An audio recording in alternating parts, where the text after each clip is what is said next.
can't see. I'm trying to be what I'm destined to be, and niggas trying to take my life away.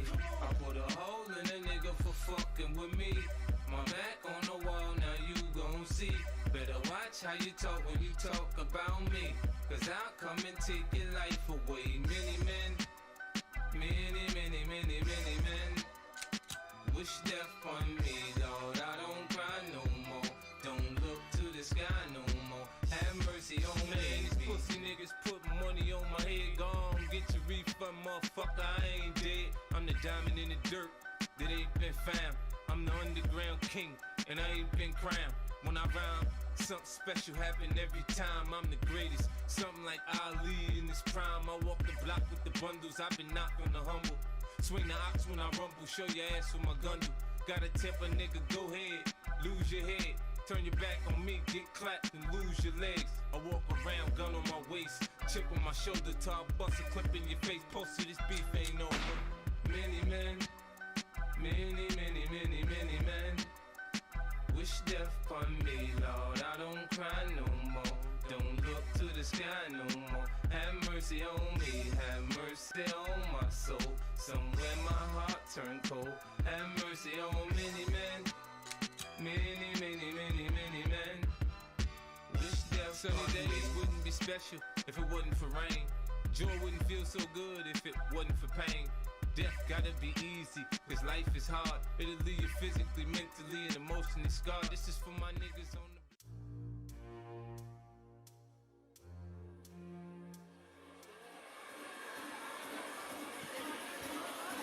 Hello and welcome to Liverpool for Gorilla Bare Knuckle. It's an absolute scorcher here today, and we have got some fantastic action ahead of us.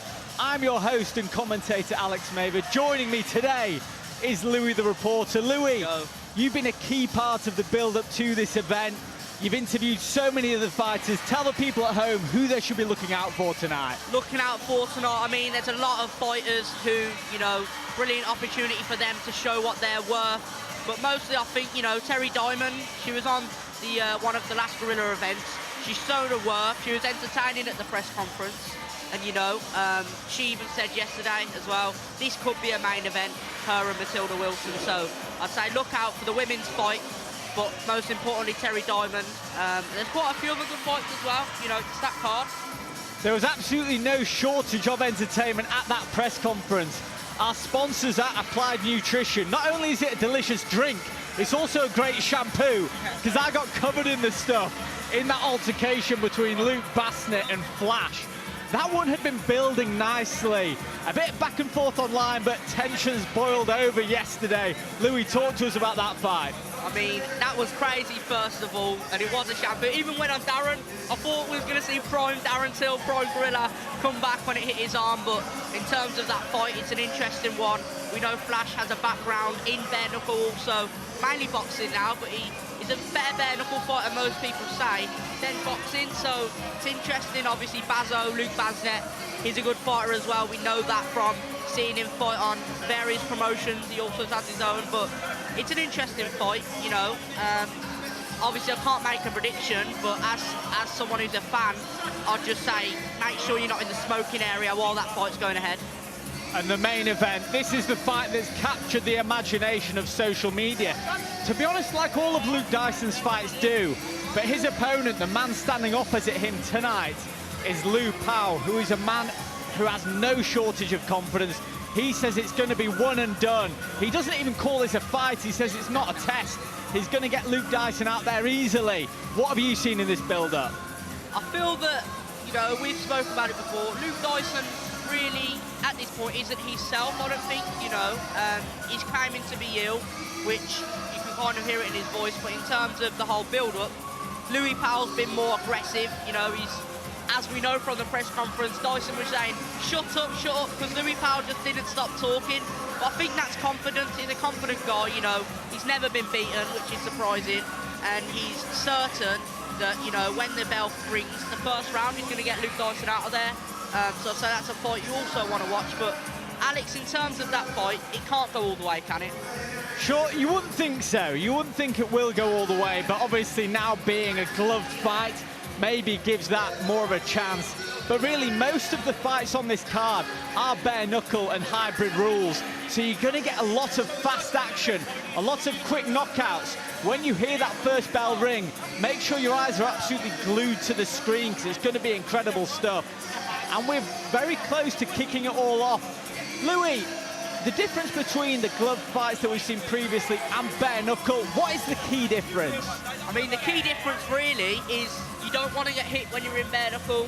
You know, glove fighters say it, that you can take a dig, you can take a jab, but with this, you know, you could go down off a jab, blood could be drawn, and really sitting here at ringside, we may need a towel, because the blood tonight, you know, definitely need a towel or something. But the main difference is you don't want to get hit. Bare knuckle, one punch, it could be all over. We're going to see more cuts, more bruises, and we're definitely going to see more damage be done tonight. And that's the point. One punch can change everything. Since Gorilla began back in January, we said we're not just boxing, we're going to cross disciplines, we're going to take over combat sports. That's the plan. The action's about to get underway, and I pass you over to the Scouse Buffer.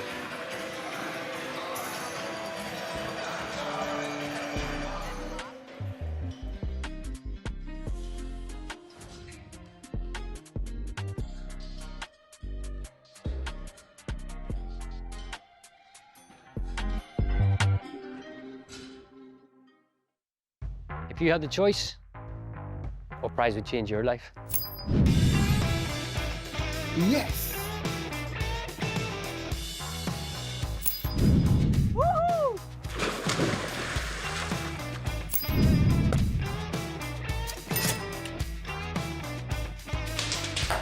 The competition's from as little as 5p per entry.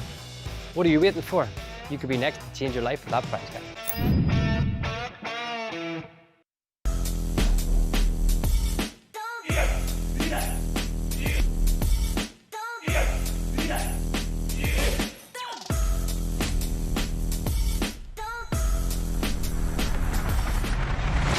Let's get ready to rumble! Goes on to that, you know. Hey up, Bobby Dazzler here. If you're looking for a knockout, get yourself down to Seatel's Floors. We throw the best combos on carpets. These lads here are fighting for the belt, but I'm here to fight for your floor. So your floor takes me through a few rounds, eh? Get yourself down to Seatel's Floors. The undisputed world champion of flooring of the devil. Sometimes you just feel tired, feel weak. And when you feel weak, you feel like you want to just give up. But you gotta search within you. Try to find that inner strength and just pull that shit out of you. And get that motivation to not give up and not be a quitter. No matter how bad you want to just fall flat on your face.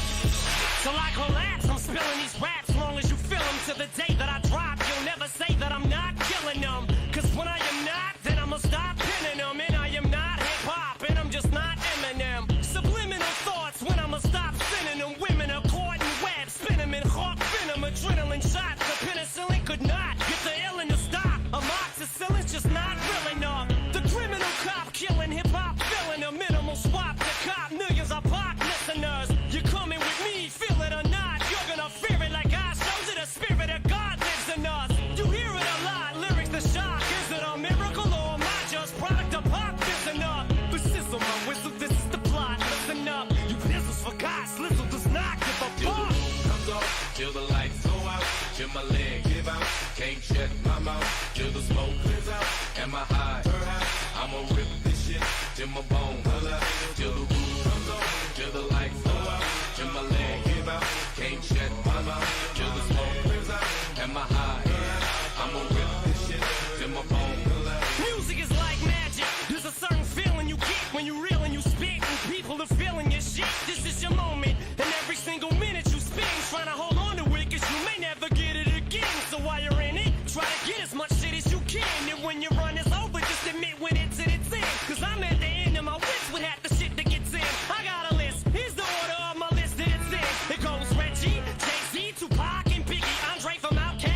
my leg give out, can't shut my mouth till the smoke clears out. Am I high? I'ma rip this shit till my bone, till the roof comes on, till the lights go out, till my leg give out, can't shut my mouth till the smoke clears out. Am I high? I'ma rip this shit till my bone, until the roof comes on, the roof comes on, until my leg from underneath me. I will not fall. I will stand tall. Feels like no one can beat me.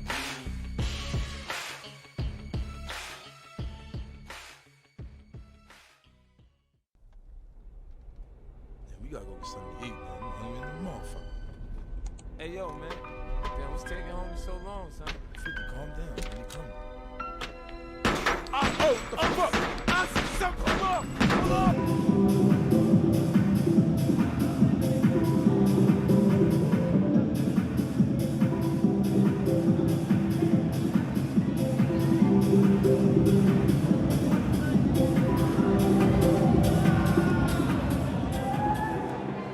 Good evening, ladies and gentlemen, and welcome to the Grand Central Dome, Liverpool!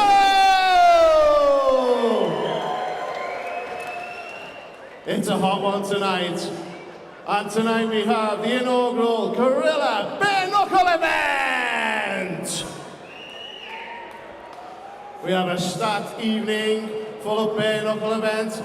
And after tonight's event, we will have the England game on the big screen behind us, in the biggest screen in Liverpool. So, without further ado, let's get underway with our bare knuckle action. And welcome your first boxer to the ring, Dan Shaw!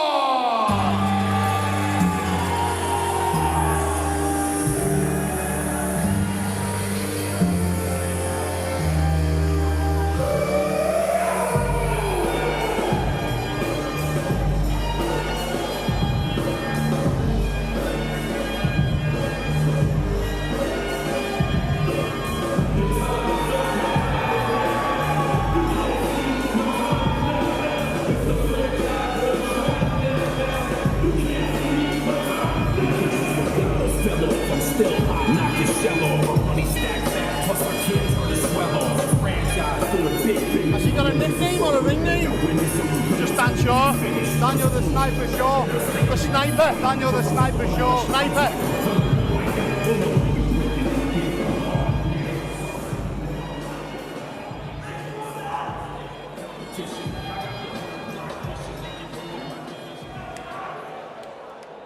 And next, please welcome to the ring, Stuart James!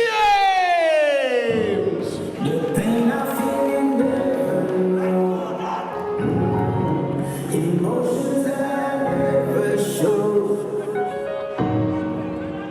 I'm on a lonely road, but I want it something more before. I'm a Spartan soldier, I was born to conquer. I was raised and trained for war. Has he got a nickname or a ring name? The Spartan. The Spartan. The Spartan, Stuart James. Stuart the Spartan James. Stuart the Spartan James.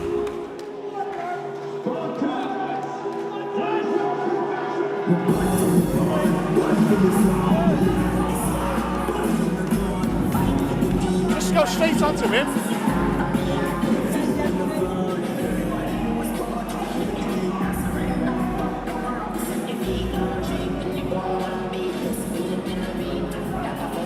Every bout of the night.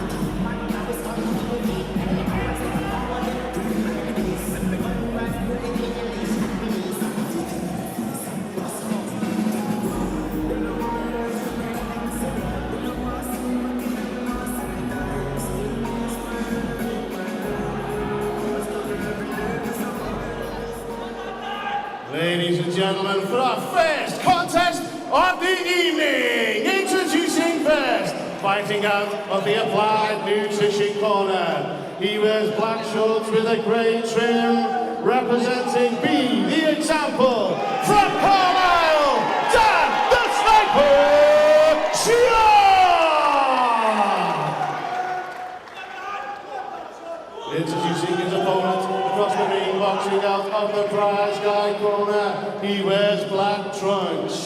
representing Olympus Flight Club from Southend-on-Sea, Stuart the Spartan James!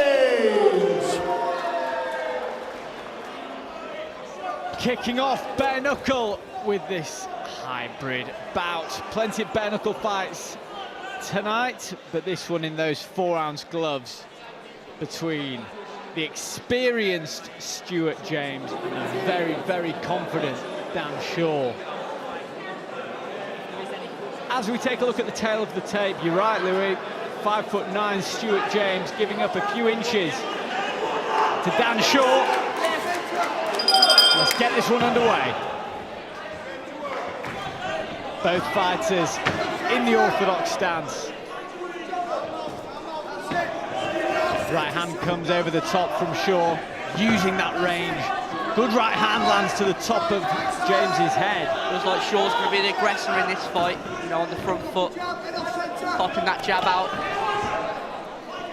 Yeah, Stuart James lowering his head, trying to look for the shot. I'm a bit concerned about Dan Shaw's chin. It looks very high when he does throw the punches. Stuart James is looking for an overhand, being the shorter man. Good right hand there from Dan Shaw. And another one, he cannot miss. Again. Good shot, good uppercut.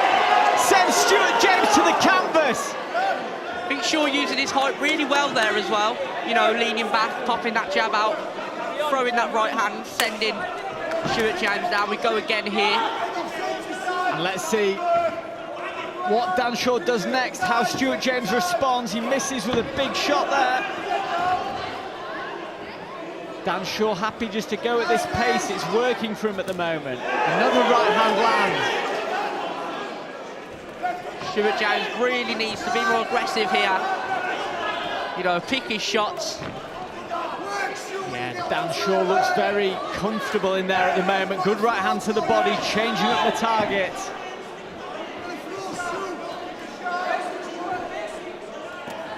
The corner of Stuart James there saying he has to throw, and he does need to throw, but be precise with his shots.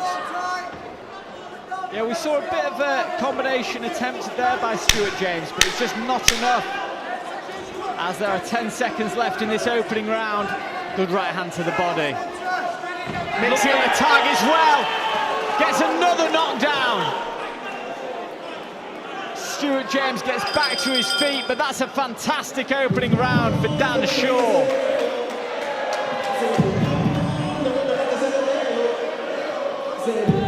Well, a lot of work to be done in the corner of Stuart James. More of the same from Dan Shaw. Alex, if you was in, you know, Stuart James' corner now, we know that he's been knocked down twice. What advice would you be giving him? It's tough because he's not really been in this fight yet. Everything's been done at the range of Dan Shaw. He's been landing that right hand on multiple occasions. That one missed, but you saw that short uppercut that he landed. He actually caught Stuart James on his way in with that one. Yeah. Putting him down for the first time, and it's just a bit, it looks a bit reckless from Stuart James, head down, swinging. And Dan Shaw just looks a lot more composed. There's a good right hand to the body you could see there, did get the attention, then that right hand. And the open scoring, as always with Gorilla, we heard there. No surprises. Dan Shaw wins that opening convincingly with 2 knockdowns. But like, if Stuart gets in, we saw him land one shot. When he gets in, when the distance isn't too far, he can land that shot. But we saw the uppercut land beforehand. Another uppercut, another uppercut. The corner needs to be taking a look at this. It's that uppercut because Stuart James is lowering his head, trying to swing over the top, which you often see against a taller opponent. Yeah. But he's just eating that uppercut. Shaw seems relaxed here. Yeah, he looks very composed in there. He's just flicking the jab out. Another right hand, and the referee waves it off. A dominant display by Dan Shaw. Shaw looked composed, calm. You know, when Stuart was coming in, trying to cut in, he was just flicking that uppercut out, and that's what really decided the fight. Knocked him down twice. Then at the end, a lovely right hand. I think so, and this is a hybrid bout, right? 4-ounce gloves. And even though he's not putting everything into these shots, you can just see the impact they were having on Stuart James. A really solid performance from Dan Shaw. Should be very proud of himself. And Stuart James, the truth is, he just never really got going. We saw there a wild kind of windmill from Stuart, and that's what he was, you know, that's what lost him the fight. He left himself open and just swung for the heavens, but we'll get the decision here. We know Dan Shaw, 3 knockdowns it was, which decided the fight.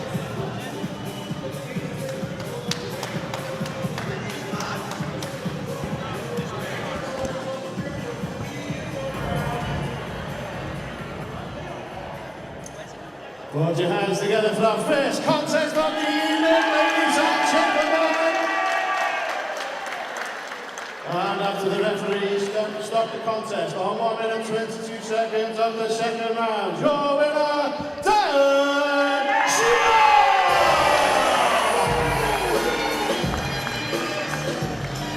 Fantastic refereeing there from Curtis Harbord. Stuart James very tough, but it was just all too much in the end. Great composure. Great work there from Dan Shaw.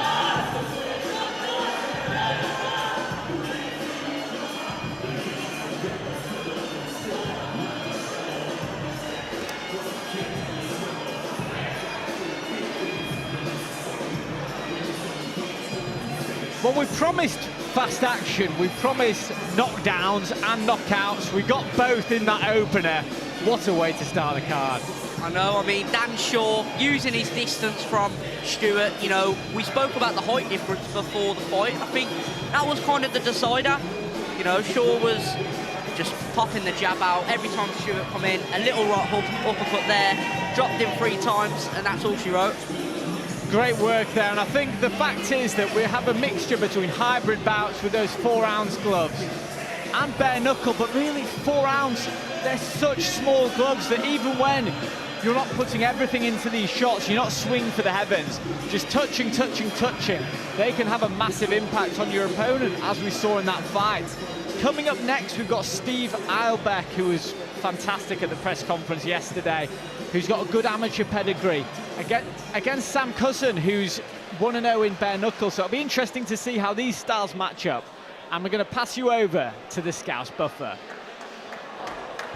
And we continue the action with our second contest of the evening. Please welcome next to the ring, Sam Cousin!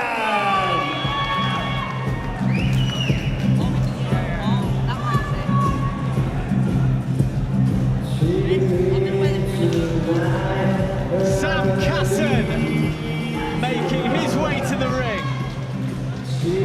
1-0 in bare knuckle.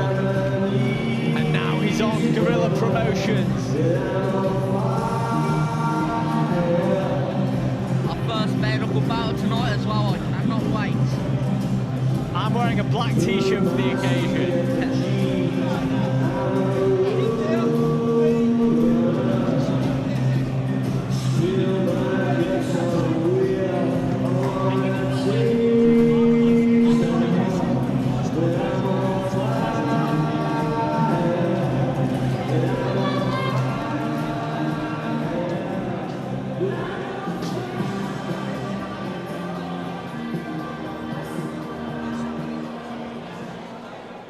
And next, please put your hands together and welcome to the ring, Steve Eilbeck!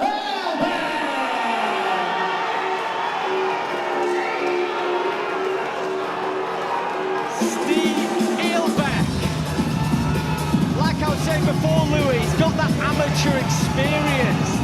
Very much is a boxer with amateur pedigree. And this is a hybrid bout.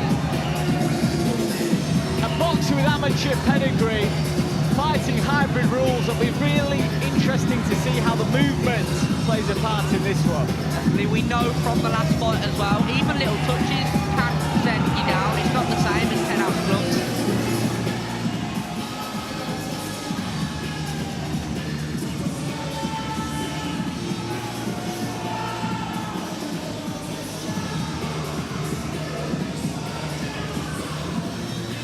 Taking a look at the tail of the tape, 9 years the difference between Steve Eilbeck and Sam Casson. And it says there's a 5-inch height difference between the two, but I don't know if it looked that much, Louis. Well, yeah, the age is definitely something to talk about. 9-year age gap. We'll see if that plays a part in the fight. Youth versus experience, like when me and you inevitably fight, Louis.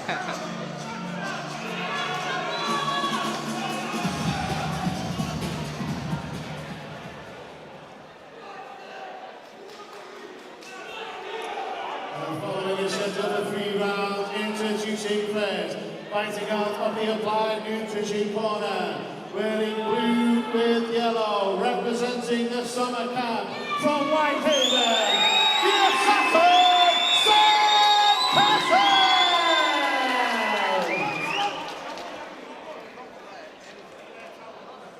And his opponent across the ring, boxing out of the Prize Sky Corner, wearing red trunks, representing Barrow, amateur boxing from Barrow, Inverness, Stephen Eilbeck!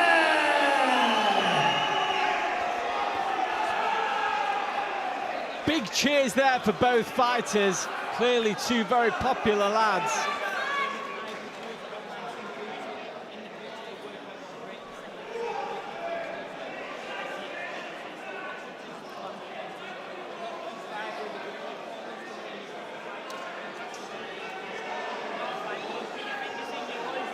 Shout out to Curtis with the camera on, but let's go, heading into round 1 now.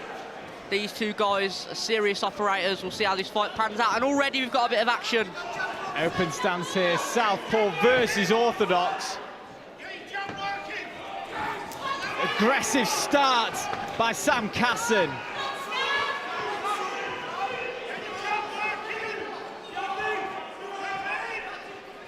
Both fighters just gauging the distance here. That's a good body shot from Eilbeck there. Sam operates very fast as well, light on his feet. Yeah, he looks very fast twitch, in and out. Steve just trying to find that jabbing distance right now, goes to the body that time. Good shot lands for Eilbeck there.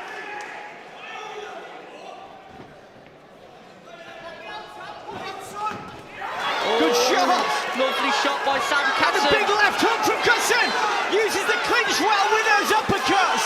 This is great work from Sam Casson. Eilbeck was in trouble there. Fantastic switch to the clinch from Sam Casson. Right hand lands on the exit of that exchange. Stewart took it well though, he returned. Really well. And he lands a left hook of his own, but then Casson returns fire. What a pace in this opening round. Left hand splits the guard from Casson. Moving to 30 seconds left of the round. And an entertaining one it's been. Sam's work in the clinch was absolutely brilliant. We'll see if he can use that in the fight. Yeah, it was very fluid, going from those straight shots to the clinch. That left hand was really fast from Casson. Left hand of his own for Eilbeck. This looks like a solid Casson round unless Eilbeck can do something. Great opening round. Eilbeck had his moments, but that period from Sam Casson, he looked strong, he looked adaptable, very impressive. That was the body shot, by the way. I'm not sure Eilbeck realised how good that body shot was at the time. Oh, lovely left hand there by Casson. The work in the clinch, this is where I want to highlight. Absolutely brilliant work. And you can tell he's got that bare knuckle experience. He might have only had 1 fight before bare knuckle, but he's clearly been training those clinch positions. Definitely. What a setup we have here as well, as it shows. The room's getting more packed. It's always been the case with Gorilla that from the opening bout, the place has been busy. It's not like everyone just waits for the co-main and main to start flooding in. They know, the fans know what they're going to get at Gorilla. As expected, Sam Casson gets that opening round. Good chin shown by Eilbeck. And a fast big left hand drops Eilbeck What a shot from Kassan! Ilbek's legs look unsteady in front of us. A huge shot from Sam Kassan. How does Ilbek respond? He got up swiftly, but we can see if his legs can maintain in this fight as Kassan. Kassan is swinging. Kassan is swinging for the rafters here.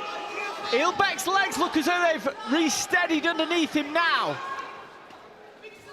What a shot that was right in front of us, Louis. Ilbek needs to throw more. He's got Sam in the corner now. And Sam recovers. Ilbek's responded well here. He's not left himself too open. Kassan wants to make sure that he doesn't empty the gas tank in some of these exchanges.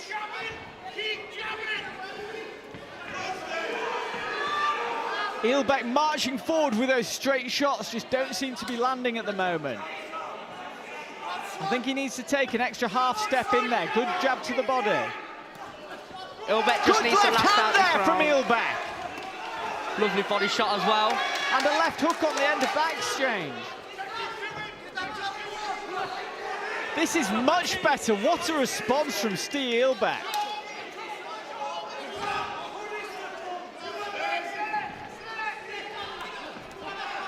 This is really, really impressive to say that looked like a heavy knockdown at the opening of this second round. And it's going to win him the round. But the response from Steve Ilbek's been very impressive.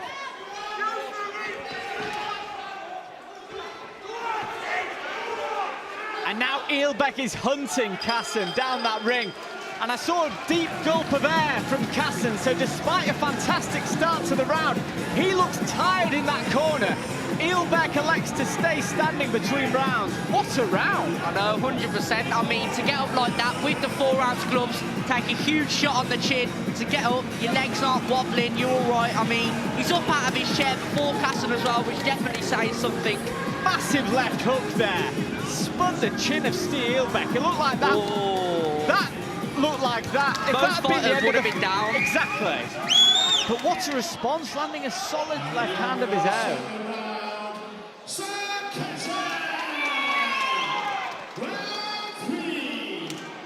As it stands, as the referee is about to get things underway.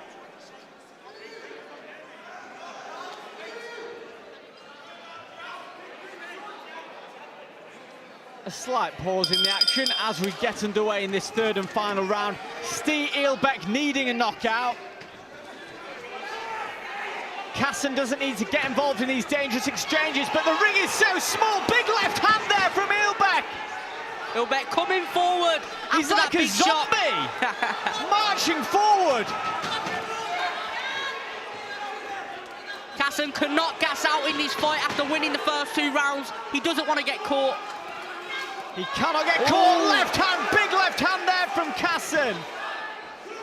An unbelievable fight here we have. Ilbek lands another left hand. I mean, Ilbek's chin, he really does have a hard chin.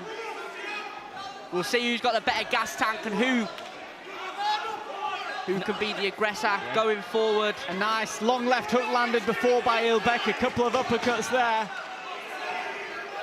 Kassan has 1 minute to see out this fight and he'll be the winner. Lovely uppercut there from Ilbek, just needs a bit more. He needs this round. It was a nice jab from Kassan, and that's the idea. Keep Ilbek off. He's marching forward. Stick that jab in his face. But Ilbek is marching forward. Left hand seemed to hurt Kassan momentarily, but he's just circling. A good left hand there from Ilbek. And again. And another one. Wow. What a fight we have here. 20 seconds left, which is such a shame. You want to see another 3 rounds of this. Ilbek needs to keep coming forward, get that knockout, as his corner's saying. What a fight this has been. Sam Kassan absolutely exhausted. Steve Ilbek marching him down like he owes him money. A lovely uppercut there, chipping away. Casson doing what he can to survive as there's 10 seconds left of the second fight of the night.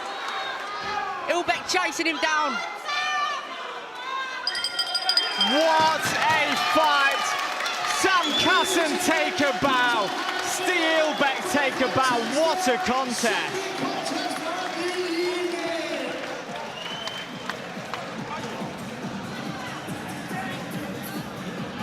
As we see here,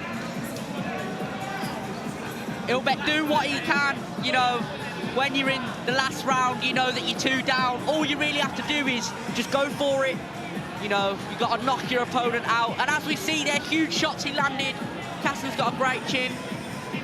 We saw 2 great chins there. That left hook in the second round should have been fight ending. If it had hit the chin of any normal person who's not Steve Ilbeck, it would have been the end of the fight. But what a response. And the fact that he was coming on so strong in that 3rd round, I think this is a fight we should have to see again. 100%. I mean, I just wanted it to keep going. You know, it was a brilliant fight. Respect showed there, sportsmanship showed after both fighters took some huge shots on the chin. And we'll get the final result. I think we know what that's going to be. Yeah, Sam Casson gets the win, but both guys, for everyone watching at the moment in YouTube, please do let us know what you thought about that fight, because both guys deserve a huge amount of respect. I'm on the YouTube chat now. Any questions, please pop them through. What a fight we've all just witnessed here. Can we get some predictions for the main event as well, please?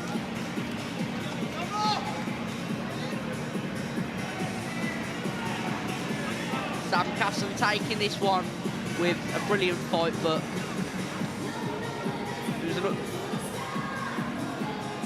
right, let's make this one official.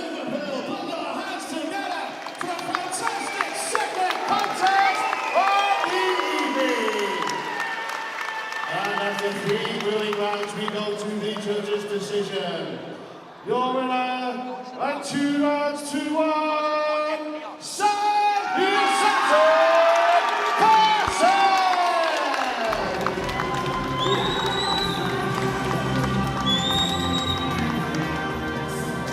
An extraordinary effort from both of these fighters.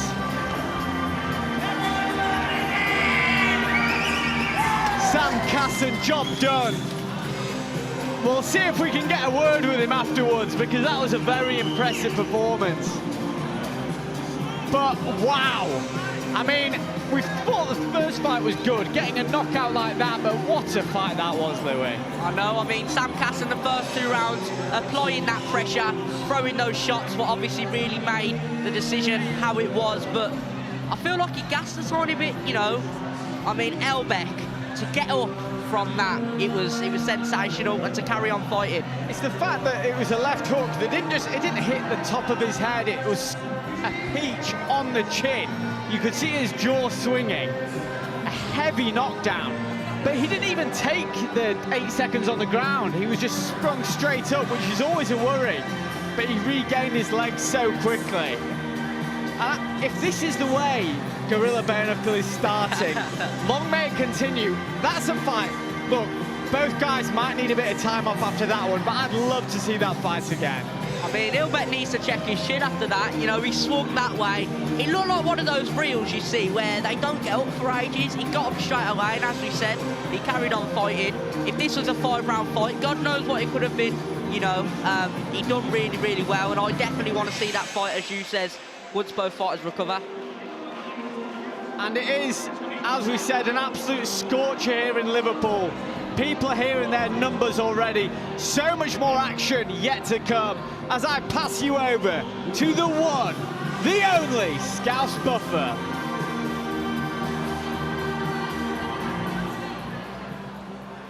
We continue with the action from the Grand Central Dome in Liverpool. Please welcome your next fighter to the ring, Alan Egan.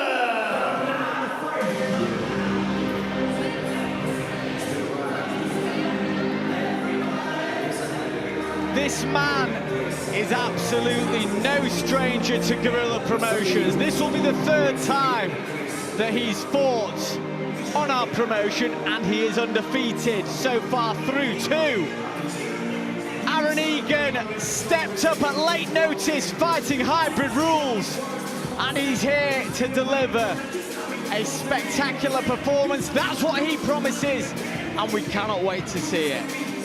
100%, but we know his opponent, Ashley Payton, he's a tough, serious operator, and going into another hybrid bout. After this, we'll have the bare knuckle, but I'm loving these hybrid fights. You know, I haven't been to a hybrid show. And please welcome to the ring, Ashley Payton! 37-year-old Ashley Payton takes to the stage as he walks out, and I hope he fights as good as he looks, because he is a man mountain. Ashley Payton, a former professional boxer who was supremely confident at the press conference yesterday. He had some choice words for his previous opponent who pulled out of this fight. Had all the respect for Aaron Egan for taking it, but he says it's going to be job done tonight in Liverpool. We've got some people in the chat speaking about the boxing and the hybrid boxing, sorry. We have got bare knuckle coming. It is coming. This is the last hybrid bout until the next fight is the bare knuckle. But going on to this fight, what a fight this will be.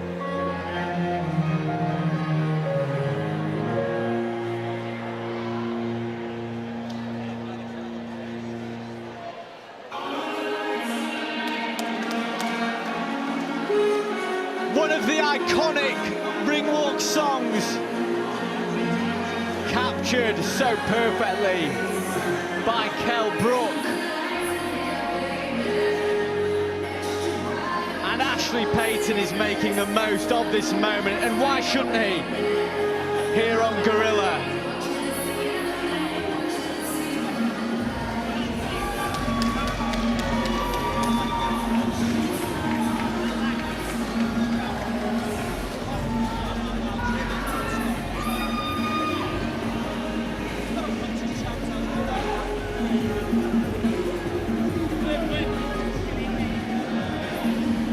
Talk me through the tale of the tape. We've got Aaron Egan, 27 years old, the younger fighter in this, but we definitely know that he is not unexperienced with a lot of fights through his name. And Ashley Payton, the older guy, but he can definitely do some damage. The height pretty much the same, not much difference, and we know they've got well-respected gyms. I know a lot of fighters from each of their gyms, so this one's going to be interesting. Good fighters as well. Aaron in the yellow and Ashley Payton in the red, blue and white shorts. Let's get this started.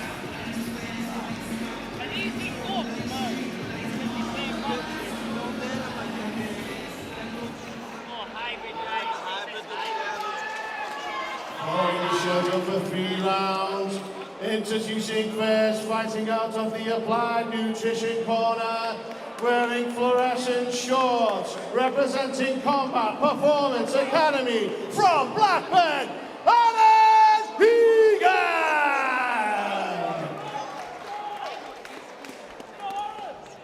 Introducing his opponent across the ring in the prize guy corner. He wears red, white and blue, representing Elite Boxing Bolton from Atherton, Ashley the Magician Payton!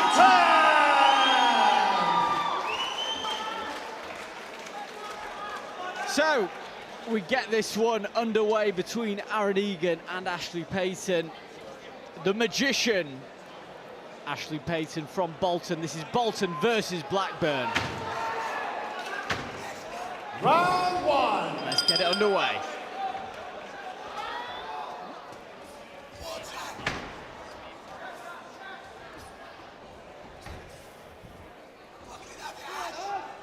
Uppercut attempted in the clinch there from Payton. Good right hand there from Egan. And left hook that sends Payton to the canvas, and he's grabbing his shin.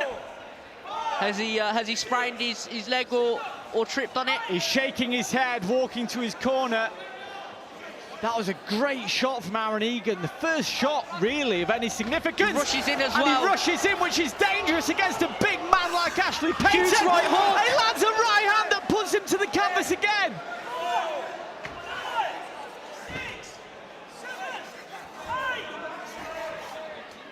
Ashley continuing.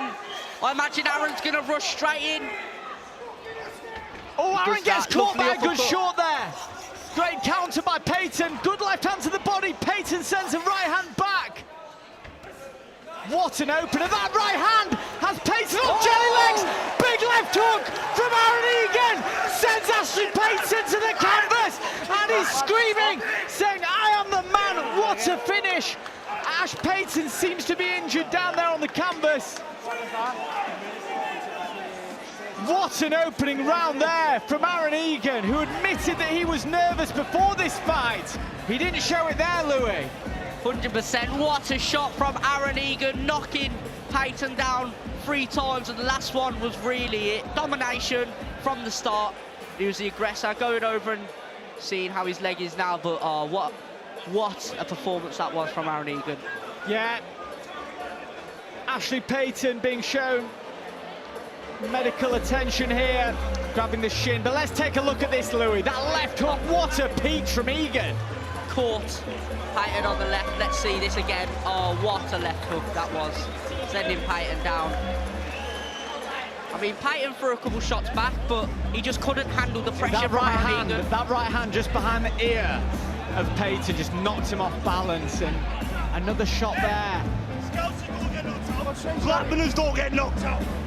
You hear that from Aaron Egan? He says, don't forget about Scousers don't get knocked out. And that was that last shot there, what made Wayne Alexander just call the fight. Don't get knocked out. Brilliant there from Aaron Egan. There did seem to be an injury there, but let's not discredit the work of Aaron Egan. Fantastic there. Absolute sniper of a shot, and we'll get the official decision from Scouse Booker.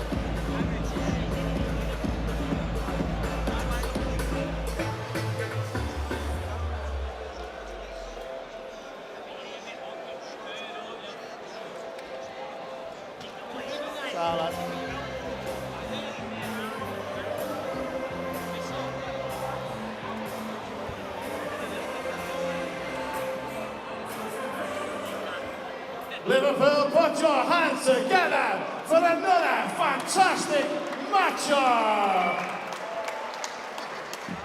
After the referees got the contest on 1 minute in the first round, your winner, Aaron Egan!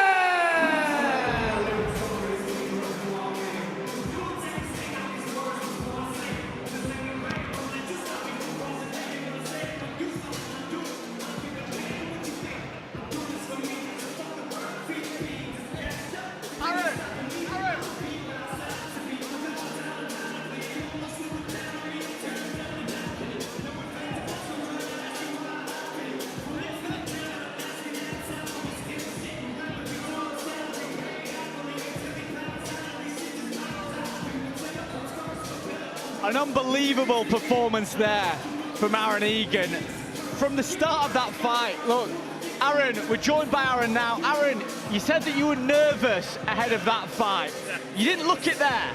You got to show a face, and you got to keep calm, collected. He caught me with a few good ones, put me on the tempo, but we've got to get through it, haven't we? And after that first left hook landed, it was a peach. We just took a look at it then. Did you know that you were going to get him out of there? Hey, Mike. We can't, but they've all watched it. I felt it land, and I seen his legs go. But then I tried to rush my work to try and get him out of there. But once I stood back, I caught him with that last shot. That was it. It was over. A fantastic performance. I'll let you go now, Aaron. But really brilliant stuff there. And guys, what? I'm just wiping the sweat of Aaron Egan off my microphone. But what a start to the night, Louis. I know, brilliant first 3 fights. If this is how it's going to be, then we have got an action-packed night. But just quickly going back to that fight, Aaron Egan with a dominant performance, landing the left hook, and he knew that Payton's legs were gone, so he capitalised on it, was the aggressor, and as I said, that's all she wrote with just Aaron Egan. Yeah, I mean, fair play to Ashley Payton for getting up despite having hurt his leg or whatever it was. I'm sure we'll find out. But Aaron Egan rushed in there against a man the size of Ashley Payton, knowing that big shots were coming back his way, and he said as much there. He did get caught by a few of his own. But what a start we've had. So we've had 2 knockouts and 1 fight with probably what should have been a knockout with a left hook, and Steelbeck somehow managed to get up from. Now it looks like we're about to move over to the bare knuckle side of things. So I'm going to hand you over to the Scouse Buffer. Ladies and gentlemen, the action continues with our first female contest of the evening. Please welcome first to the ring, Danielle Ashfield!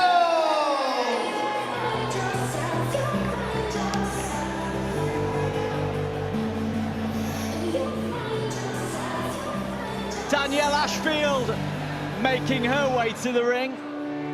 She's 2-0 in bare knuckle. And there is bad blood in this matchup. She said at the press conference yesterday she could not wait to get stuck into her opponent.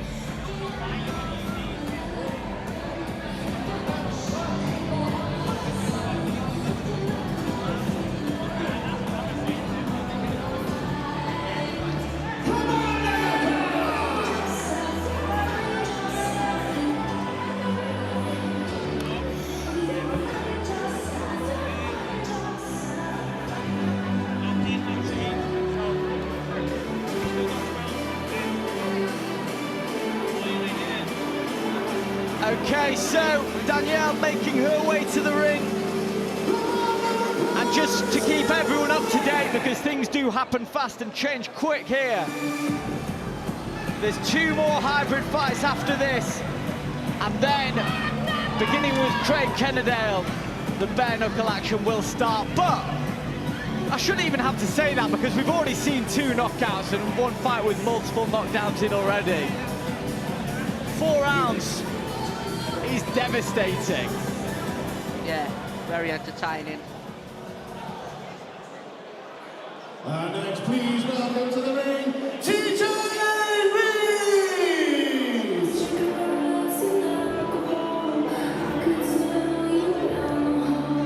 I mean, the most important thing, we are seeing, you know, knockouts and knockdowns, but the fighters are getting up and they're safe after. So we're getting the entertainment side, but they are safe as well. So that is brilliant. But last, this one and then 2 more, we move on to the bare knuckle. TJ Reeves with over 50 fights to her name. For everyone in the comments of the YouTube, we are moving on to bare knuckle soon.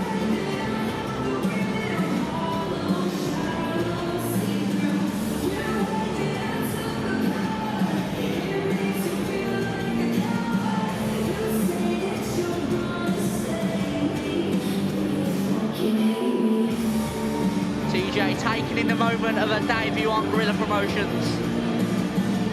It's already packed and we're on to the 4th fight.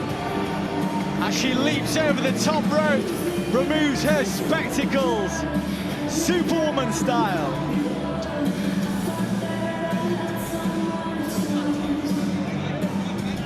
Louis, talk me through this tale of the tape. We have Danielle Ashfield, TJ Reeves, you know, both close to the same height. They are both tough fighters. I don't know much about these guys. I saw a video of Danielle actually before this, and she is a dangerous fighter, so I'm interested to see how TJ Reeves handles the pressure. Yeah, Danielle seemed very, very confident yesterday at the press conference. TJ Reeves wasn't there, so this is their first real look at each other. But like I say, there is bad blood in the build-up to this one, and let's get it started.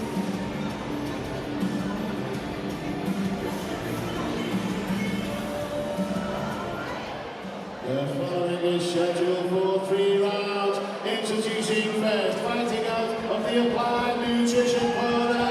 She wears blue shorts from D-side, Danielle Ashfield!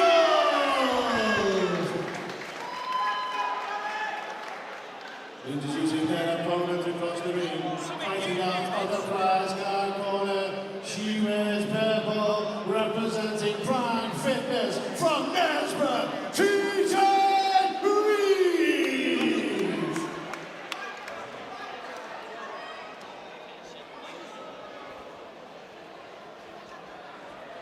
as we get this one underway between TJ Reeves and Danielle Ashfield.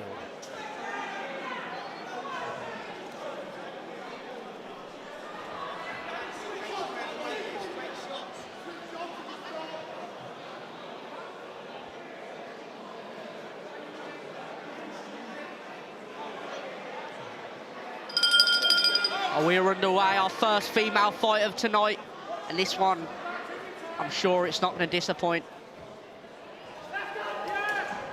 Southpaw versus orthodox, and we've seen the left hand of Ashfield getting put to use early. Big left hook lands for Ashfield. Another shot lands. TJ Reeves, when she starts those combinations, her chin is getting quite high in the air. Ashfield making a pay for it that time. Good clinch work there by Reeves, but Ashfield returns the compliment. Ending that exchange with a nice left hook. Good chin shown by Reeves at the moment. Good left hook there! And another one, Reeves covering up, goes to the canvas. TJ taking her time, but she gets back up. We'll see how she responds to getting knocked down. Ashfield being a more aggressive fighter, landing clean shots on TJ. Everything changes now. Ashfield knows that she can hurt Reeves. And she's going to try and test that chin again early. Good left hand, get another knockdown. She's out that time, the referee waves it off. The power of Danielle Ashfield on display. TJ is out cold, whoa. Receiving medical attention straight away.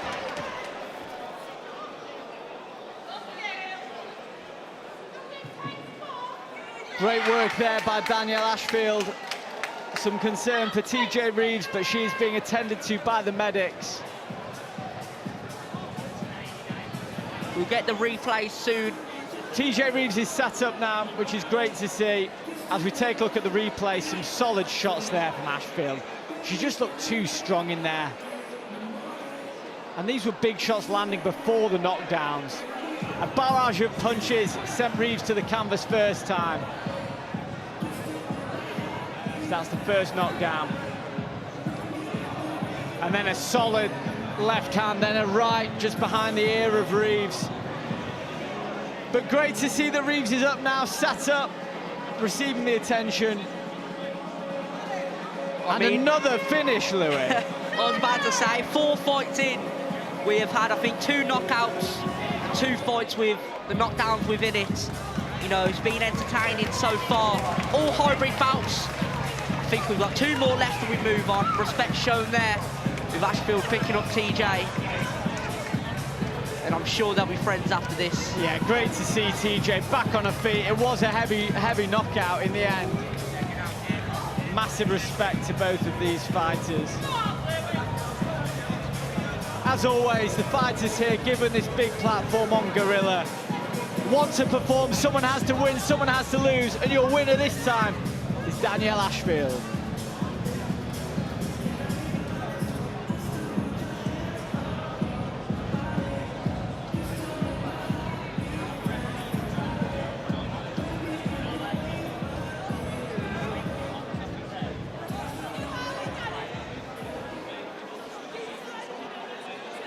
Grand Central Dome, Liverpool, put your hands together and show your appreciation for 2 fantastic fighters.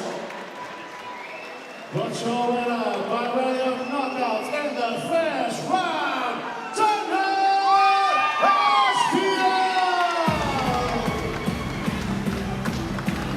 Great win there by Danielle Ashfield. And huge respect shown at the end by TJ Reeves.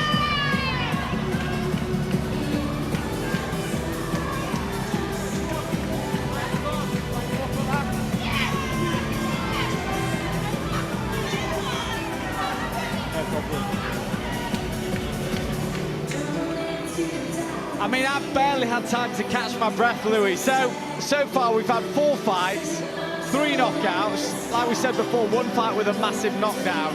Surely we've just got to expect this until the final fight, right? Definitely. I mean, you know, as we know, the first Gorilla Bare Knuckle, the first Gorilla hybrid boxing event.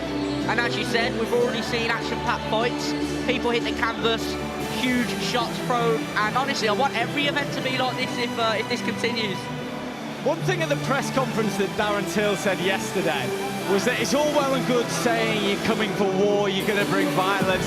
Easy to do at a press conference because these guys all know how to drive numbers on social media. But it's a whole other thing turning up on the day and delivering that. And we've seen that so far. It's not been the case of one fighter just coming and completely walking through another.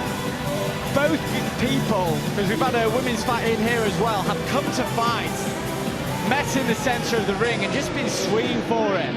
And I want to take a bit of a look at a fight we haven't really spoken about yet, between Nate Enright and Carl Stanley. Nate Enright with that MMA background. Carl Stanley, who's an out-and-out bare-knuckle fighter. That's what we've got to look forward to. 100%. We know Nate was meant to be on a card previously. He brought the smoke, he brought the numbers, and now we've got Nate and Carl Stanley. From you, Alex, in terms of Carl Stanley, how much of a test will this be for Nate? We know Nate is experienced in the game. We know he's a tough fighter, but tough fight tonight, as we said. I think it is going to be a tough test because Nate is a very good martial artist.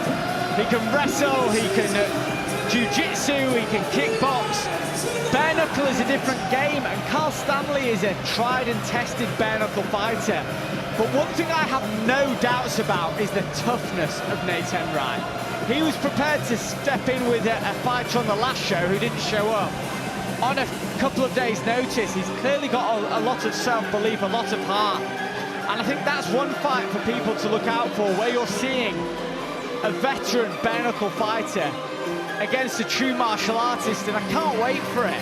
Another fight that I've been looking forward to is Charlie Thompson against Jez Hargreaves, which is coming up soon. It's not that far away. Charlie Thompson is 21 years old, Jez is 40. This is a big age disparity here. We've said it before, youth or experience. I think this is the youngest fighter as well on the card, so that shows Luke Parry's 19.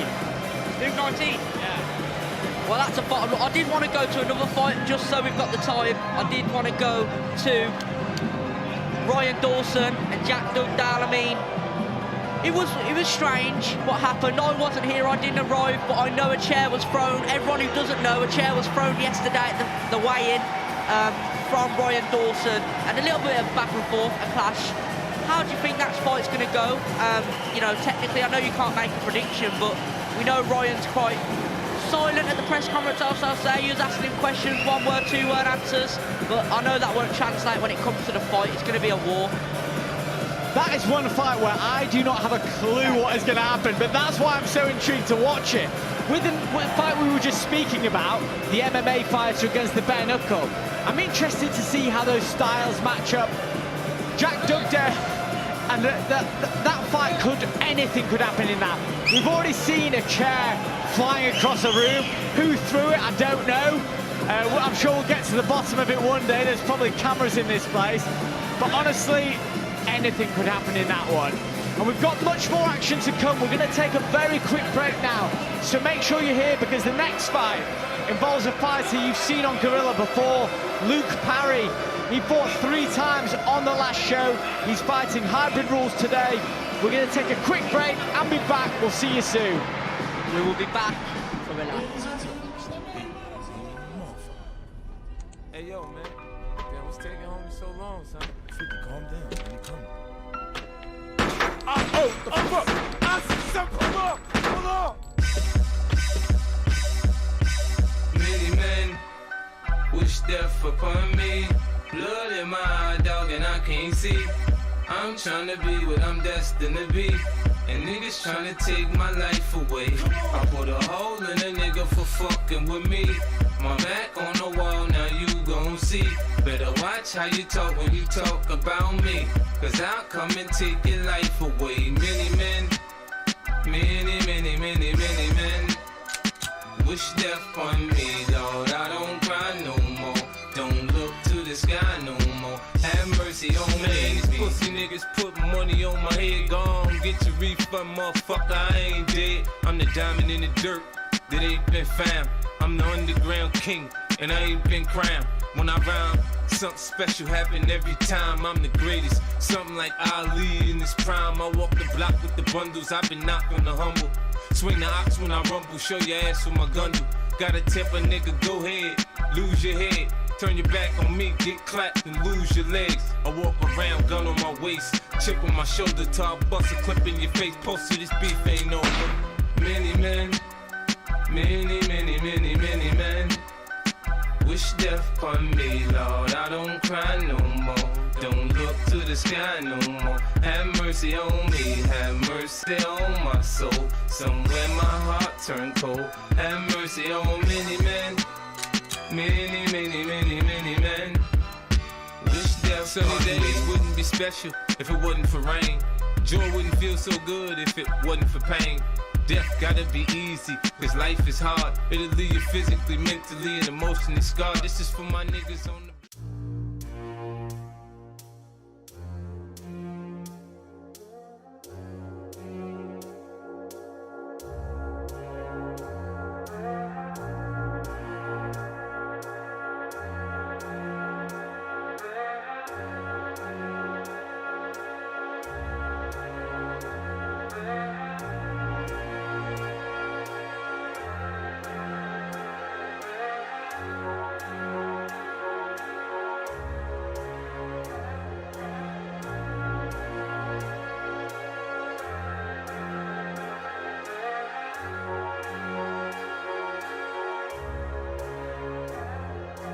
Ready or not, here I come, you can't hide. Gonna find you and take it slowly. Ready or not, here I come, you can't hide. Gonna find you and take it slowly. Ready or not, here I come, you can't hide. Gonna find you and take it slowly. Ready or not, here I come, you can't hide. Gonna find you and take it slowly. Ready or not, ready or not, ready or not, ready or not, ready or not, ready or not. Here I come, here I come, here I come, here I come, here I come.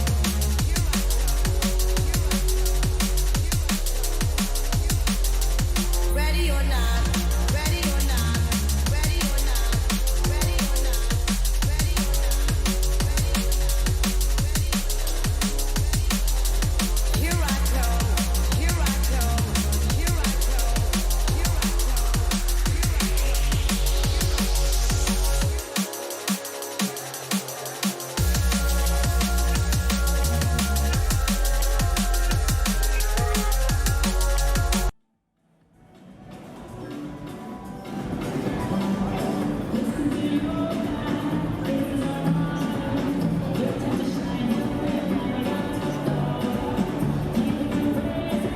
Grand Central Tour, Liverpool, things are heating up in here as we continue with tonight's action. Please welcome next to the ring, Ethan Holdcroft.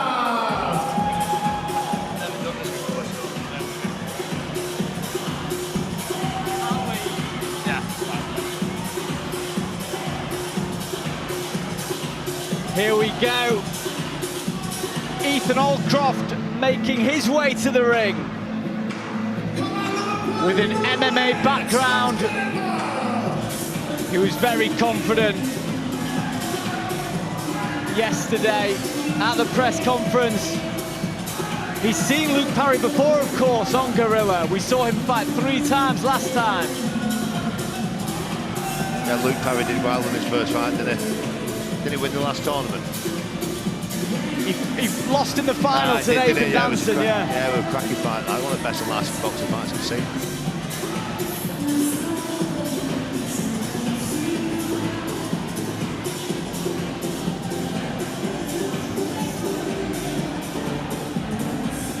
And next, please welcome to the ring, Luke Parry!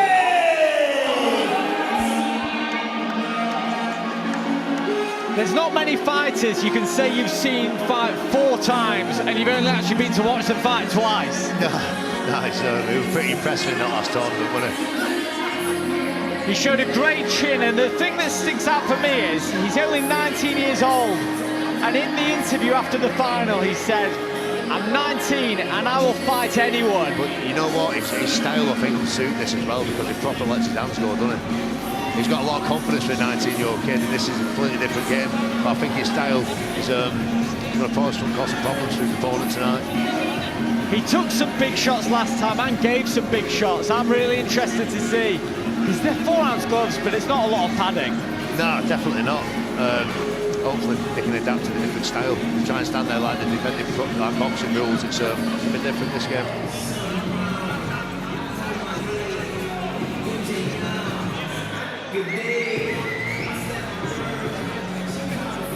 Taking a look at this tail of the tape, we've got the 19-year-old Luke Parry from Anglesey. We were, of course, around his neck of the woods last time, facing Ethan Allcroft from Manchester.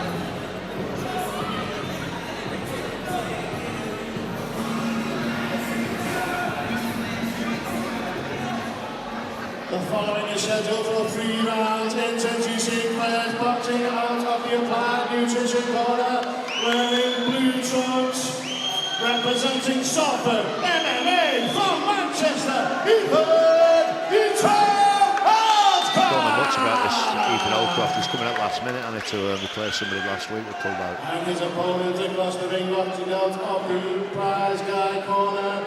He wears black shorts, representing the Dark House from Anglesey, Luke Parry!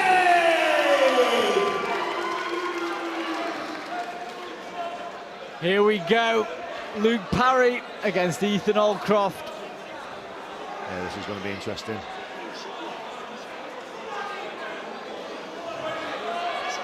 We know what to expect from Luke Parry. He'll take a punch to give a big one back. Ethan Allcroft with that MMA background. We'll see some stance switches and different movement here. Let's go. Yeah, the MMA guys seem to adapt to this game pretty well. The use of the distance with the gloves and getting the footwork it takes to get out of danger. Big right hand lands for Parry. Yeah, but he's... and another one. Yeah, it's good classic styles, isn't it? Both guys went for big left hooks there. Luke Parry on the front foot.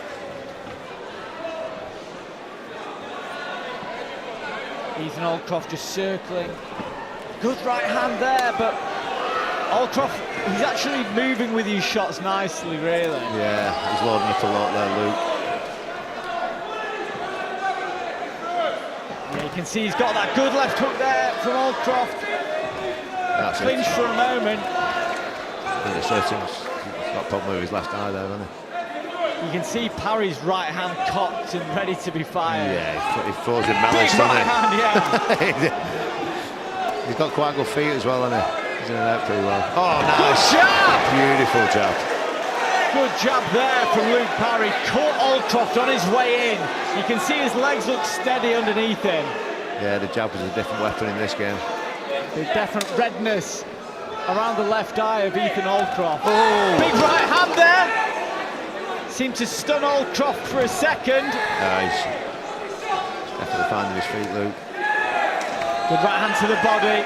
Then he looks upstairs. Good left hand from Allcroft. Solid jab from Allcroft there. He's got some problem with his left eye, that Allcroft now. Yeah, he's rubbing it, isn't he? Rubbing that left eye.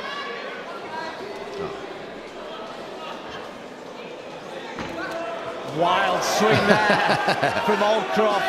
Parry just dips out of the way, and that's the end of that round. Great round. Luke Parry scoring a knockdown. Yeah, Luke was quite comfortable there, settled in as he went along. The voice you are hearing is Andrew Bakewell joining me on commentary for this one. As we take a look at the replays, Andrew, tell me what we're seeing. Pretty much Luke teeing off. Nah, he's got good footwork, he's got good low hands, he's carrying a lot of speed and power. It's good clash of styles. And that jab, he did catch Allcroft on his way in. Yeah, lovely. That was a bigger shot, that right hand. Yeah. Allcroft showing a good chin there. It seems to be running out of ideas about Allcroft as the round went on then. You can see the cut team attending to the left eye of Ethan Allcroft. Yeah, he's going to start closing up soon, that, I think. Luke Parry, the winner of that opener. Open scoring, a feature here at Gorilla.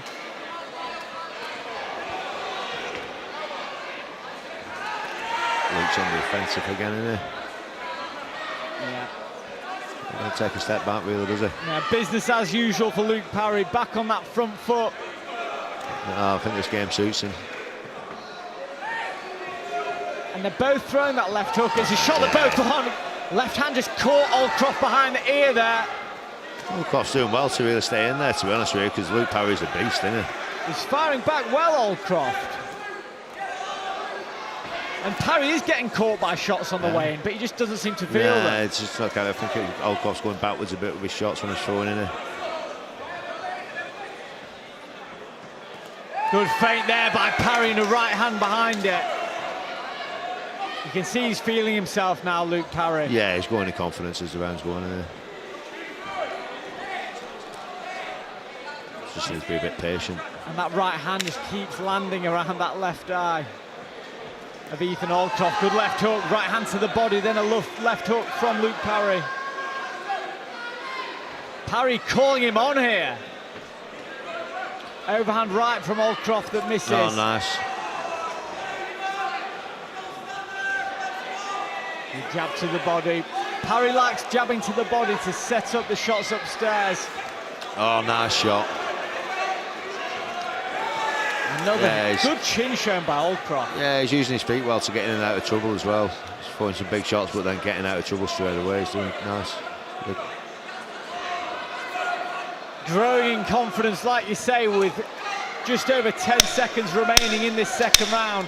Yeah, he's just wandered around comfortably again, hasn't he? Allcroft's doing well staying there, to be honest. It's still a competitive fight, but just doesn't seem to be causing Luke Parry any problems, does he? Yeah, I don't think Luke Parry has much respect for what's coming back his way. No, I think he's too negative. He needs to really start turning around and pushing it towards Luke Parry, I think, for this round. If he's got any chance of winning the fight. And if you're a body language expert, you can probably read quite a bit into these corners. Parry looks relaxed, leaning, confident. Allcroft hunched over, maybe feeling some of this wear and tear. Yeah, he's going to have to go for broke in this last round, though, isn't he? Can't just sit there on his back foot all round again. He's going to have to try and go and get the knockout, because he's 2 rounds down now. And taking a look at these replays, Andrew, some more good shots landed throughout by Parry. Yeah, I think this game suits him. I think his footwork, his low hands, just the way he throws his shots, gets out of trouble straight away. It's the perfect way to play this sport. Same as bare knuckle, it's your feet that are going to get you out of trouble. Your winner of round 2, Luke Parry! I'd have maybe expected some more clinching from Allcroft with that MMA background, but do you think it's to do with Parry's movement? No, I think the rules for this one is just Queensberry. Some of the hybrid ones are the BKFC rules, some of them are Queensberry rules. Good shots landed again by Parry. Allcroft just struggled to find his distance. Yeah, he's just throwing wild good left shots hook. Long left hook there from Parry. He's a tough lad, though. No question the toughness of Ethan Allcroft. No, that's been good. But this has been the story of the fight, really. Allcroft's back against the ropes, and he's going to have to take some chances. He can't just sit there. He's just getting that right hand just teeing off on his head. He just needs to get behind his jab and start backing Luke up a bit.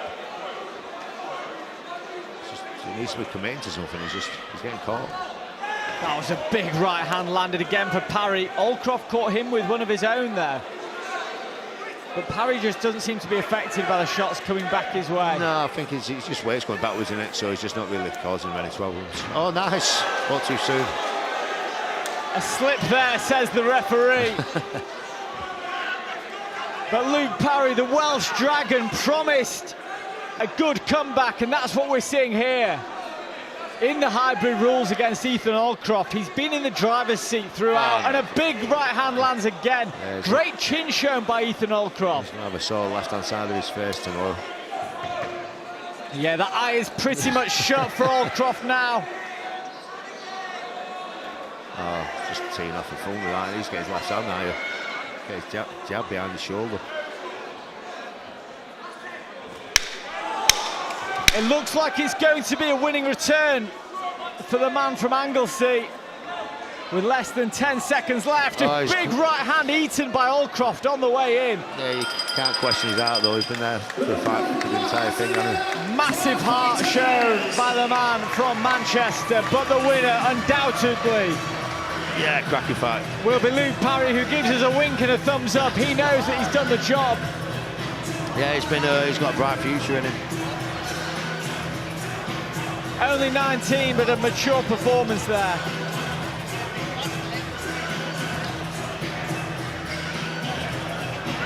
Yeah, that right hand was just battering the left side of Allcroft's face.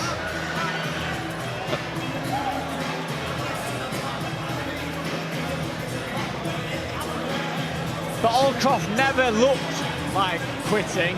Nah, not at all. You've got to give him credit as well for that, because it wasn't going his way at any point in the fight, and he's gone in there and showed a lot of heart.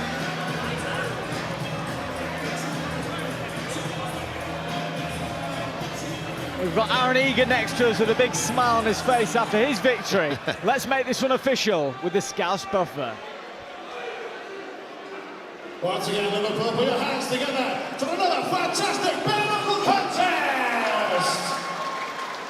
After 3 Gorilla rounds, we go to the judges' scorecards, and your winner by unanimous decision, Luke Parry! Cracking performance, that. Very good performance. And only 19 years old, a very bright future, like you said, Andrew. Yeah, it'll be interesting to see what comes next for him, to be honest with you.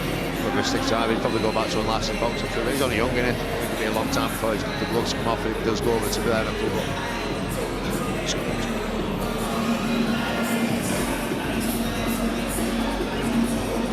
Yeah, I just think he looked really sharp in that contest. And one thing that really impressed me was the fact that he fell short in the prize fighter tournament last time, and he thought, right, I'm going to lick my wounds, come back and put on a performance like that. Yeah, to be fair though, he didn't lose with any shame in that last fight. I couldn't split him when it came to the judges' scorecard, to be honest with you.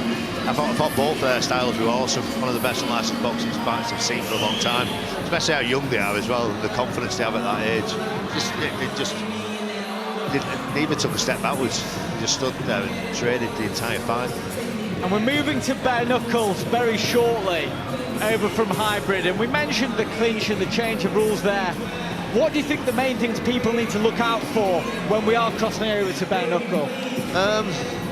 Yeah, it's a different ball game. Guys going to throw with less commitment, less weight on the lead foot to try and get out of trouble with the footwork, rather than sort of pro boxing gloves. Defence doesn't work in this game. You need to get out with your feet, not your hands. And when you look at some of the fighters we've got on here, some great fighters who I'm sure that you've maybe shared cards with or seen before. But one fight that's really interested people is this one, Terry Diamond and Matilda Wilson. We're calling it the people's main event because they made their claim that they should actually be the main event. Yeah, rightly so as well. I think it's the biggest fight on the card, to be honest with you. Ability-wise, I think they're both really two of the bit more stand-up girls sort of in their divisions. I think they'll both want to good things in the bare knuckle world, either BKFC or BKB. They'll soon snap these girls up, to be honest with you. They'll be foolish if they don't. And so far, we had one knockdown in that fight, but every single fight has at least delivered one knockdown, and we've had 3 knockouts out of 5 fights already. Is this the kind of pace we should expect? Yeah, 100%. The only thing that we don't want to see in this game is people quitting. You know, you expected to see people get knocked out, put on the bumps, you know. But that's what we're here for. That's what makes it exciting. You just can't predict what's going to happen next. It's insane. And with that being said, we've got more action to come. So many unbelievable fights on this card. Let's go on with the next one as I pass you over to the Scouse Buffer. Liverpool, it is hot in the city tonight. Please welcome your next into the ring, Matthew Lee!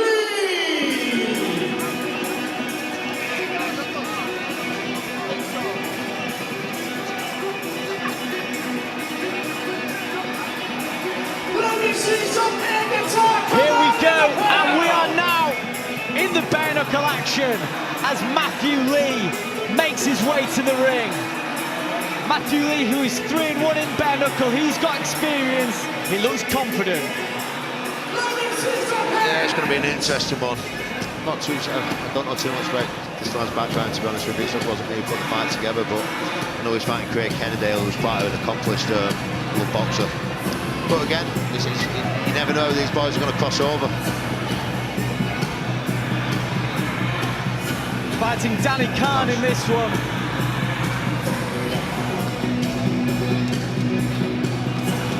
There's something different when you see them walking to the ring just with wraps around their wrists. No, it's an exciting sport. That's why everyone's getting behind it at the minute. It is the fastest growing combat sport in the world.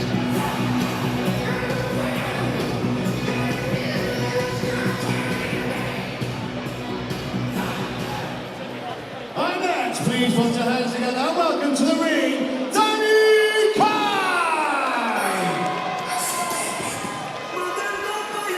Here we go, Danny Khan making his way to the ring in what is the first ever bare knuckle fight on Gorilla Promotions.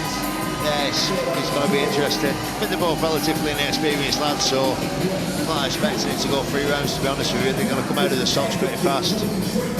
He's going to see what heart the guys have got. Like you said, the fastest growing sport in the world. Yeah, it's just wild, isn't it? Do you always wear black t-shirts to these events when you sat ringside? I just always wear black t-shirts.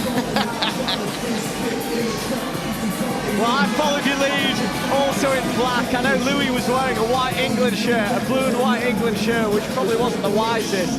I'm not sure he'll be let into any pubs in Liverpool after tonight. No, you can definitely...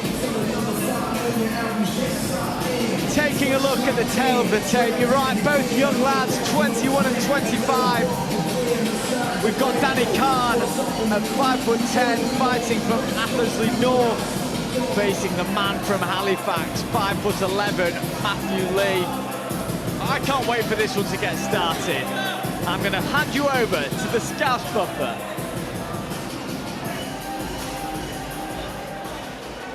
Fighting is scheduled for 3 rounds. Introducing first, boxing out of the Applied Nutrition Corner, wearing grey shorts, representing the boxing regiment from Halifax, Matthew Lightning Lee! And his opponent across the ring, boxing out of the Pride Sky Corner, wearing black trunks with gold trim, representing BTD Gym from Athersley North, Danny Khan!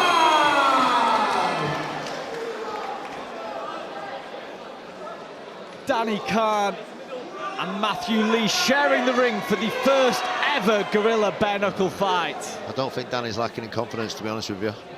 No. No, he looks relaxed.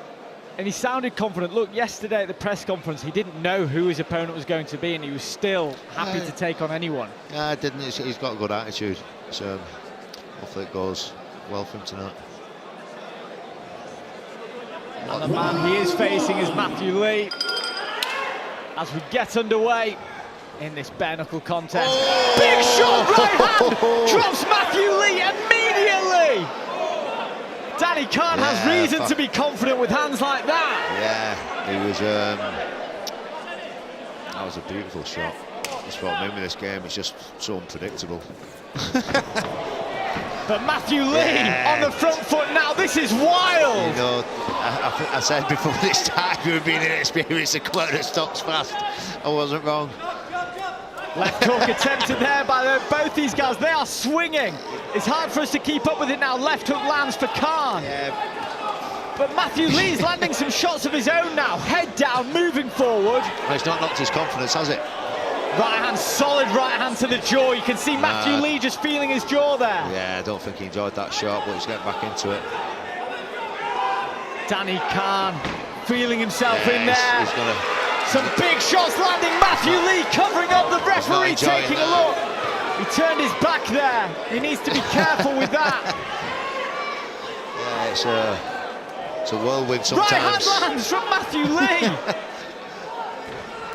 Oh, big right hand lands from Matthew Lee. TV's over.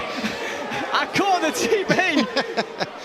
Matthew Lee caught that right hand. It's been a cracking fight. What a way to start. That right hand for Danny Khan has landed so many times, but it's not deterring Matthew Lee. He's still there throwing some bombs, isn't he? I think if one of them connects on him, he's going to go. It's a big land. Good right hand from Danny Khan. That could well be back, it. or he's going to get... Curtis Hardboard looking very closely at this one. Let him off the hook a little bit there. He's showing a lot of art to stay in there. He's been hurt a few times in this fight. And he's coming forward with shots of his own. A big shot landed at the end there. What a round to kick things off with Gorilla Bare Knuckle. Yeah, so this is what I love about the sport, man. Do you know when, like I said, the only thing that you don't want to see in this game is quitting. You know, it can be any ability of fighters. As long as you're in there and show a lot of heart, it can be entertaining to watch. Well, let's take a look at these replays, Andrew, and I want you to tell us what happened straight away. Oh, it was just a beautiful shot straight down the pipeline. Didn't show his elbow at all for the right hand, straight down the middle. The thing is, if you never fought bare knuckle before, you overcommit to shots, you get caught with some shots that won't affect you in glove boxing, will put you on your ass in bare knuckle. There was a couple of moments like that in that round where Matthew Lee looked as though he was covering up in the corner. But then, once they separated, he'd be back on the front foot, swinging. He can't knock his out, to be honest with you, because I looked at him a few times. I've seen guys try and get away out of there when they're in that sort of position, but he's not. He just composed himself and fires back some absolute haymakers. Danny Khan gets the nod in that opener with that knockdown.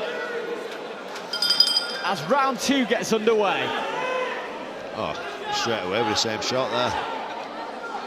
This time leading the dance with it. Good shots from Matthew Lee. Big left hook from Matthew Lee. And he puts down Danny Khan. That body shot hurt him at the end. The shot was a legal shot, man, but...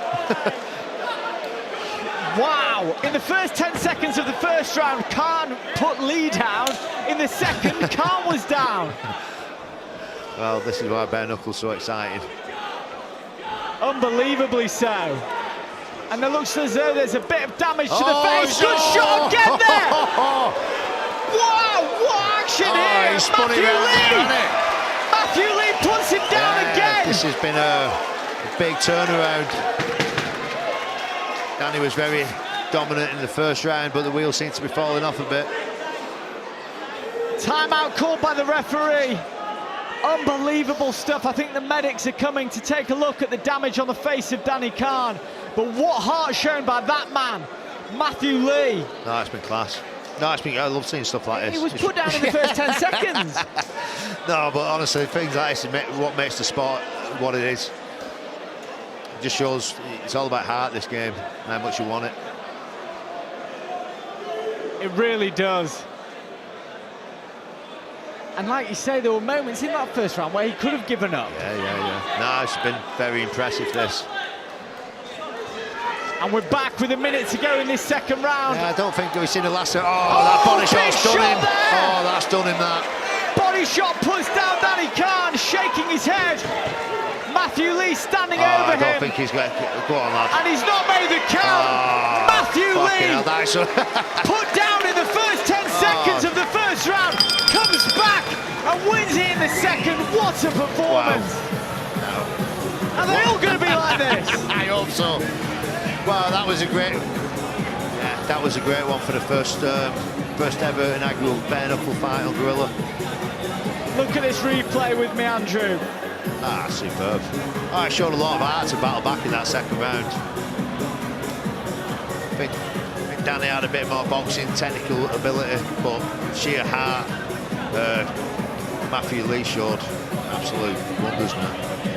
And the volume. Yeah, he just didn't let him off, did he? He wasn't putting everything in. That was a peach. Yeah. Peach right in the bread basket. No, that was lovely, that. That was a great example of why bare knuckle is exciting, because it just takes one shot to change everything. I mean, somebody who just got easily beaten the first round just came back and put the guy down 3 times in a second. I'm just looking at Matthew Lee now, and you can see him just, I don't think he can believe quite what happened. No, that was class. Pair of them. Very impressed with the 2 lads. I'm not sure when he found out who was fighting, but... yeah, yesterday it all got changed around.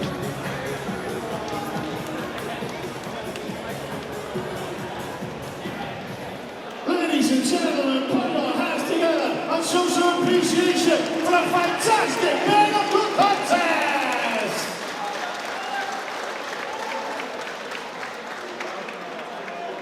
Another fantastic matchmaker from the Gorilla team. But a week after the referee stopped the contest on 1 minute 15 seconds of the second round, your winner, Matthew Lightning Lee!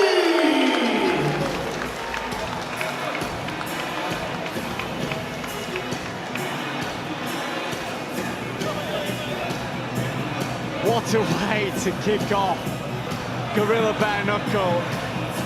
We'd not seen Matthew Lee fight before, but after that, I'd love to see him fight again.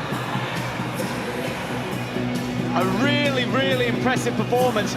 And one thing that stood out is that I felt as though Matthew Lee knew that he was going to get through to his opponent. And he's just walking out the ring now, so we're going to have a chance to have a word with him. Matthew, when did you find out that you were fighting? I found out yesterday, got the call about 3 p.m. yesterday while I was at work. I'm well impressed with that, mate. Superb performance to get put down in the first line and come back the way you did. It was unreal, mate. Really impressive, really impressive. Did you know that you were going to get through? Because it seemed as though your belief stayed the same throughout that contest, even after getting put down. Yeah, he's got to keep pushing, mate. Bare knuckle, but not quit, he can't quit. Well, he shouldn't be in the sport. Well said, mate. Superb. Well done. Great performance. I mean, you said it, didn't you? When you saw that first round not going his way necessarily, you said, you can't quit. Yeah. Now listen what he just said at the end, that was exactly right about this sport. People who are going to quit as soon as you get stuck in here don't pitch the speed in this place at all. I was really, really impressed, and like I was just saying to him there, even when he got put down, there seemed to be a belief about him that if I just keep going forward, if I keep putting these punches together, something will get through, and we saw that. Where did you see the openings happening? I think ability-wise, he was not as good down the pipeline as his opponent, but I don't know, he looked stronger though. I think when the shots hit, I think looking at him throw the shots, especially when he tucked up in the corners, kind of hurt, and he was firing back. I was thinking, if one of them lands, it's going to cause a lot of problems. And it did, and we've got our own fans with Gorilla who followed us throughout the boxing. This might be the first time they've ever seen bare knuckle, so is this normal? Yeah, pretty much, mate. It's absolute chaos. It's awesome, though. I love it. I've got to say, when they just started going for it back and forth, you think one of these shots, the way they react to shots is different as well. You can see them hurting. Oh, yeah, it's crazy. It's beautiful. That was a beautiful example of it, like, from a sort of mid-level sort of ability fighters, but just perfect example of why the sport's great, because things can change any minute. Like, it's completely different. Like, it's all right. I love it. Well, I'm a massive fan now. Like I said, I've been watching various promotions for a while, but this is the first event I've been in attendance, and I'm fully expecting blood and everything else to come flying our way. It's only a matter of time, mate. I know. When I was just speaking to Matthew Lee then, I could see the blood dripping on the microphone. I thought, right, great, that's going on my face again in a second. But we've got more action to come. If you just joined us, then I feel so sorry for you because you just missed a spectacular fight. But I'll hand you over to the Scouse Buffer to get on with the next one.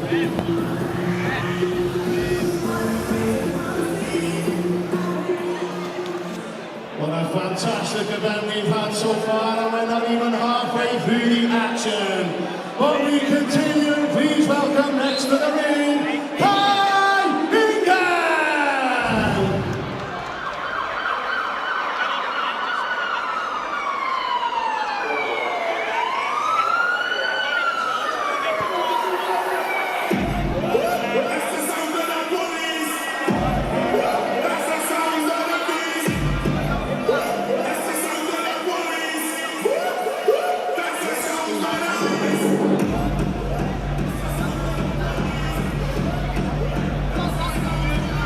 like I was saying, guys, if you are just joining us now and you missed that last fight, which was the first ever bare knuckle fight on Gorilla, what a treat that was.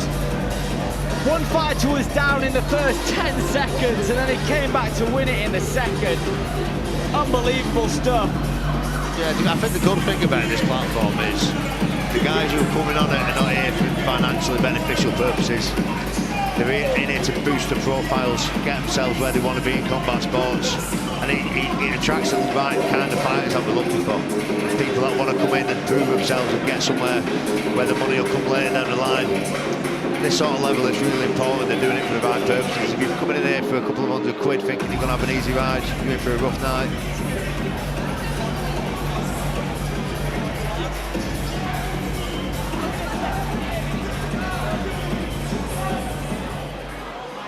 And next, please put your hands together and welcome to the ring, Craig Kennedy!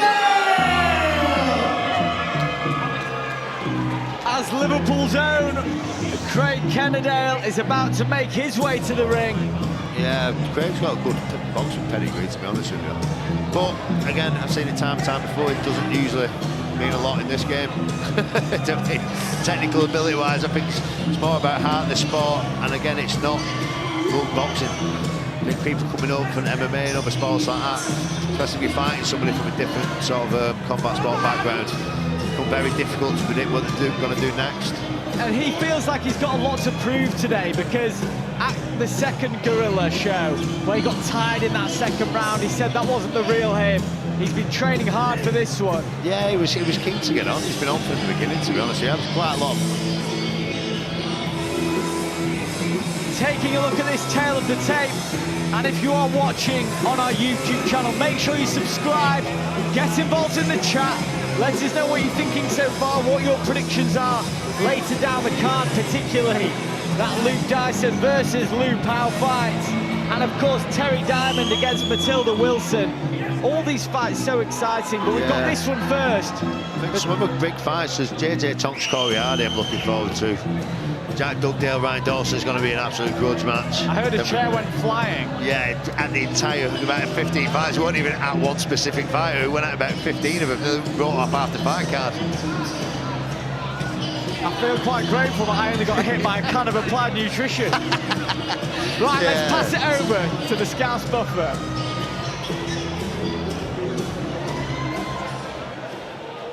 Following is scheduled for 3 rounds, introducing first boxing out of the Applied Nutrition corner, wearing white trunks from Rotherham. Hi, Waymaker Phoenix Finger!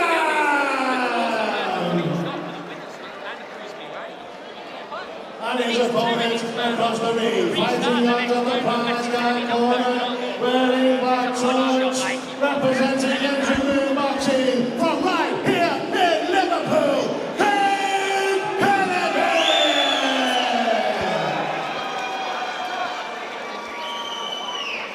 Right, so if the last fight whet your appetite, then you better be excited for this one between Craig Kennedy in the black and silver shorts. Yeah, it's a pretty intense stare-off as well. And Cunningham in the white and black. Oh! And they come out flying. I don't know if that was a clash of heads there or what. I think it's when they've never done this before they come out flying. Because when they realise how easy it is to get chinned, the wheels can fall off pretty quick. And we see the clinch straight away. Well, that's a wild swing. And against a seasoned boxer like Craig Kennedy, your footwork is going to have to be cleaner than that. I don't know. Oh. Big shot! Big right hand lands for Craig Kennedy. He's another one. That right hand is a sniper for Craig Kennedy. The wheels are falling off pretty quick here for him. What a shot. Not sure they're talking about a punch.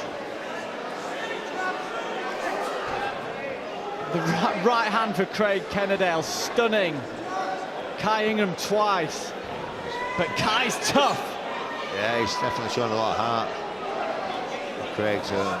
Craig with his hands down. Yeah, he's too clinical, isn't he? He's causing a lot of problems there. He's backed off a lot. He doesn't seem to want to commit anymore. Oof. Right hand, left hook. Cunningham goes down. Beautiful work by Craig Kennedale. It is a different game, this, isn't it? And he's not going to make the count there. Craig Kennedale had something to prove, and he's done that tonight at Gorilla Bare Knuckle. Craig Kennedale, take a bow. Yeah, that was a clinical performance, that. Fair play to the opponent, he took a few big shots then. That last one, you can see he's quite in a bit of a state there. That right hand was a sniper in that opener. And Kai, he showed great heart, but he couldn't land a shot on Craig Kennedale. No, I think he looks like he's come from Thai boxing. You can tell by the way he's putting his shots from quite high guard. Quite poorly, to be honest with you. That left hook was nasty at the end. It was the bottom two knuckles, you could see clear as day. Yeah, that was a nice performance, that. Yeah, I think it was an accumulation of the damage throughout that opener. Yeah, so you don't have to throw everything into these shots with a bare knuckle. So a lot of the lads take a bit of power out. Obviously, if you land the shot to the forehead or something goes wrong with the shot you throw when you break around, that's a big issue. So people tend to take a bit of power out of the shots. He's walking round the ring in his city. Craig Kennedale returning to Gorilla, and he's in the win column this time with a first round knockout.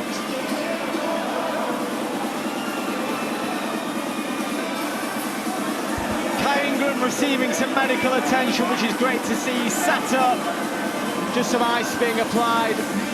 We always want to see the fighters taken care of, safely getting home to their families. Yeah, you can't knock the guy really. He stepped in at short notice. We've got quite a lot of pull-outs in a week leading up to this fight, so fair play to him stepping in last minute's notice.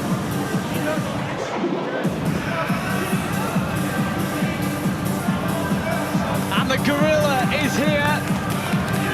You can see Mr. Darren Till on the stage, watching on with a big smile on his face as Kai Ingram gets back to his feet, which we love to see. Massive heart show. He couldn't lay a fist on Kennedale in that opener, but he never refused to keep trying. It just all got a bit too much for him. Yeah, I think when he got caught with the first couple of shots and he started backing up a bit, he started diving in a bit more than he was originally. It was inevitable that was going to happen. But fair play to the lad, gave him a shot, a lot of heart, went out with his shield, can't really ask more than that.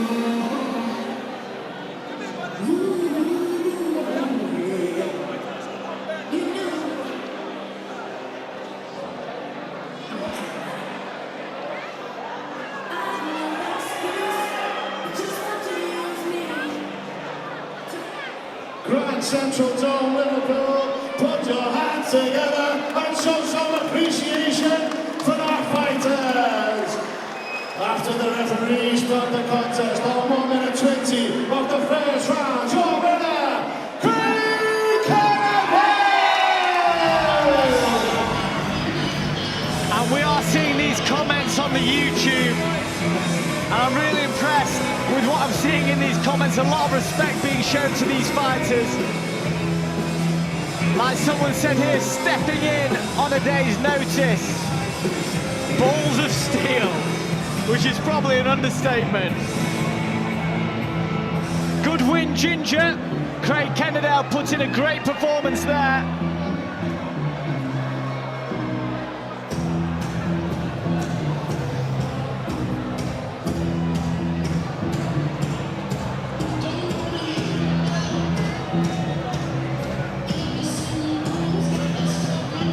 I mean, as far as bare knuckle performances go, that one looked pretty flawless. Yeah, it was great, to be honest with you. He was very composed in there. I think his style suits it. He sits back, picks his shots well.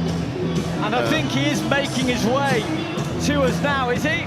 Have we lost him? Yeah, I think he's gone the long way around for some mad reason. I think he's gone the long way around, but hopefully we're going to get a chat with Craig Kennedale. Because when you know that someone's got the boxing pedigree, we've seen it time and time again, it not translating over.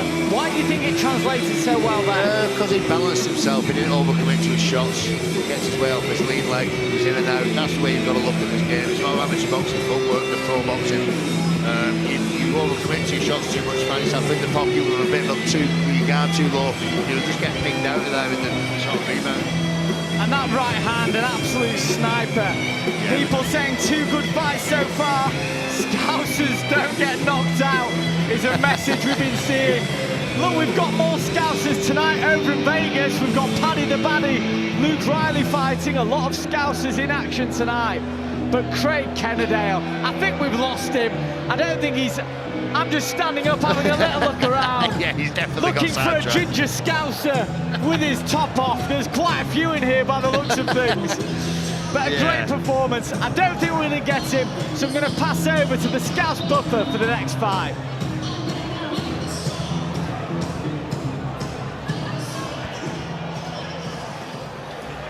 We are back with the action live from the Grand Central Dome in Liverpool. Please welcome next to the ring, Danny Thomas!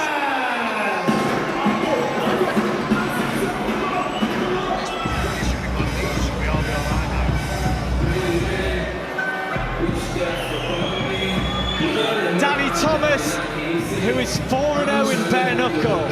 And in bare knuckle, that's actually, if you saw that in boxing, you'd think a real novice, but in bare knuckle, that's actually quite a few fights. Yeah, it is, to be fair.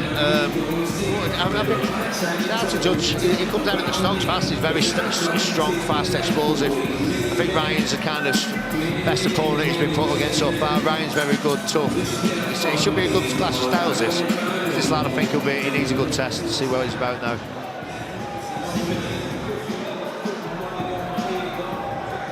Next, please put your hands together and welcome to the ring, Ryan Sampson! A big pop there from the crowd for Ryan Sampson. Joining us from the best side of the Pennines, coming from Bradford over to Liverpool, who's feeling himself on this ring walk. Nice, good to see Ryan back in action. I think the last 4, maybe on BKFC last time he was out for us. Good performance when he fought there, to be honest with you. He's a good lad, ex-army bloke. Should be a good test this for everybody, for the pair of them, to be honest with you. I'm expecting a good 50-50 fight. I think Danny's definitely going to come out of the stocks fast. You can tell he's quite a strong looking lad. Again, 4 fights in total. His full fight experience is making quite a novice. So again, I don't think he's going to have that patience yet to pick his shots.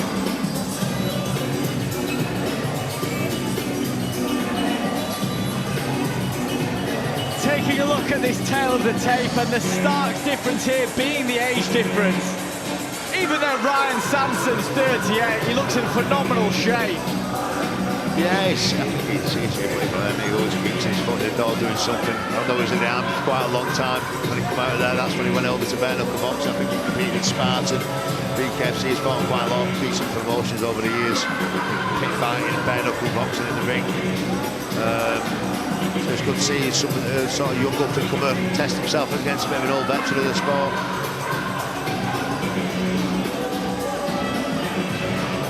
Let's get this one underway.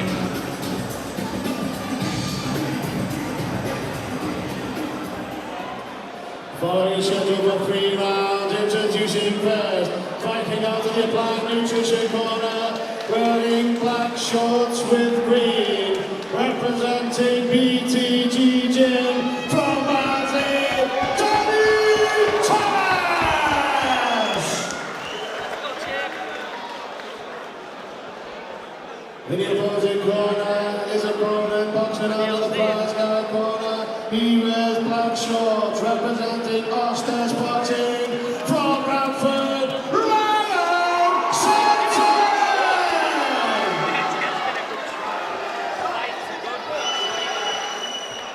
Here we go. We've had 2 bare knuckle fights so far. They've both been absolute bangers. And Andrew, you're not expecting anything different here. I just think Danny's going to come out pretty quick. I know Ryan's not the most traditional orthodox boxers. Oh, see? Wow. Wrong. You were not wrong at all. But Ryan Sanson was happy to meet him there, and he lands a good left hook in that exchange. You know what, this is what, do you know, when people have to wear a lot for the first few bare knuckle fights, they need putting with somebody like this who can take. That was a nasty uppercut, and you can see him twitching the eyes, hurt the eye. He's not diving in so much now.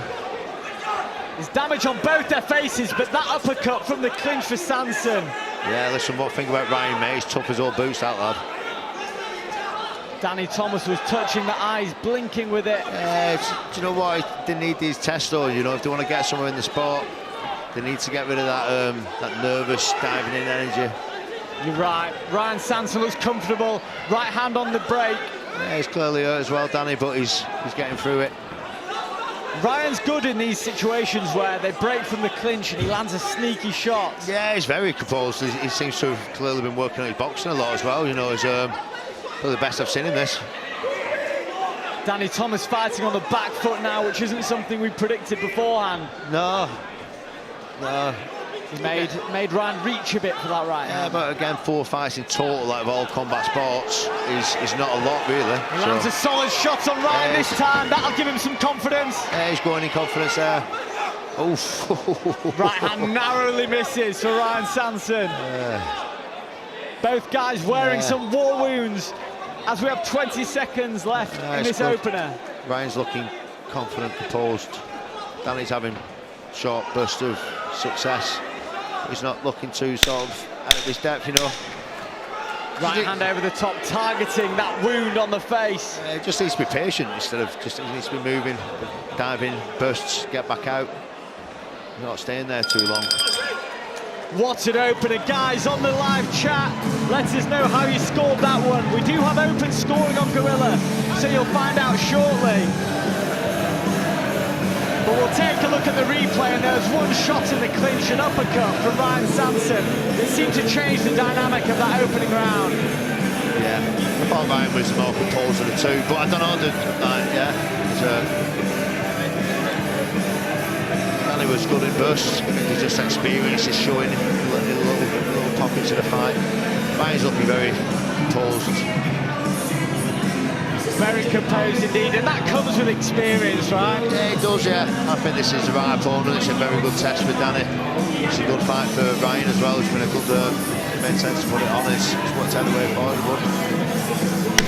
People leaning towards Ryan Sanson in the chat. Yeah, I'd agree with that. And you are correct, sir, in the YouTube live chat. Ryan Sanson gets the nod from the judges in that opener.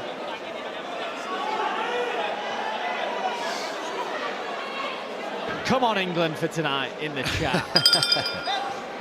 Round 2 underway. That was a bit of a sneaky one, wasn't it? A sneaky jab from Ryan Sanson, and these guys are opening up. Got being his bonnet now. He didn't like that one. Touch gloves jab. Yeah, that was a dirty trick. Danny Thomas just trying to find his range here now. Right hand from Sanson. Oh, lovely shot. Took it well, though. Took it well. Yeah, took it very well. Short right hand from Ryan Sanson. I think due to the size difference, he's going to have to use his head movement to get himself in there and get back out, rather than trying to get behind straight shots. Yeah, Danny Thomas, he seems to be... Oh, clubbing right hand. Ryan Sanson closing the distance well there, though. Oh, it's been... Both guys landing. Oh, good right hand. Good right hand after the jab from Sanson. You feel like it's going to be one shot, one big shot. It's going to cause chaos in this one. And Danny Thomas knows that he's got work to do, falling behind after that first round. Yeah, he's just kind of showing his experience in it. But again, fights like this that can change fighters' careers, really. Good shot there from Thomas. I feel like he needs to step on the gas in those moments where he's got Sanson on his heels. Yeah, the problem is as well, he's not cutting off the ring at all. He's just following him around there, just circling him. Which again just comes through experience, really. 10 seconds left in this one, a very close round, a very difficult one to call. Let us know in the chat. Yeah, who's winning this one. I think Danny's pushed it a bit further, but I don't know, Ryan's not had the same success he had in the last one. For entertainment purposes, we'd love to see it 1-1 heading into the final. Yeah, that definitely would make it interesting. Taking a look at some of these replays, nice jab there by Samson. Thomas on the front foot, but I was really impressed by Samson's movement throughout. When he attempted that big right hand, Samson engaged in the clinch. Yeah, it was nice. Using that shoulder. Yeah, he's been quite impressive today, Ryan, to be honest with you. It's good to see him back in the ring, looking good.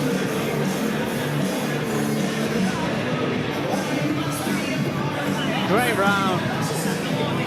People are saying 1-1 in the chat. Nothing beats bare knuckle, says Adam in the chat. You'd agree with that? Yeah, 100%.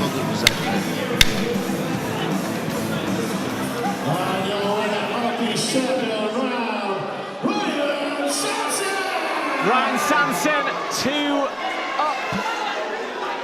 He's going to have to go for broke now, isn't he? He's going to have to go for the draw by getting a knockdown. It's going to be an interesting round. Danny's going to have to go and try and knock him out. I mean, Ryan's not fighting like a fighter who's 2 rounds up. No. He's going for it still. I think he's fully aware this kid's going to come and try and take his head off. There's a good jab there by Danny. I mean, to be fair to Danny, he's done well against a guy much more experienced than him. He's doing well with this jab. Yeah, Ryan's showing he's quite a bit taller, isn't he? So his straight shots are doing a lot more damage. Yeah, Ryan's been using that range well. Ryan looks composed, very experienced. Oh, big right hand! Gummy's gone. Gum shield's gone, but really you have to wait for the referee to separate. Yeah. Ryan was well within his right to continue there. And after that glove touch and jab previously, I wasn't expecting him to stop the action.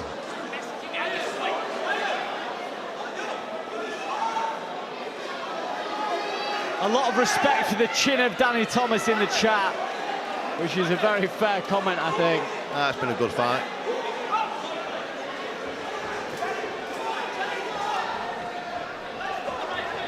Could this fight be the first bare knuckle one to go the distance tonight?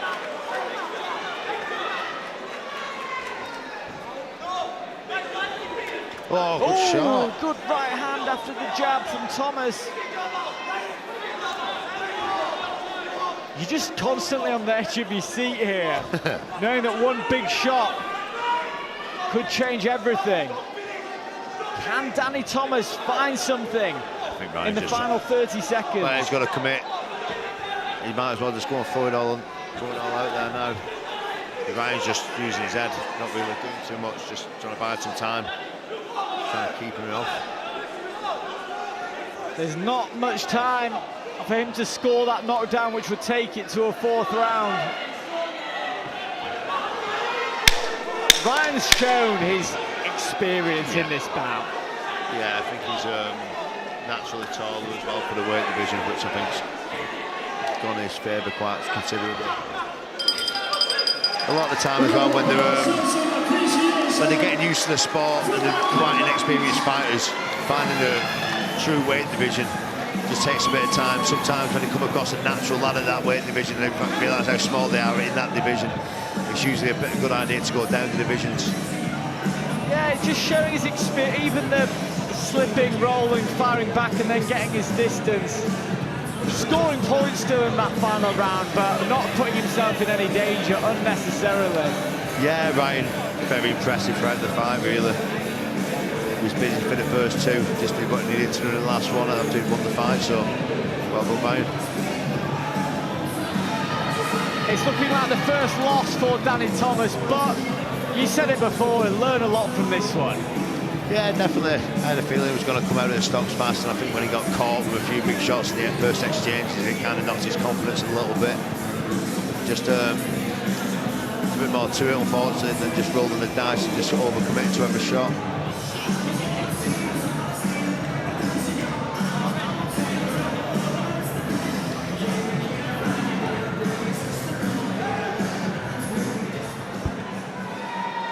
Once again, Liverpool, make some noise for another fantastic Bare Knuckle contest!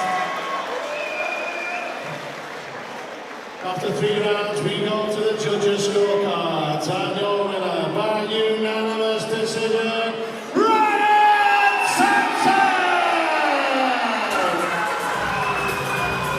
The experience of Ryan Sampson paid dividends in that one.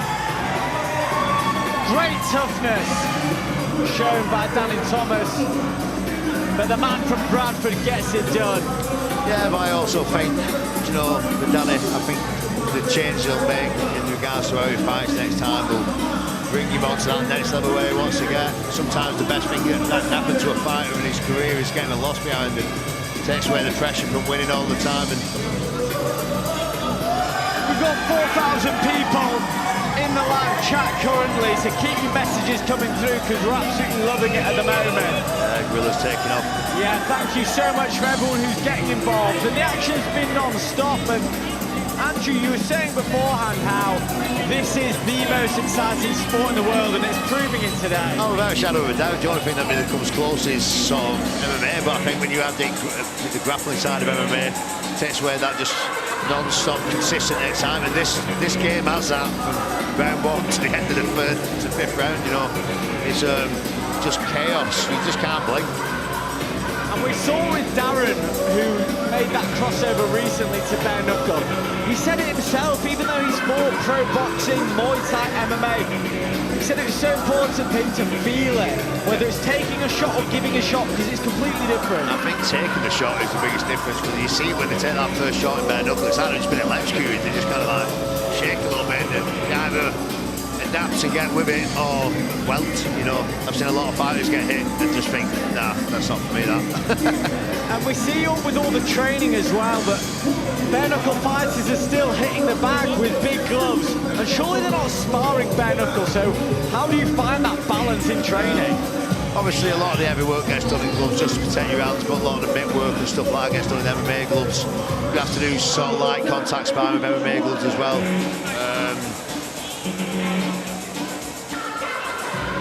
Yeah, well, we've got a lot of very, very good fights coming, just as... Apologies for those watching on the stream. We just got a topless man from Liverpool just interrupted the stream and threw me completely off my trail of thought. But anyway, we've got massive fights coming up, and the next 2 guys, this is going back to hybrid, but these are 2 big lumps. This is in the form of Corey Harrison and Thomas Latvis. 1 or 2 rounds and done this. Corey Harrison shared a ring with Lucas Brown, of course, in Bare Knuckle. Lucas has been on Corey's been on the circuit for years. I've seen him being absolute walls. I think if the right Corey turns up tonight, especially the hybrid boxing, I think you've got an entertaining fight on your hands. He's not the most technically gifted fighters, but he's got a heart of a lion. And the last couple we saw in there, they were bigger, but they're nothing compared to the size of these guys. When you're moving up to this weight, your weight, Bare Knuckle, I mean, that's a whole nother kettle of fish. Corey's about my size, and then Thomas, when I see him yesterday, he's bigger than Aerial's like, so, yeah, look, it's 1-2 round max this. The thing is with the heavyweights in Bare Knuckle, there's not a lot of give. When they get hit properly. And when Darren was making that changeover, did you have any advice for him, or did you know that he'd just take to it, given his competence across combat? I think his fight IQ, sharpness, how committed he is to whatever he does, just showed in the night. I remember having a chat with him, it was like that. I can see on the night, it's just how he adapted. His footwork was perfect. He was in and out his angles. Out up the seat was very good. Like one of the best crossover performances I've seen personally. It was a cracking performance, and now we're going to move on to the big men in 4-ounce gloves. I'll pass you over to the Scouse Buffer.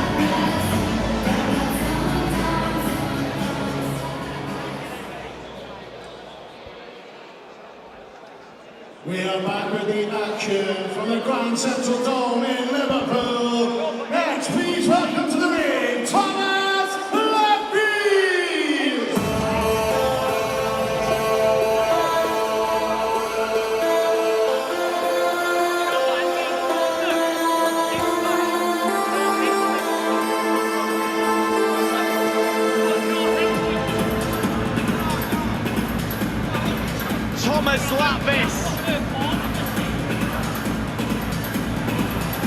listening to the tune that will be played in Vegas in the wee hours of Sunday morning when Paddy the Baddy makes his ring walk. Thomas isn't the most experienced of lads, but you know what you get with the Eastern Europeans, mate. There's no quitting the boys. He can bang, and he grabbed this opportunity with both hands. So I describe him as looking quite sturdy. Yeah, he's definitely not going to budge if you hit him.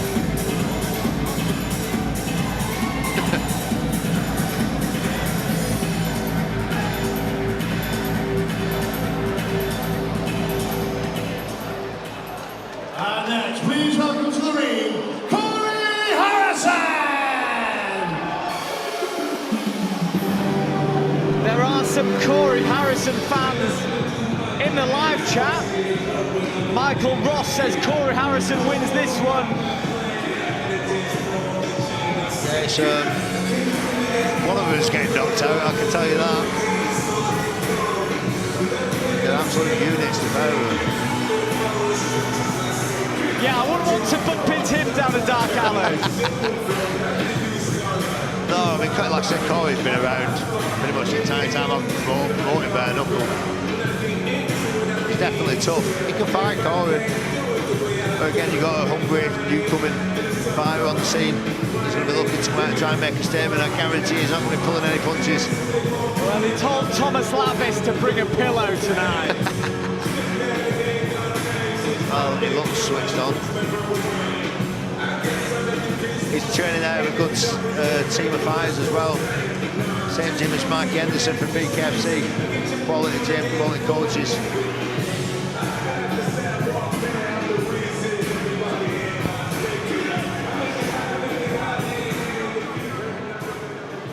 Following is scheduled for 3 rounds. Introducing first, fighting out of the Applied Nutrition Corner. Wearing black shorts, representing Hanger Boxing from right here in Liverpool, Thomas Lights Out Lapis!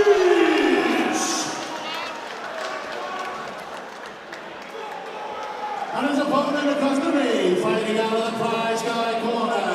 He wears red shorts from Burnley, Corey Harrison!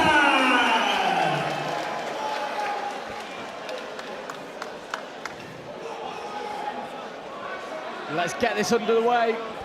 I'm Alex Maver, joining me, Andrew Bakewell, who's getting a lot of love in the chat, by the way, Andrew. You've got a lot of fans in here. All right, makes a change. Corey Harrison, Thomas Lapis. Let's get this one underway.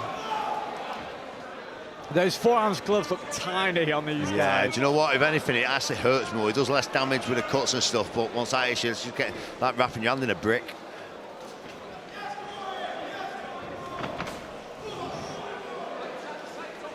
Lapis just trying to gauge his distance with that jab. This is what when the more experienced lads are in there, just they're a lot more patient.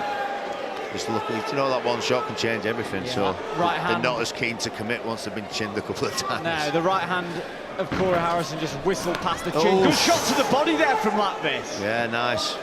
Lapis is cutting the ring off well. Corey's actually, his movement's good.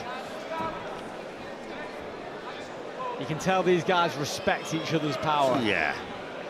Yeah, I think they're both aware as soon as the man clinches. Oh. Nice. Well done, tying him up in a clinch there for Corey. Intelligent work there. With his back against the ropes. Yeah, he's looking well here, Corey, to be fair to him. Good pressure by Lapis. Just needs an opening here. As soon as he jumps in, Corey's just tying him up, not letting him get his shots off. Yeah, it's a smart move, to be fair, because the problem is if you sit there tucked up on the ropes with these kind of gloves, you're just going to get smashed. Good feint by Lapis and a jab to follow up. The uppercut could be on for Lapis here when Corey does dip down to tie him up. Yeah, could be. Corey's tactics are right though at the minute, to be honest with you, against a big solid opponent like with sort of coming in underneath him. Good combination, 1-2 down the pipe from Harrison. Just needs to get a bit busy with his jab, I think. Try and keep him at bay, because at the minute he's just getting pinned in corners. 10 seconds left in this opener. Right hand clips the top of his head. Yeah, I told you he's tough as old boots, Corey. A moment in a round that looks as though it was going to boil over at any moment. We got something in the final 5 seconds there. You always got it. It's good to see, look, they want to be patient. So the crazy boys are like fun to watch, but it's good to have a good mix of it. How are you scoring that opener, Andrew? It's a very tight one. Just down to Lavish pushing the fight. I'd give it him. There weren't a lot between him striking ability, so I'd have to give it towards the man pushing the fight.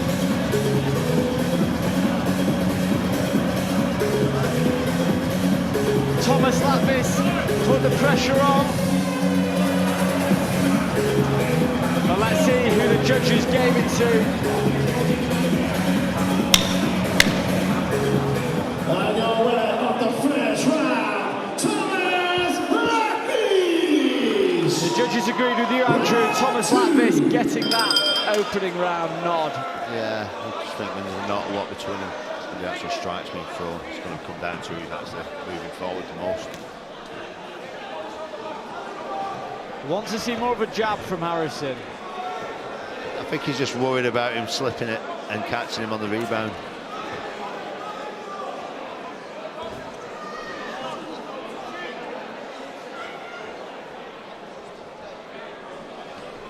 Lavish just working his way in, prodding out that lead hand.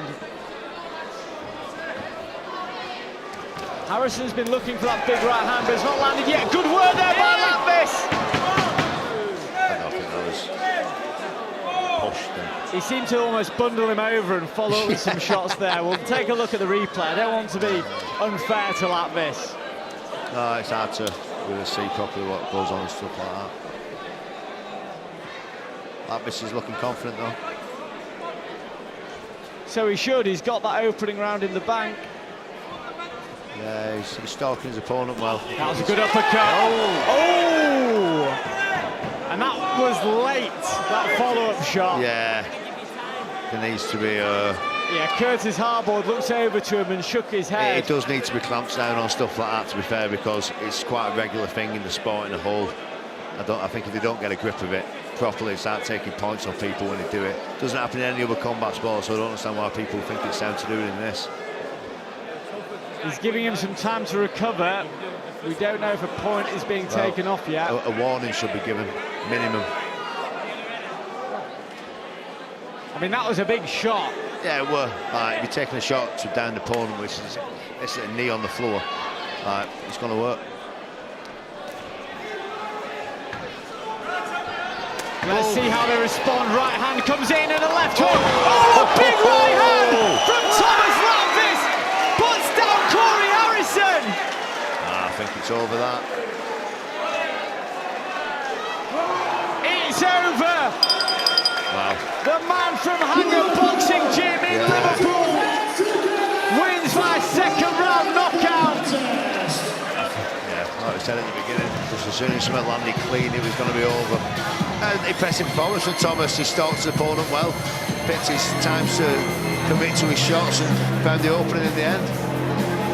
Taking a look at some of these replays, that first barrage. We're going to take a look at that late one now. That was a big shot. I mean, they just get caught in the moment. The referee needs to dive in, but at the same time, until they make a bit of an example on somebody hitting down the opponents, it's just going to be something that continues. That right hand that caught, and Harrison was moving into it as well. Yeah, I think he was unsteady on his feet as well, took it in a, he's not in a good position. No, it was a good fight, guys. Enjoyed that one. Good to see Harrison back on his feet. Really good fight.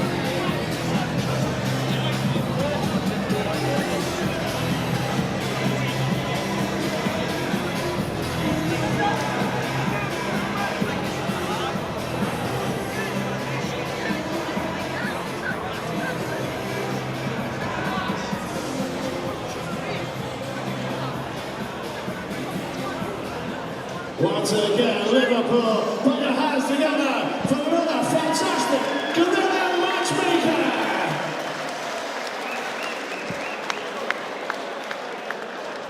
And your winner, by way of knockout, Thomas Lavish. Thomas. For Corey, to be fair, I mean, there's no shame in going out in the Shield like that. We literally have zero issue with people going out in the Shield. When people quit, we've got a problem. Yeah, I think like you said, until something's done about those late shots, then it's fair game, and he went on and he capitalised, and he got a beautiful right hand. Yeah, I mean, to be fair, I don't think it was particularly, they just get caught in the moment. I don't think he's ever seen anything malicious, Thomas, in the time I've known him. He just get caught in the moment as a fighter sometimes, but it's down to the ref, the officials, to make it a bit of an example. It's bumping the sport, not just sort of an individual performance. I think it kind of died down for a bit, people doing it, when people were made examples of over companies like BKFC, BKB, but sometimes you just need to remind them.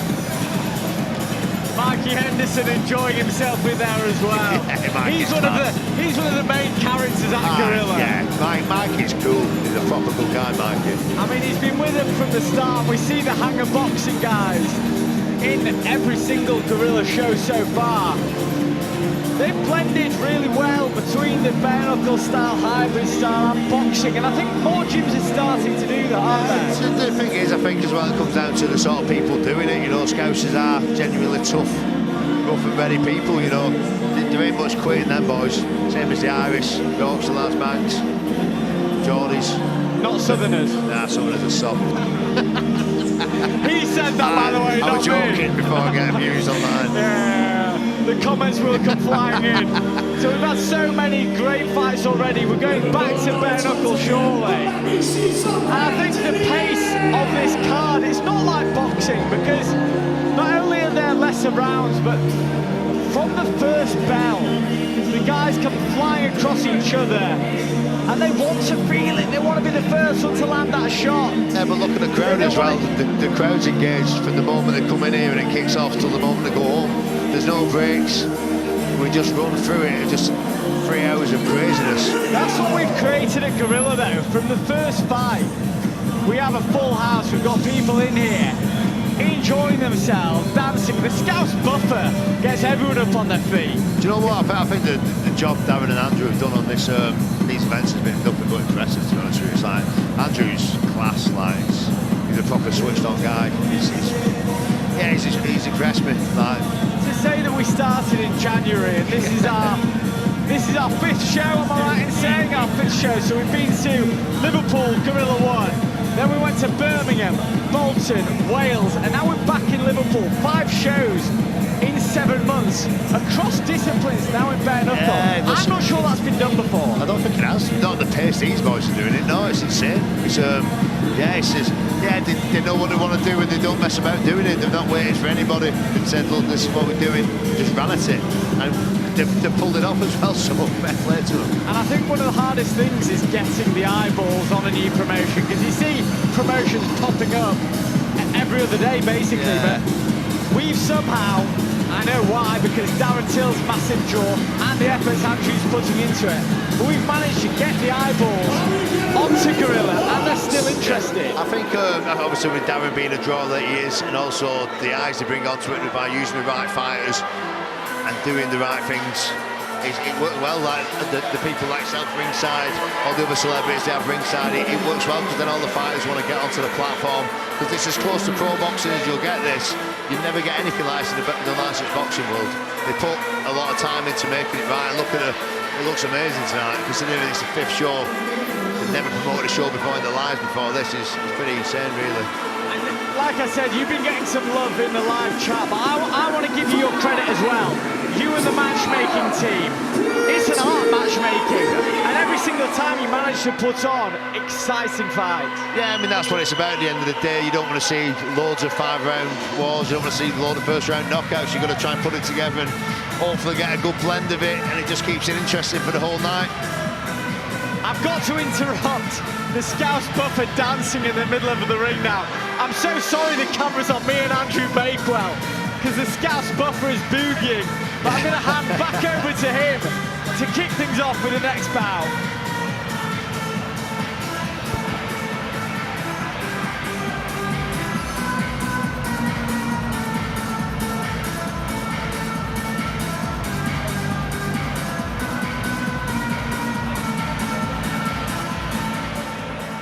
Liverpool time on us, launch our next contest, please welcome first to the ring, Jez Hargreaves!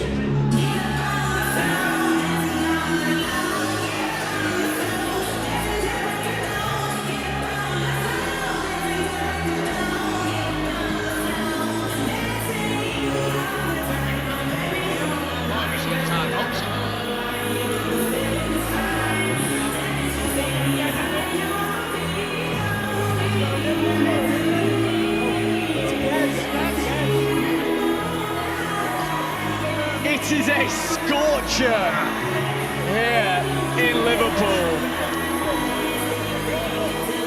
I mean, 30 degrees in a packed Grand Central Dome. Andrew Bakewell, you are feeling the heat. Yeah, I am sweating. It's rough in here, guys. We've got Jez Hargreaves making his way to the ring now. I think this is going to be good, to be fair. Again, very inexperienced fighters, but it's a good clash of styles. You've got Charlie, who's quite tall, long. Comes to fight, you've got Jez, who's just an absolute warhorse from Wales, carries a lot of power. You've got Geordie versus a Welsh lad, so you're definitely going to get some fireworks. Crikey, this is going to be a scrap. The biggest age difference as well, which we'll see shortly. Cannot wait for this one.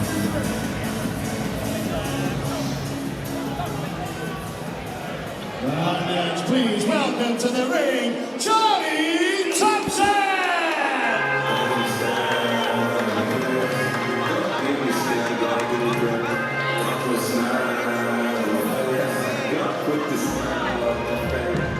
Charlie Thompson, whose stablemate Dan Shaw got to win in the opening bout of the evening. He'll want to follow suit. Yeah, look, they're just tough boys from that gym, from what I've seen of them. Again, I'm not expecting huge amounts of technical ability. They're not lacking in ability hugely. Just, I think it's going to be more about heart. I was having a talk with him before. He's 7-1 in bare knuckle. He's only 21 and he believes that sky's the limit for him, and why not? Yeah, a lot of these guys, especially when, I think you underestimate how inexperienced some of these guys are when they just have a straight bare knuckle boxing record. They don't really give themselves time to, and you can get a lot more experience in gloves or mixing it between the two in the first bit of your career.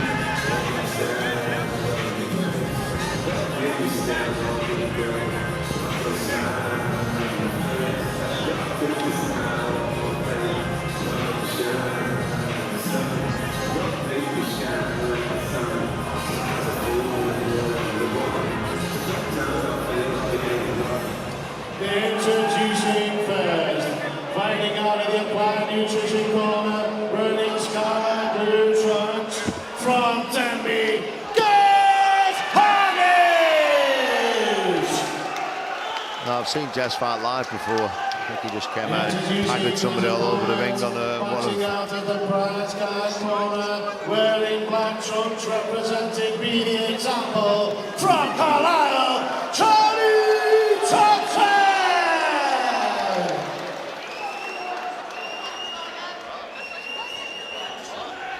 Here we go. The back to bare knuckle, the gloves are off. Charlie Thompson in the black and white, I'm going to say, and Jez Hargreaves in the blue. I'm expecting Charlie to try and keep it nice and long, get behind his jab, try and use that range. Oof. Yeah, Jez don't mess about with Hargreaves. Jez though. Head down, let's go. Yeah, Good took the clinch waist. work there by Charlie, chipping away. Yeah, I mean, that's a different aspect of the sport. I think we're just kind of seeing for the first time. Oof. He's not... Oh, there's a big cut opened up on Jez Hargreaves. Yeah, it's definitely pissing some blood there. Just over the right eye of Jez Hargreaves, and Curtis Harbord, our referee, is just getting the medic to take a look.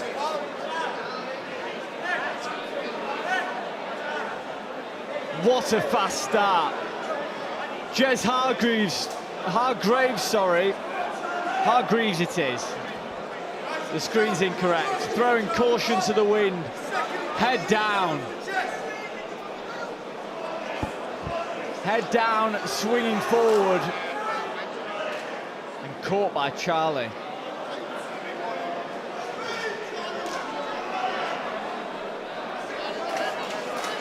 The chat is saying, do not stop this fight, and I can see why. Yeah. As the referee gets the action underway again. Oh, big shot lands this time! Yeah, on Charlie Thompson! To be fair to Charlie, he's dealing with that pressure well. I mean, it's not easy to deal with a lad as strong as Jez coming in, committing like that. Yeah, Jez is leaving himself wide open, rushing in. I think if Charlie weathers the storm, tries to catch him on the way in, and just clinches him up when he gets in there. So he's doing well to deal with it at the minute. Great work by Charlie Thompson, putting Jez Hargreaves to the canvas. Charlie Thompson has done his job. Staying composed against the onslaught of Jez Hargreaves and landing when it matters.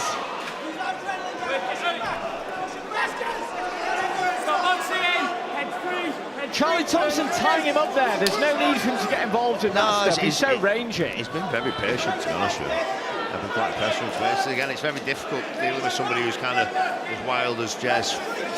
Wild is the right word there, Andrew. Curtis Hardboard, our referee, waves it off. Charlie Thompson gets it done in one.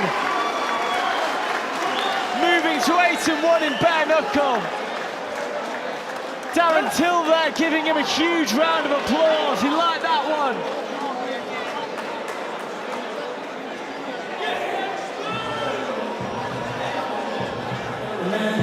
Well, we take a look at the replays here. It was rinse and repeat for Jez Hargreaves, head down swinging, trying to bulldoze Thompson. Thompson stayed patient, tied him up when he needed to, and then landed when he needed to.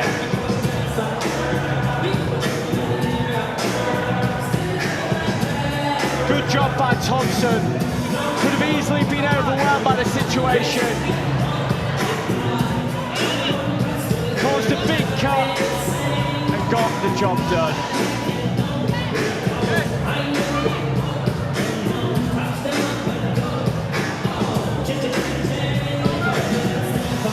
The referee clearly looked to the cut and thought enough is enough. And fighter safety is paramount. Great to see these comments complimenting our referee as well. Good stoppage.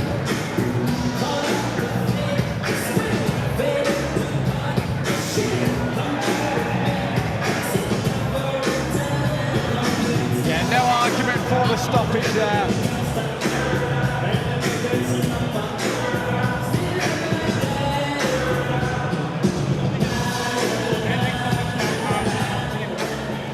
We're looking for a show of appreciation for two fantastic fighters!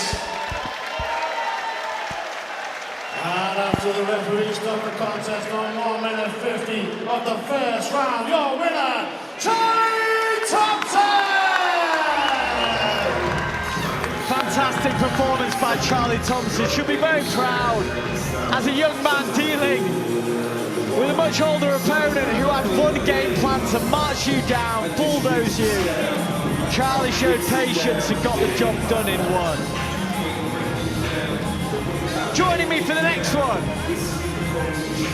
Joining me for the next one, I'm back with a familiar face. Louis the reporter, repping the Gorilla hat and the England shirt. Your plans tonight, come to Gorilla, enjoy yourself, get some content and then watch England. What are you making of the show so far? Yeah, it's brilliant. The place is packed. Everyone's having a good time, you know, no crowd trouble at all. And everyone's just enjoying the fights. Everyone's safe in the ring, you know, they may get knocked out, but they've come back up. The doctors have checked them and they're all right, so the night's going perfectly. I've not had the chance to speak to Darren yet. I've seen him up on the stage, on that promoter's table. Have you had a word with him? What's he thinking so far? He absolutely loves it. I was just standing next to him when I was recording the fights. The guy dropped and he jumped and he's like, oh, like, he's loving life and he's happy that this is what he's created. I've been checking these comments throughout the live chat, which has been unbelievable. I've not been called a sausage as many times as usual, so I must be getting better. But everyone's saying just how exciting Bare Knuckle is. And it's hard to disagree with them. The pace is ferocious. The shots just hit differently. I was really impressed by Craig Kennedale, his performance. That sniper of a left hand. And all the action's been incredible. Which fight have you enjoyed so far? The most? Maybe the one, well, definitely the one I was here sat ringside with you commentating earlier. You know, it's the second fight, but the most memorable, I'd say. Stephen Elbeck, Sam Casson. Just to quickly go through anyone who wasn't here, I know we've got more numbers on the live now. Sam Casson dominated the first 2 rounds, was aggressive and used all his energy, and then Stephen got knocked down. Basically knocked out, got back up. It was a Tyson Fury, a Wilder moment, and shocked all of us, carried on fighting, won the last round. If it was a 5-round fight, like I said earlier, he may have even won it. Absolutely. If there's one thing that sums up social media, it's people reassuring me that I'm a sausage on the live chat, but at the same time saying that it's an unbelievable night of action. And if I have to be a sausage for that to happen, then I'll take that all day long. Let's move over to the Scouse Buffer and get on with the next fight of the evening. Let's go.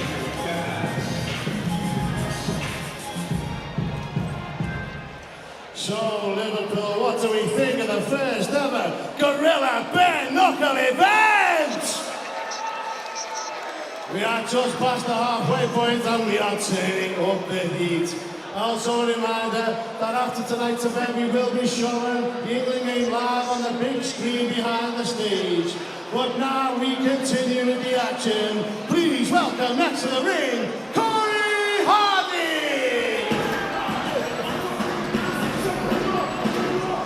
Corey Hardy making his way to the ring.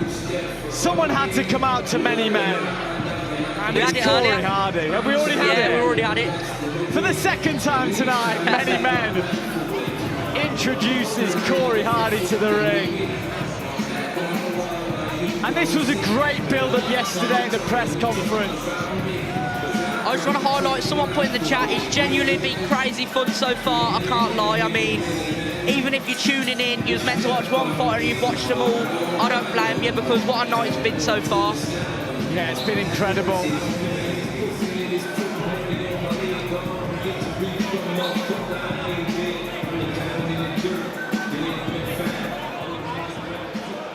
And next, please welcome to the ring, JJ Tonks!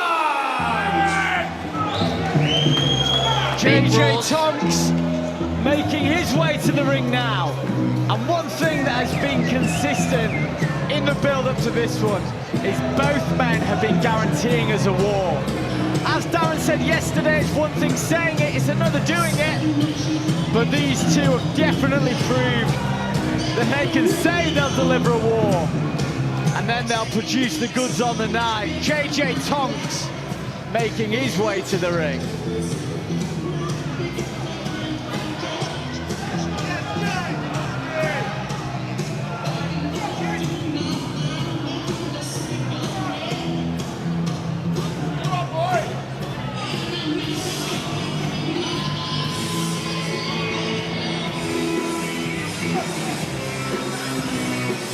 The tale of the tape, we've got Corey Hardy, 32 years old, and likewise for JJ Tonks. The height's pretty much near the same, and both guys live kind of near each other, but Corey Hardy coming out of the Lion's Den, I mean, what a well-respected gym. Same goes with JJ Tonks. Both big hitters, serious operators.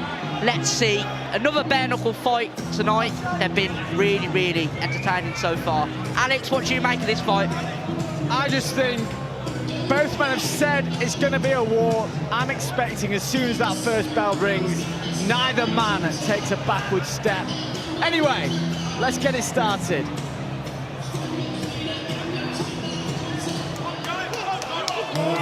Scheduled for 3 rounds. Introducing first, fighting out of the Applied Nutrition Corner, wearing blue shorts and representing the Lions Den from Pinson, Corey Hardy!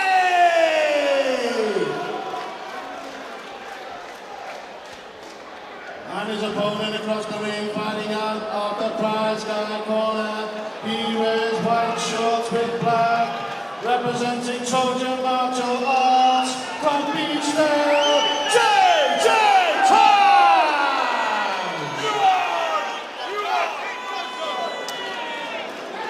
A huge mass of JJ Tonks fans behind us, letting their voices be heard. A lot of noise when he walked out. I cannot wait for this one, I'll be honest with you. Ever since the press conference, I just thought, this, as long as it lasts, is going to be insane. Both men coming out in orthodox. Tonks in the white, green and black. His opponent in the blue. Corey landed a nice jab there. Oh, off balance there, Corey Hardy. Ooh. Struggling with his footwork a little bit here.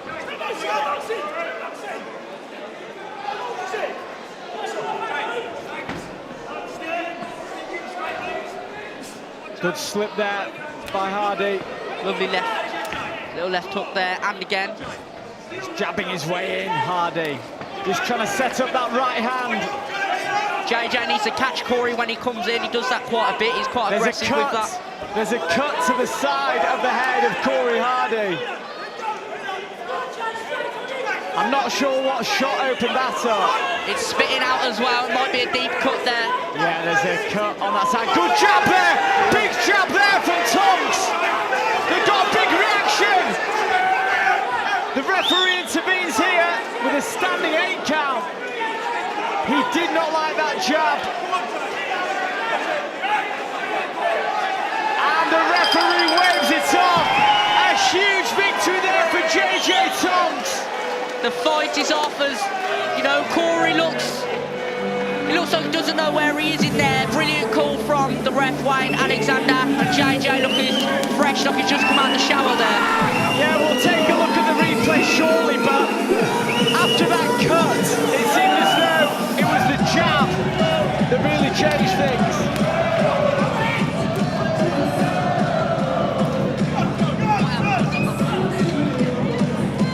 Lovely shot there by JJ. Here it is, what a jab there. Yeah. Corey just touches the side of his head. I mean, that changed the whole dynamic of that fight.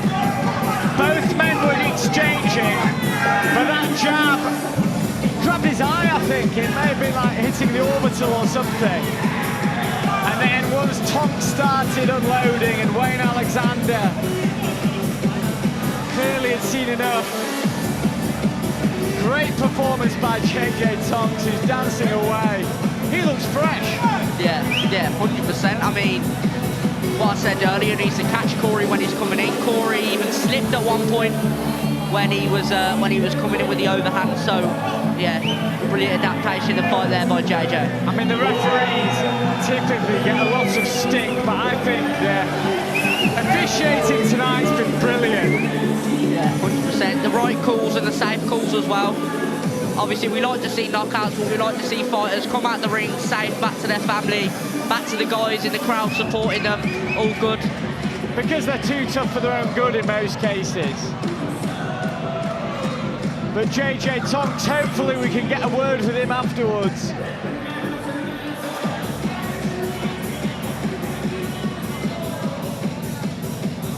Good to see Corey Hardy on his feet, speaking to the medical team.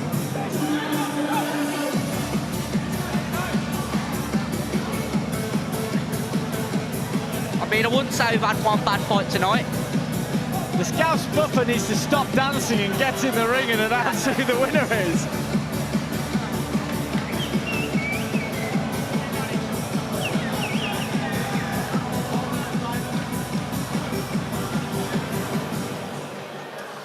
Gorilla, let's put your hands together and show some appreciation for our fighters.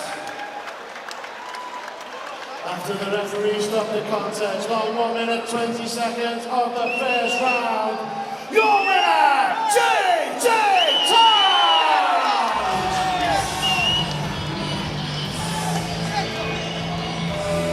A great win there, and one punch, one jab from Tonks changed everything in there.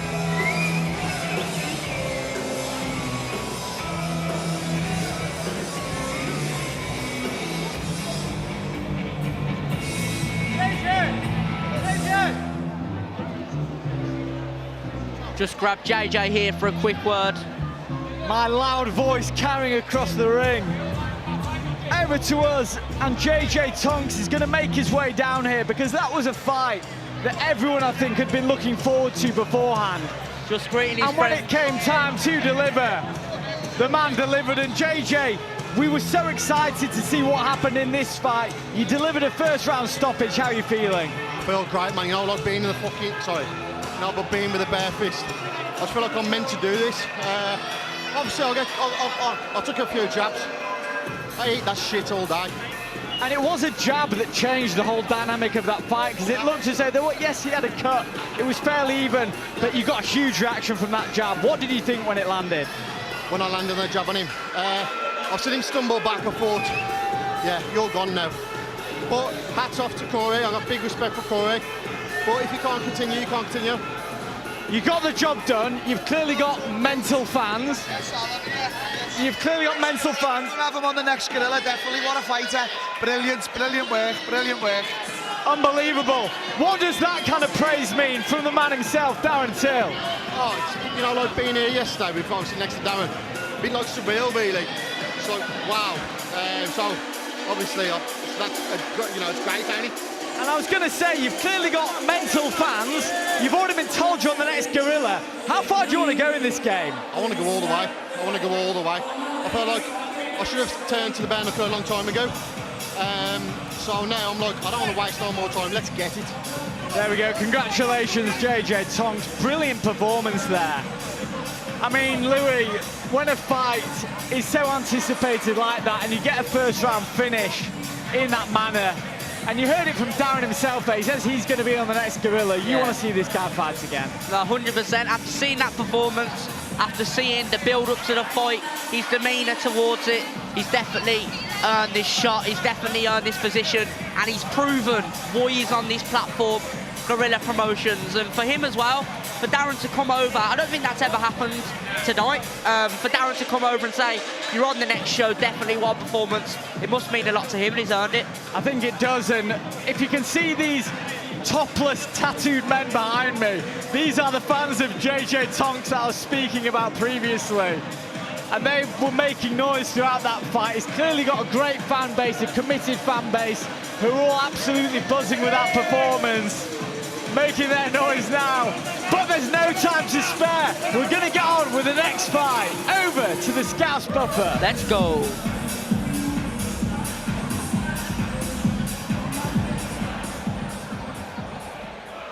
We are turning up the notch again on Gorilla Promotion. Please welcome next to the ring, Chris Chan!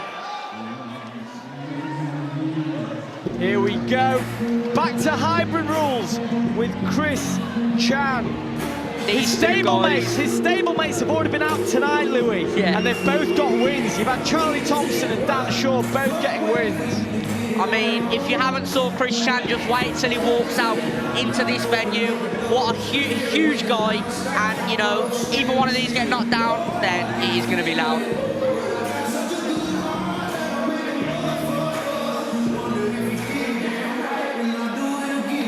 You're right, Louis. He's a big man. The cameraman isn't even catching the top of his head there. 8 foot tall Chris Chan.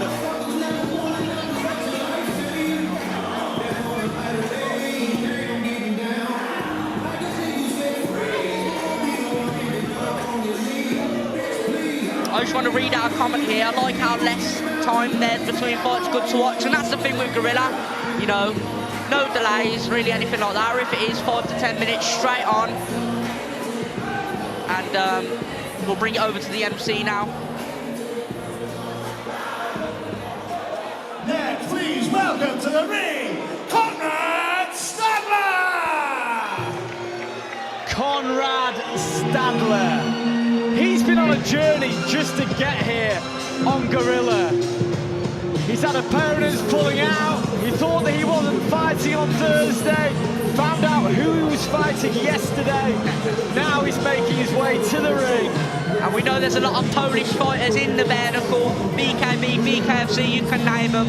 Big roster of Polish fighters. And they seem to be very good. And I can't make a prediction, but all I can predict is someone is hitting that canvas in this fight. When I asked him his game plan, you know what he said? He said, surprise mother, a word that cannot be. And during this live promotion, at least not until after 9 PM. When the England game's on. Yeah, we can say what we want when the England game's on.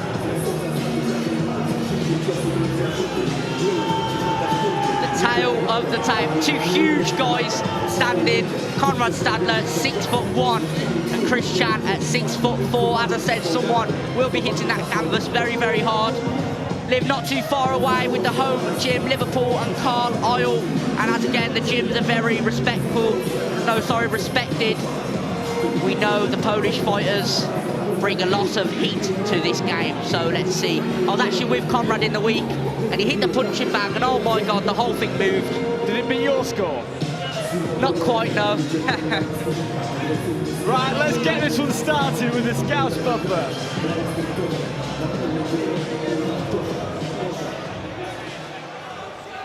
The following is scheduled for 3 rounds, introducing first boxing out of the Applied Nutrition Corner.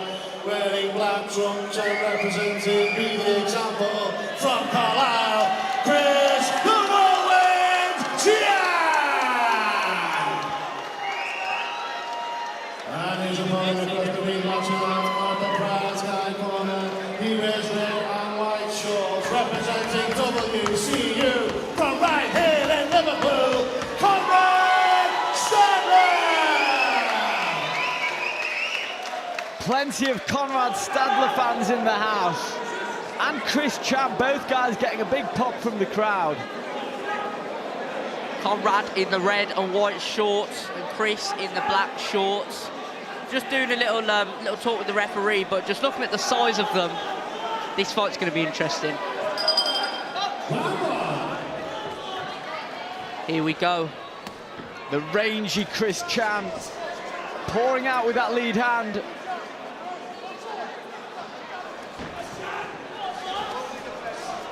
Ooh. Some talking between them there, but Chris Chan landing a good right hand there through the middle in that exchange. Conrad getting him in the clinch and unloading some short right hands.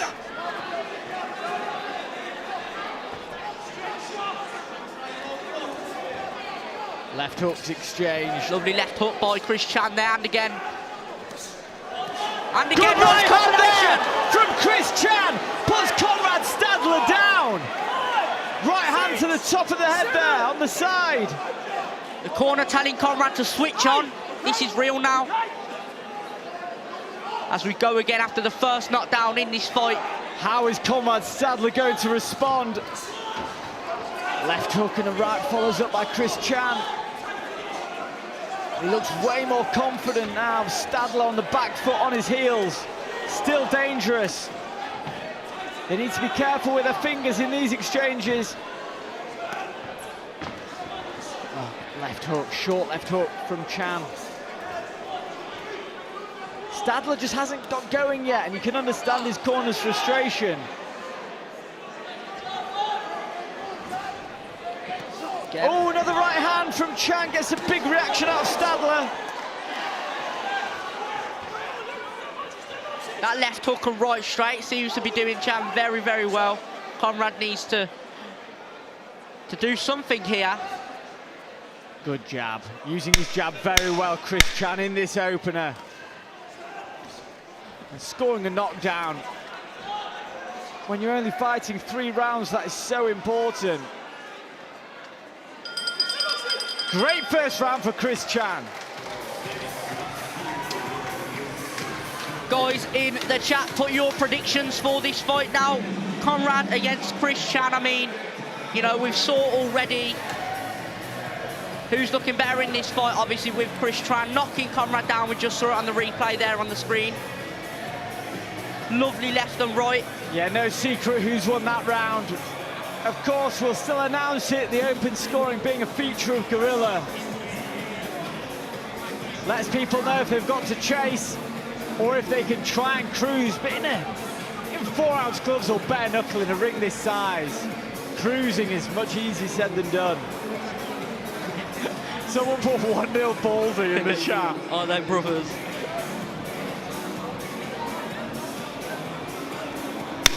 It's not over is the message in the chat, and you are correct. With these guys, especially the heavy guys, we know Chris Chan just won that, especially the heavy guys, one big hit and, you know, the fight's over. So let's see how the second round goes. We've just went into it now. Let's go. Chan opening up with jabs and right hands. Conrad missed narrowly with an uppercut from the clinch, gets caught by a big shot there from Chan.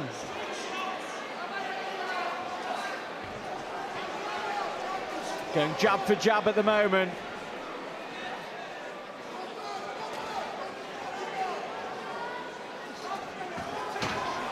Right then, left from Chan. Conrad seems to be gassing slightly. It's the pressure, I think, from Chan. Got on that left eye as well. A cut on Conrad.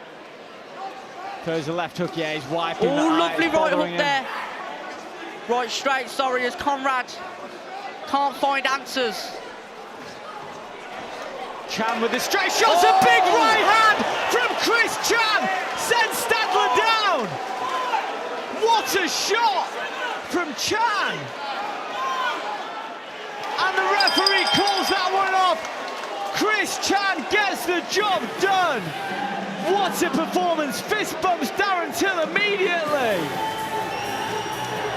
A great performance from Chan. Yeah, brilliant, you know. Chris Chan just sitting on the ropes there.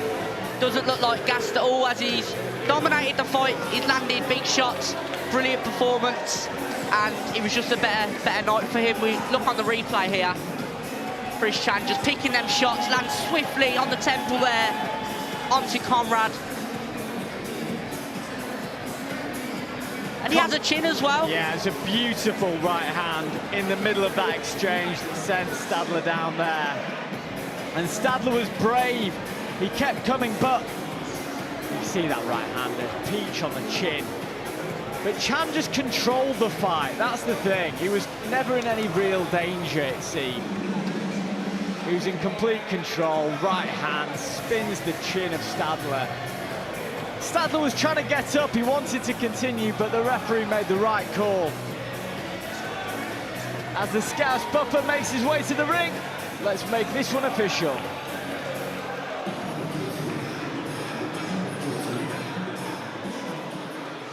Once again, ladies and gentlemen, show some appreciation for some more fantastic Gorilla matchmaking.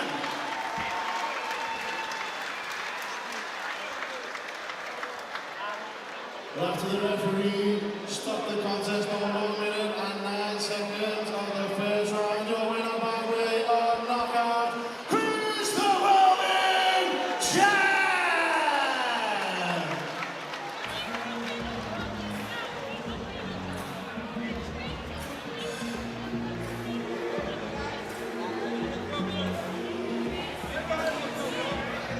A really impressive performance from Chris Chan.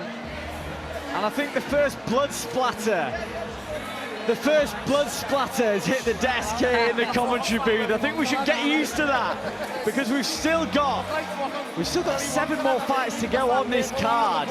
And the action has been non-stop. Really impressed by what we saw from Chris Chan. One of the most dominant displays so far. Yeah, definitely. You know, he's picking them shots and you could see his IQ within the fighting game. He's getting close.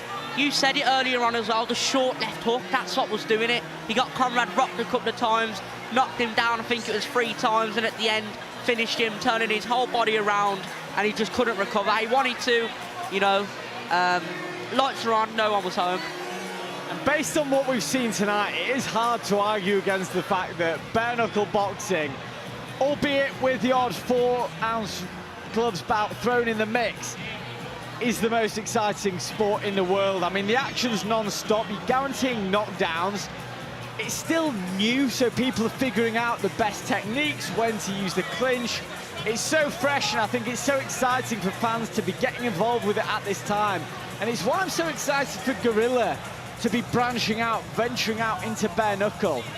because there's so much opportunity here. Guys aren't just, we've had it where boxers are coming over once they've retired to bare knuckle, but now we're seeing people fighting bare knuckle from the start. We're seeing boxers in their prime, crossover stars in their prime coming over to bare knuckle. How excited are you for how far Gorilla Bare Knuckle can get? Yeah, very excited. You know, what is it, 6 shows, 7 shows scheduled until December. And by the way, I did want to say, none of those are a bare knuckle show, so I hope we fit one in there somewhere. After seeing tonight, I definitely want one before then, but it's very exciting. Everyone in the scene is talking about Gorilla. There's all these shows, Gorilla is the main attraction, and we're seeing it tonight. Brilliant fights, and we've still got a lot more to go. Yeah, I mean, we are booked until December now, packed with shows. We only started in January, and I love seeing all the same people commenting on the lives and commenting on our Instagram posts, saying how much they love the shows. I think they appreciate the fact that we don't take ourselves too seriously as a team. We like to have a bit of fun. We're all giving each other banter all the time, but we put on entertaining shows, well-matched shows, and we give the people what they want. They don't want massive gaps in between the action where we've got a band playing for an hour and a half. We want to get going. I've just had it in my ear saying, stop talking, Alex, get on with the next fight. If that's not proof, I don't know what is. Over to the Scouse buffer.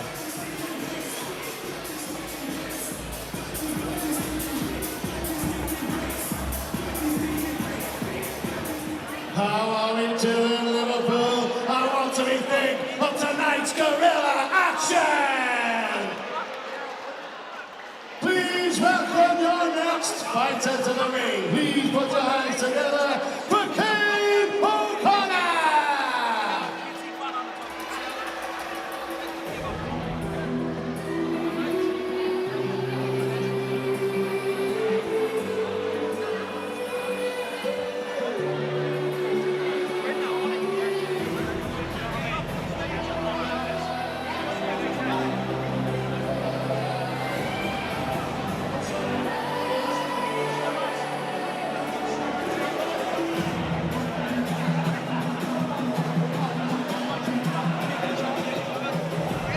Here we go. Kane O'Connor making his way to the ring. He's got an MMA background. He thinks that he's being overlooked by his opponent, and he wants to make a statement here.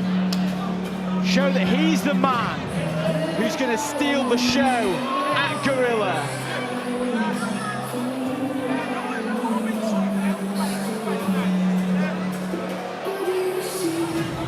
I do want to say, actually, I'll let you have this moment with Zombie.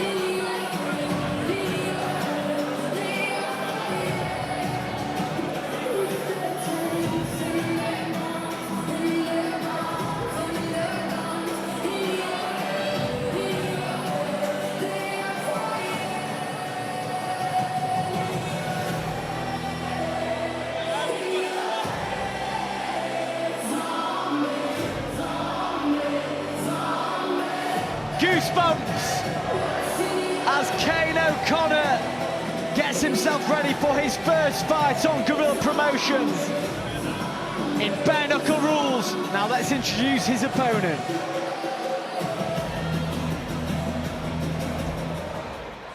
And next, please welcome to the ring, Shamas Ahmed!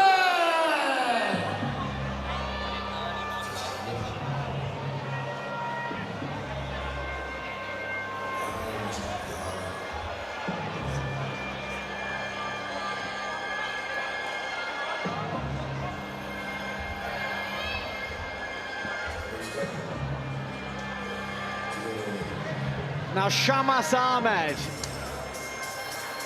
he says violence is guaranteed, and he's called an early stoppage against Kane O'Connor, which is why Kane O'Connor felt as though he was being overlooked. And the tensions were rising during the press conference yesterday as Shamas stares him down from the ring walk.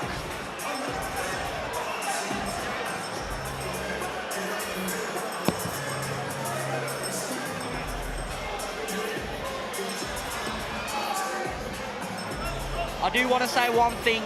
Juan Carlos there doing a good job on the mic. That is unusual for us to get praise. Well, definitely Alex, it's normally sausage or... So appreciate that, thanks for the love, but... Hey, when I'm in Liverpool, I get called a mushroom.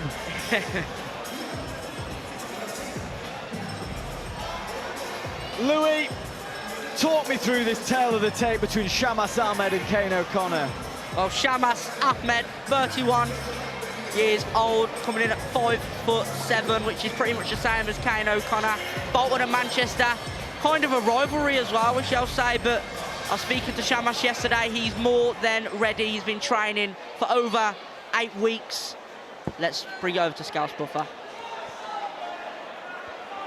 Following a schedule for 3 rounds, introducing first fighting out of the Applied Nutrition Corner. He wears pink shorts, representing Tiger Muay Thai from Manchester, Kane O'Connor! And his opponent across the ring, fighting out of the prize guy corner, wearing white trunks, representing Outline Gym from Bolton, Shamas the Pitbull Ahmed!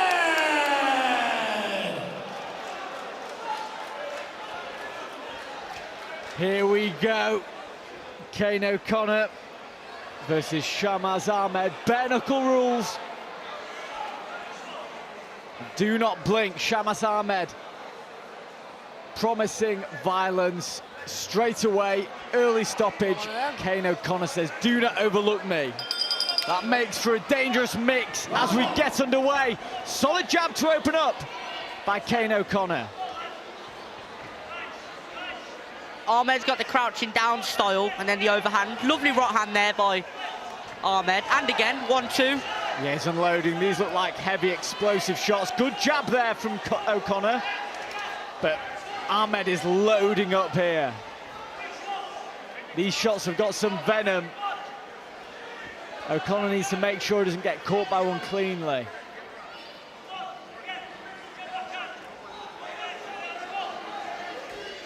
Ooh, lovely jab there by O'Connor, and again. Good shot there by O'Connor, but this isn't where he wants to be against Ahmed. Ahmed wants to pin O'Connor against the ropes.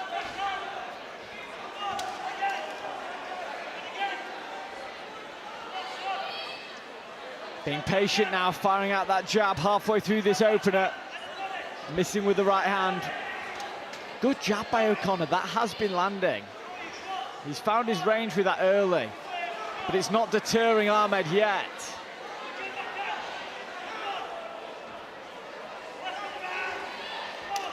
Tempo of the fight slowing down now as it comes into the last 40 seconds. And O'Connor goes down.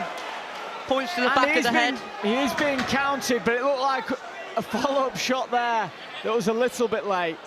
O'Connor's legs look fine though. And this has changed the complexion of this fight. Oh, good shot landed there by Ahmed. Heavy shots landed there. I think O'Connor needs to get to the end of this round and recalibrate. This is fighting Ahmed's fight, and he's happy to do this.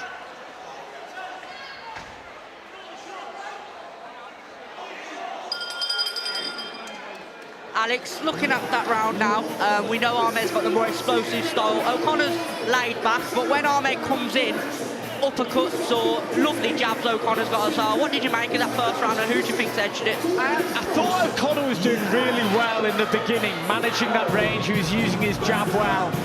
But as soon as there was that knockdown, whatever happened afterwards, shot to the back of the head, a follow-up, it doesn't matter at this point.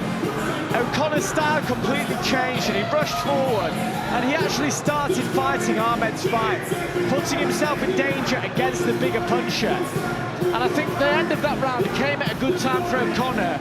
Just time to recalibrate, go back to what was working at the start. Ahmed wants more of the same. Come into his world, close that gap, because he's a bigger puncher than O'Connor. And he'll fully believe that he can put him down again.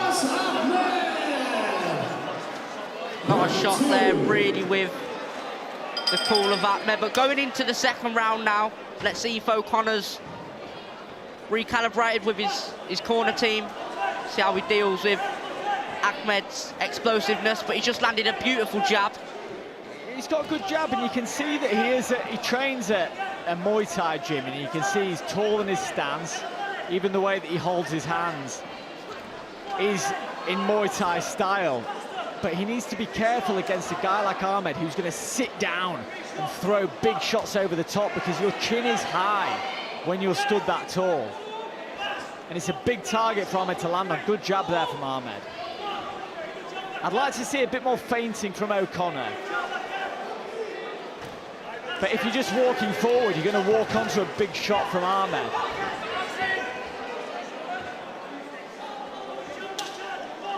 And after a 10-8 round, a good shot.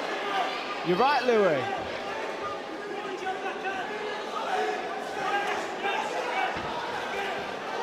O'Connor had Ahmed in the corner then. He wasn't throwing. Good shot by Ahmed. He's good at this in these exchanges. O'Connor's got to work on the clinch as well, because he's good in the clinch, throwing those uppercuts. There's a gum shield out for someone there. It's Ahmed, I believe. Yeah. Unless he's now wearing 2 gum shields. O'Connor backing up Ahmed. You can see Ahmed's getting ready to land a big shot. Though when he overcommits, good right hand there from O'Connor. And now working to that body in the clinch. This is better from O'Connor.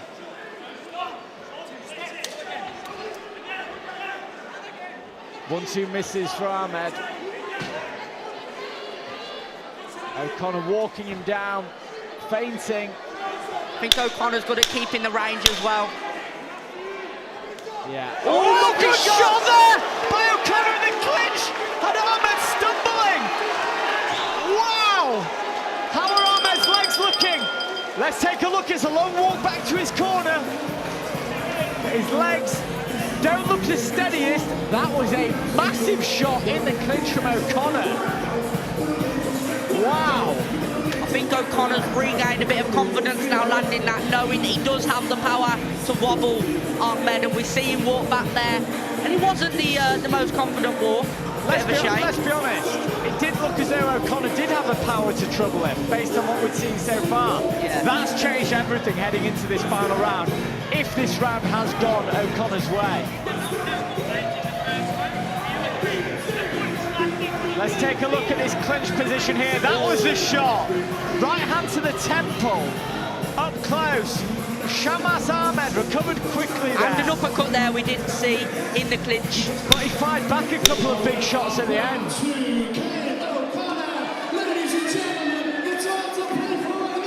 Kane O'Connor gets the nod in the final round.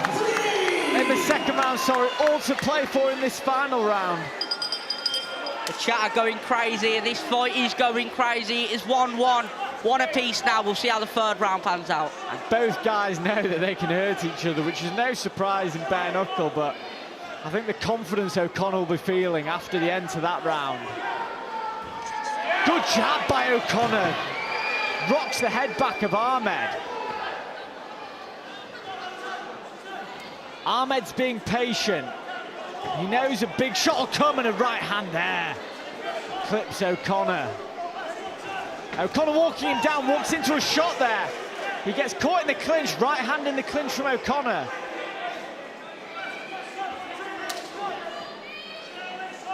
With his Muay Thai background, I wouldn't put it past O'Connor trying to get into that clinch. Gum shield out again.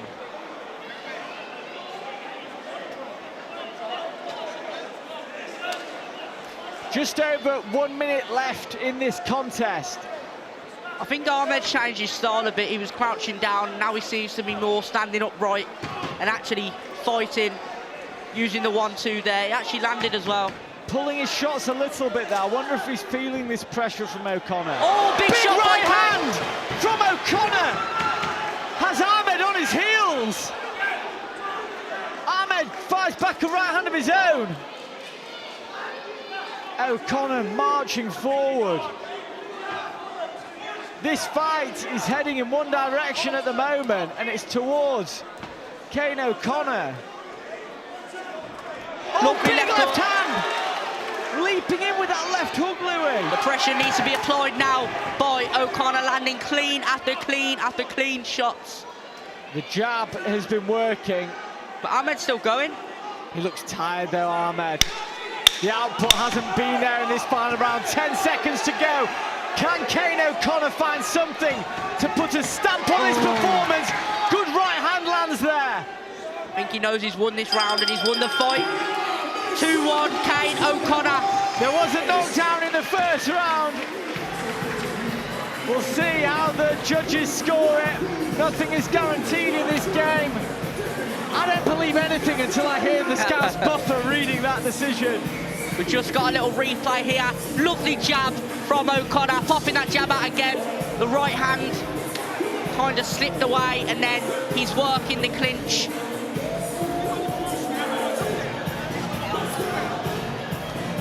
Lovely right hand there. You can see the sweat. Great chin shown by Shamas Ahmed in those last 1.5 rounds, I should say. As he was being walked down by Kane O'Connor in that last round and a bit. Big respect to both. Someone put exactly that. The first round, we thought Ahmed was going to knock him out. We really did. The second round, O'Connor come back, and the third round was even more dominant and capitalised on while obviously Ahmed was losing a bit of gas tank. Lots of people saying O'Connor, some people saying could be a draw. Ahmed has a chin, yeah, I agree with that one, no doubt. Gorilla Liverpool, put your hands together for another fantastic Gorilla contest. As we know, it was all level going into the final round. But your winner by 2 rounds to 1, Kane O'Connor! Kane O'Connor, look just how much this means to him. That'll be a message to his daughter, who's just turned 1 year old. He said he was doing it for her, and you love to see it. Brilliant, brilliant. And how ruthless, how savage this game is. Moments like that are incredible, Louis. From being down a round to being up 2.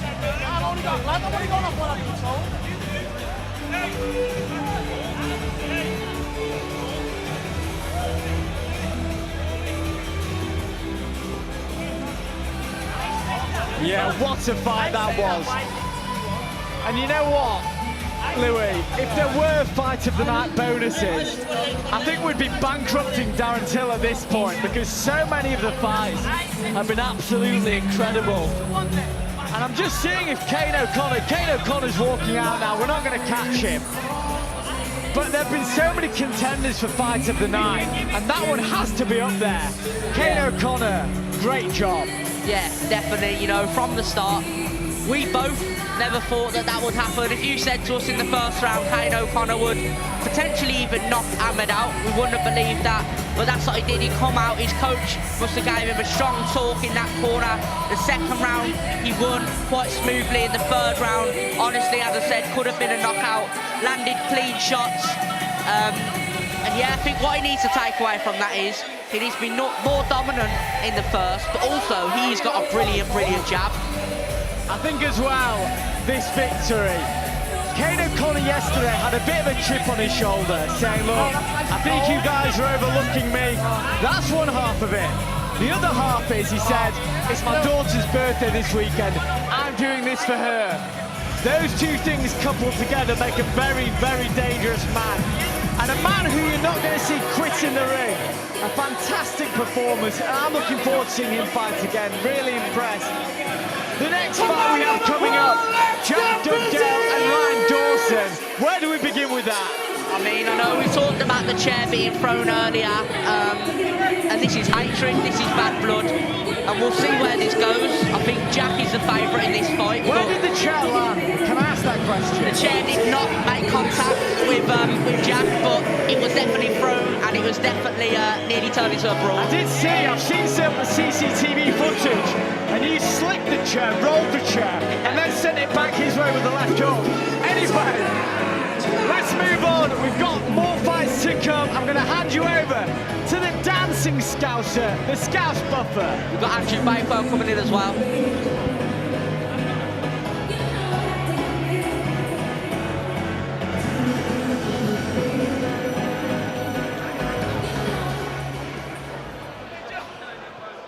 Great philosopher once said, give the people what they want. Liverpool is Darren Till's Gorilla Promotion, giving you what you want.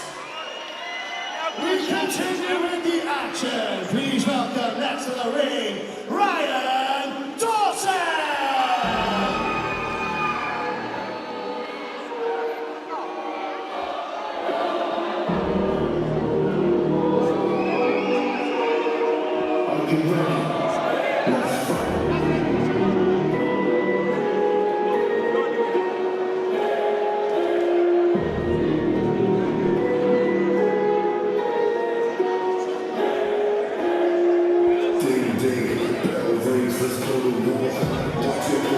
Here we go.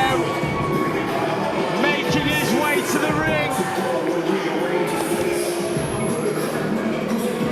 The experienced Ryan Dawson.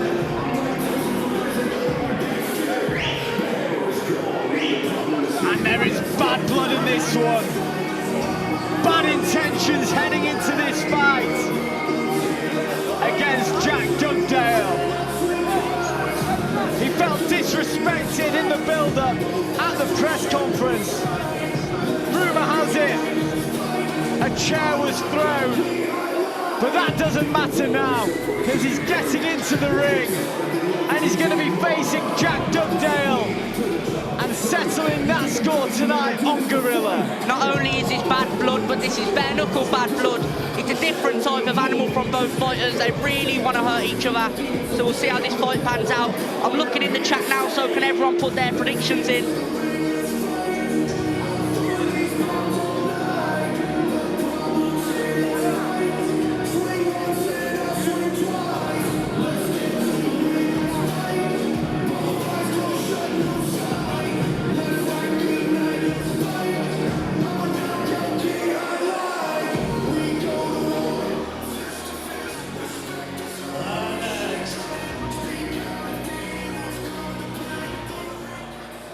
Next, please welcome to the ring, Jack Dugdale!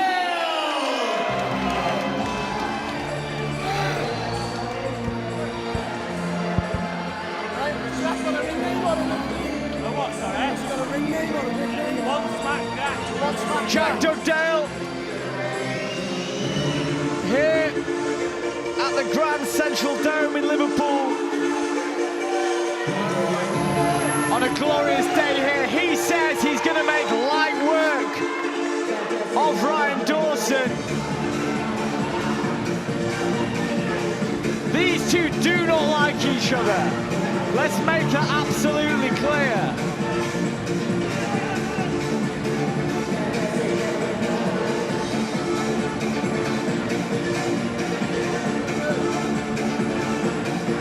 The tale of the tape, we got Jack Dugdale, 33 years of age, and Ryan Dawson, the older fighter, 40. 5'8" Jack, 5'10". Ryan, these two, as I said, have bad blood. This will be an interesting one. I think a knockout, Alex, right? I think it's got to be. I think emotions are running high heading into this one. And I don't think either fighter is going to take emotions out of it as soon as that bell rings. I think they're both going to march forward, go swinging. I'm expecting this fight to last under 1 minute. That's my prediction if I'm allowed to give it. Let's go.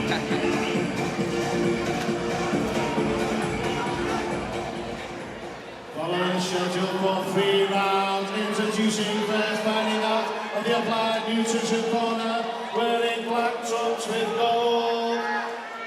From Chesterfield, representing Chester Street Gym, Ryan the Problem Dawson! And his opponent across the ring, fighting out of the prize guard corner, he wears pink shorts, representing Tracy's Gym, from Burnley, one smack, Jack Dugdale!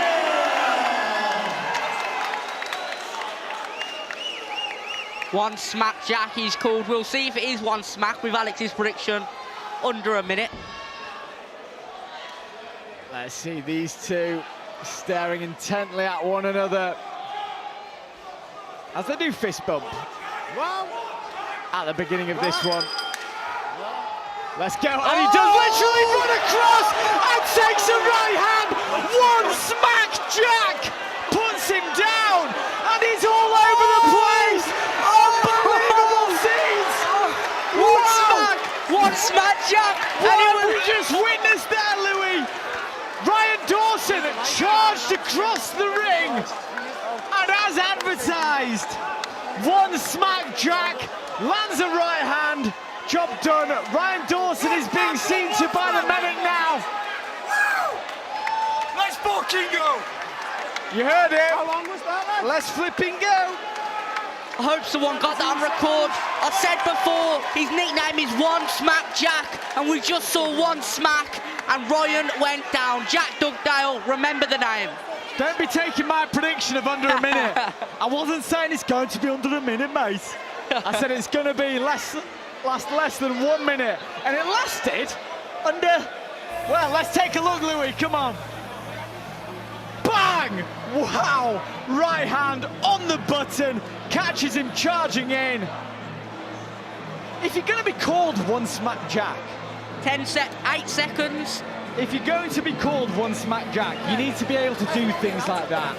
Let's try and get him down here, have a little word with him. 8 seconds until the ref waved it off. No way. That is, yeah. Unbelievable stuff. Good to see Dawson on his feet. Wow. I think Dugdale's just, the adrenaline's clearly still pumping. He's shadowboxing in the ring. He cannot believe it. That is the quickest fight to date on Gorilla Promotions. We'll have this one in the history books.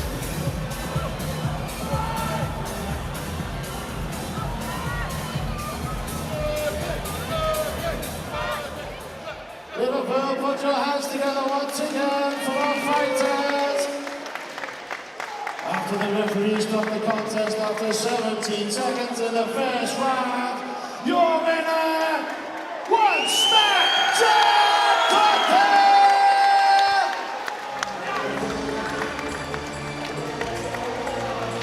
I mean, we expected it to be quick. I'm not sure anyone can say, probably apart from Jack Dugdale, they expected it to be that quick. We'll try and get him over for a word. We'll see if he'll join us.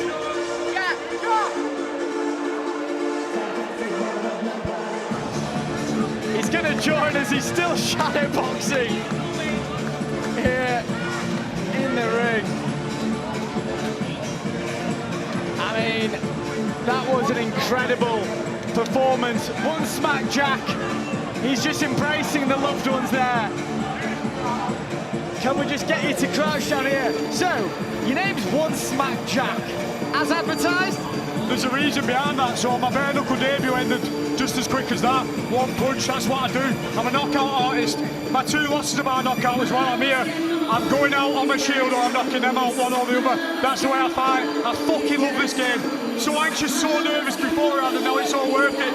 Now it's England's turn. Come on! So, we saw it from our side. As soon as that bell rang, it came straight across to you. Tell us what you saw. How did you see that?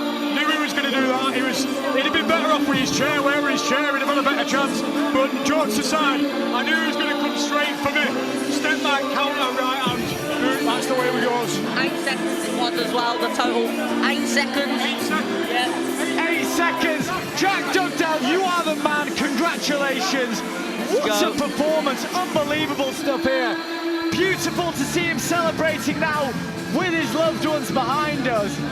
I mean, I literally said before that fight, how are we going to pick fight of the night? How are we going to pick performance of the night? And this has just made it even harder. I'm not going to forget that for a while. I mean, I don't think we'll forget it until any time, because, as I said, it will go down in the history books. the quickest ever finish in the history of Gorilla Promotions, and still counting on. I don't think anyone will match that unless they run straight at their opponent, but that is really, that is a magnificent stoppage, and I can't believe it. Yeah, we've got a huge light in front of us right now. I was looking quite tanned beforehand on this monitor. The production team have done me dirty here, looking like Casper the Ghost. I wanted to see Darren's reaction to that fight because I know that he wants the violence, he wants the blood, and moments like that are what people are going to think of when they look back at Gorilla Bare Knuckle first ever show. Highlights like that, I'm just looking over. I can see him with a big smile on his face. Look, he's always smiling, he's a happy guy. He's recording now as well. That. Yeah, he's recording. He knows how much this means. And we've got a huge fight coming up next as I pass you over to the Scouse Buffer.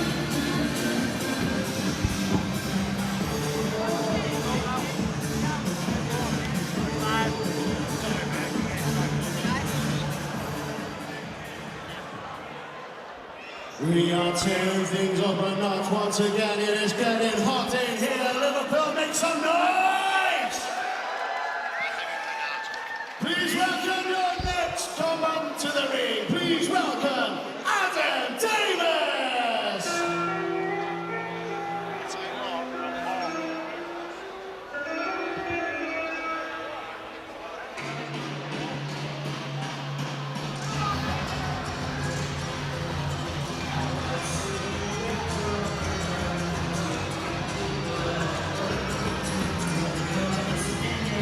Here we go, Adam Davis making his way to the ring. We're back in 4-ounce gloves, Andrew. Yeah, I think he's definitely built for it. He looks mentally unwell. That'll do. He's buzzing with this opportunity. He's definitely gonna. He said that Harry Winard is his route to the big time. Yeah, you know what? Some of these guys who come from high-level pro boxing, they overestimate their ability against some wild, hungry young fighters that know they can make a big statement by beating him. I mean, that guy's clearly going to come to make a bit of a name.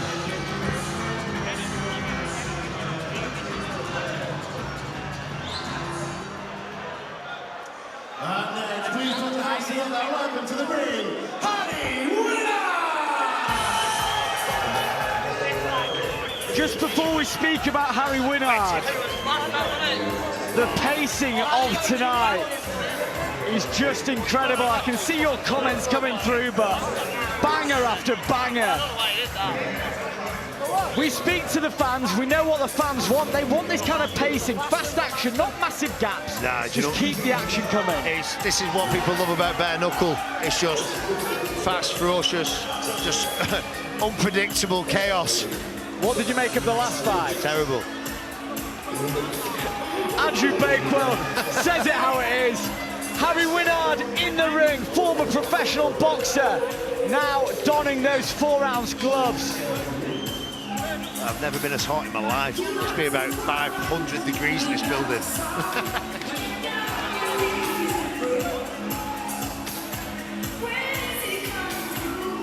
Let's take a look at this tail of the tape. The 26-year-old from Wigan, Harry Winard, 5'7", giving away 3 inches to Adam Davis. Yeah, listen, I won't underestimate Davis just by the look of him. Looks in good shape. He's clearly hungry for it. Harry's underestimated him at all. He could be in for a tough night. You know that Harry Winard's got skills and he's game. Yeah, it's going to depend how hungry it is. So this game's all about how hungry somebody is.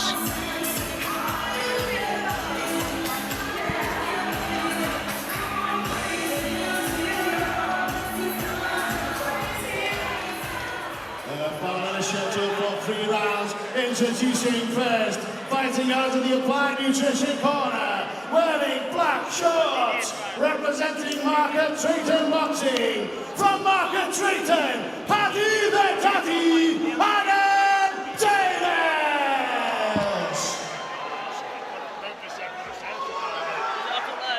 Introducing his opponent across the ring, fighting out of the Prime Sky Corner, he wears gold shorts, from Wigan, the fast and from Ashton, Harry Winard!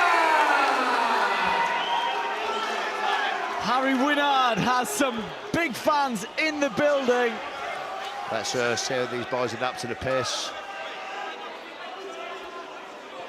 Adam Davis' nickname is Paddy the Baddie.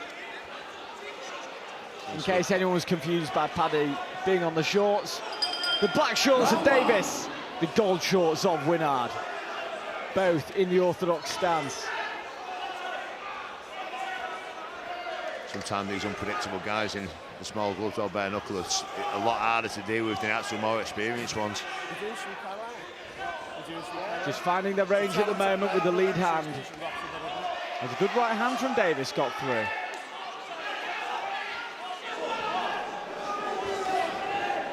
Good left hand to the body from Winard. Harry's looking good there. Light on his feet. Good shot selection.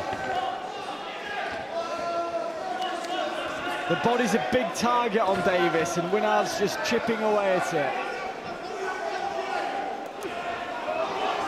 He's adapting well, Winard, to be honest with you. A good job there from Davis.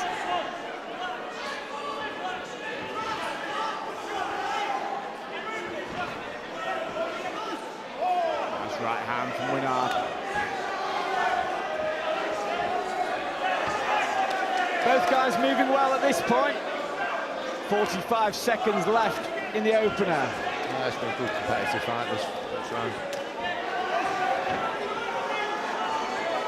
Oh, that's good a left clean hand shot. from Winard. A bit wild now, needs to get back on his feet. Both guys moving well though, not wanting to stay put, planting their feet. They're circling in and out. Nice, another clean shot there with the chin. Winard starting to time those entries. Nice, he's doing good. He's looking well in there. Yeah, that's beautiful footwork. That is the perfect example of how you get out of trouble in this game. Tell me about that. Wild shots, followed by it. But there's that 1-2 from Davis, didn't miss by much, but he just moved his feet out at the right time. Lovely stuff. Again, pro boxing stuff to get you out of trouble in here.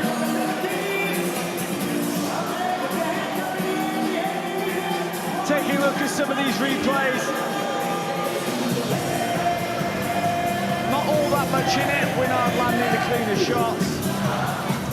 Yeah, a bit of size difference is making it hard for Harry to get in there too much too often. It's quite unorthodox opponent as well, so he's doing well, he's looking well, settling into the game.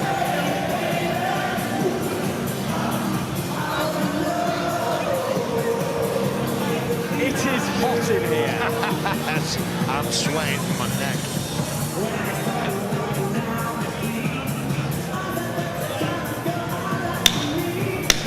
Adam Davis looks like a maniac, marching across the ring already.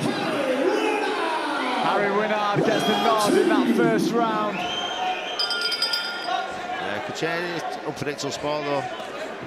This guy's no idea what he's fighting against. He's clearly here to make a bit of a statement. Takes one shot. Davis is really long though, and he's sticking that lead hand out as far as it will go. Harry usually fights at 57 kilo as well as come up the weight division. Gunshots out. Oh. He's not kind of carrying the power we would do at the lighter weight division, so I think he'll kind of go the distance this fight now.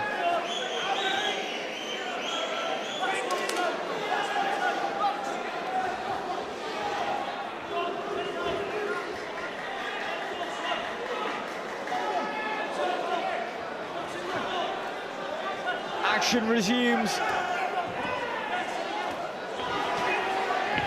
Good jabs exchanged there. Oh, love that movement. Oh, that's a good left hand to the body from Winard. Nice. He's really, yeah, he's finding his distance now. He is. He's suiting in this spot as well. Oh, lovely. Yeah, he's showing his level now, Harry. Oh, good right hand there from Winard. Yeah, that was lovely stuff.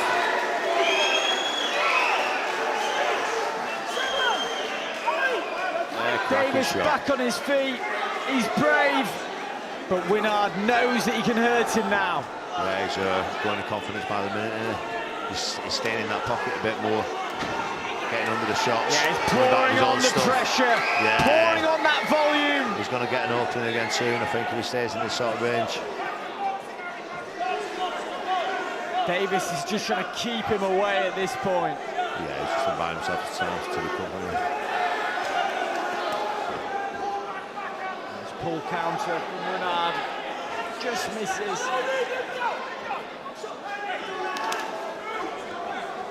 Oh, that left hook. Great job there. Is the gum shield out again? Yep. I think that's ended exactly around. Gum shield's out again. 45 seconds left in this second round. Harry needs to start targeting the body now, I think. Oh, good shot, gets through. And it is generally the third and fourth shots that are landing on the target for Winard. Once he has Davis backed up against the ropes, that's the end of the second round. Yeah, Winard in the driver's seat. Yeah, that's Davis is going to have to knock him out in the last round now, tries to get the win.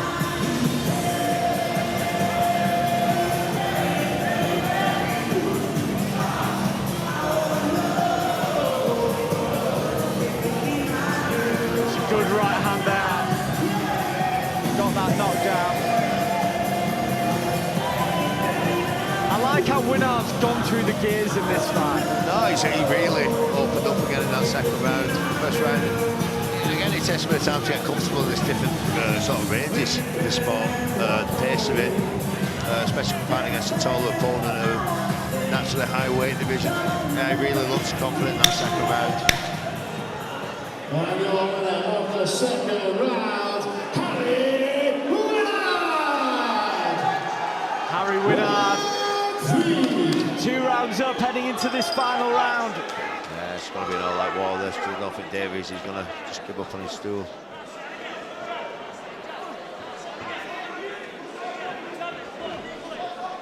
Let's see how Davis responds to the knockdown in the previous round. He knows that he has to go for it here. But that will leave openings that Winard will be more than happy to take. Great work there! Oh, good stuff. He's just swarming him now, isn't he? Yeah, Davis on his heels. He's doing well. He's got that. He's walking down with that high guard as well, which sort of boxers don't tend to do. Not a Thai boxing guard in it, so when they're walking him down, so obviously closes the gaps when them smaller shots come through.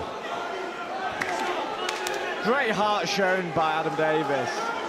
But he is just being outboxed this evening by Harry Winard. Yeah, it's been pretty impressive tonight, Harry, to be honest with you. Yeah, I think that shot to the body like you was calling for earlier. Oh, there's a good right hand from Winard.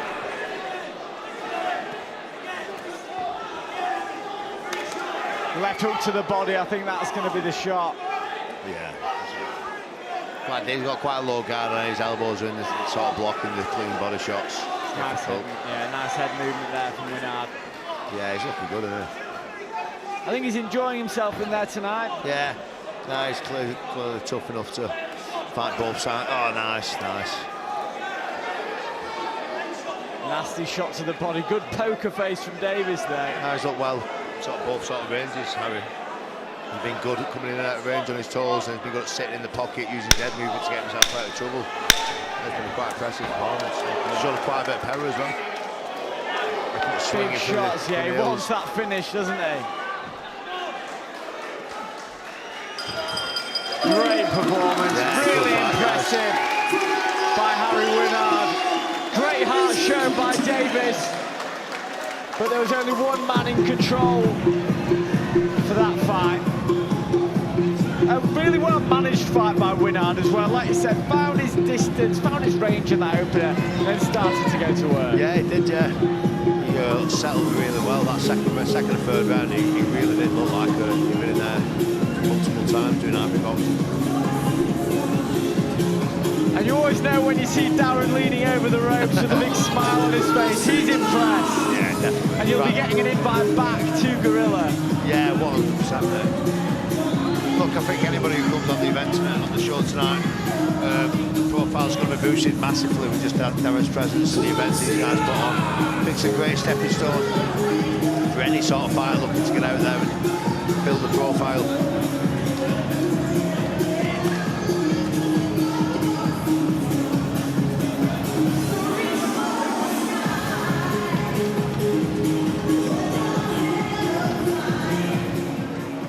Once again, Gorilla Liverpool, put your hands together for another Gorilla fantastic matchup! And after 3 rounds, we go to the judges' scorecards. Your winner by unanimous decision, the fastest, the master, Harry Winner!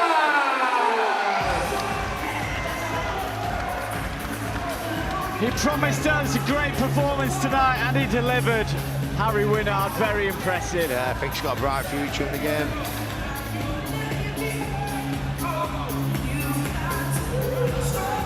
I think so far, when you're looking at performances of the night, we've had some crazy moments, but Harry Winard's performance there, up there with the best. Yeah, I'd say that individual performance was up there. I'd say fight of the night for me up to now has been Stephen Ilbeck versus Sam Casson. Aaron Eager was pretty impressive. I mean, start to finish, it has been incredible. Yeah, in all fairness, I don't think there's been many mistakes made with him putting together the card, to be honest with you. And we've still got 4 fights left, and this next one, Nate Enright and Carl Stanley, is what I'm really interested in, because we know Nate Enright from the MMA background, and we've seen MMA fighters cross over so well for bare knuckle. Yeah. Carl Stanley's bare knuckle through and through. Yeah, but you know, I think there's levels to combat sports. I think just in the short time I've sort of met Nate, he's looked very impressive. His understanding of the sport, coming from MMA, just getting to know him a little bit. He does. Yeah, I'm expecting quite an impressive debut off him, to be honest with you. He's got a good pedigree. Yeah, I think the frustration of what happened last time, where he was unable to fight on the night in Wales, that could all come out tonight. Yeah, listen, it was pretty out of order what happened to him last time. Yeah, tonight, mate, I seen him on the punch machine yesterday as well. I won't like a dig off him. No, definitely not. After that, we've got the fight, which is dividing opinion on the internet between Luke Dyson and Louis Powell. We've got Luke Bassnett and The Flash.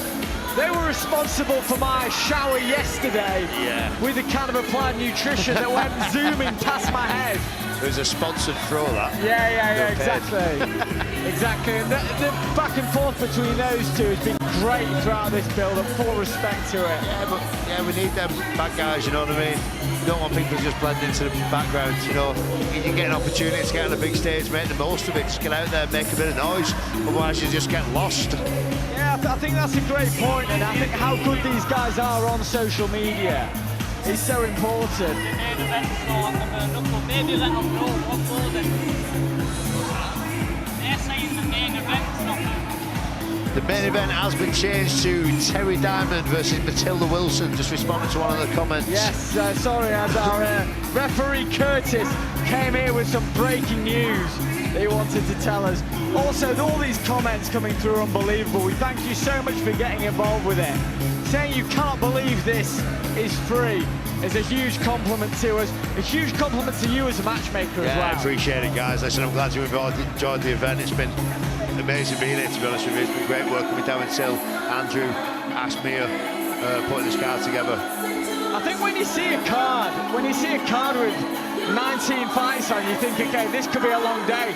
I feel like it's gone like that. Yeah, it has. I love it. The sport itself, you just fun through the cards like this because it's so unpredictable and exciting. It's just one after another, just chaos, man. It's I do truly love this game. Chaos is guaranteed. We can tell just by the way you speak how much you do love this game. Let's hand over to the man in the ring, in the purple, the Scouse Buffer.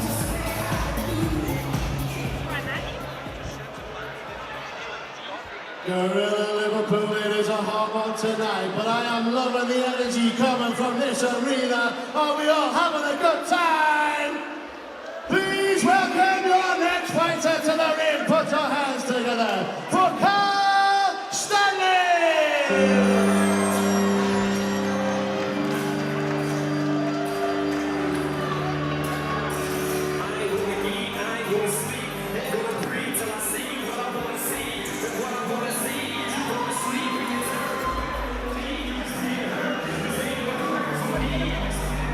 Carl Stanley making his way to the ring.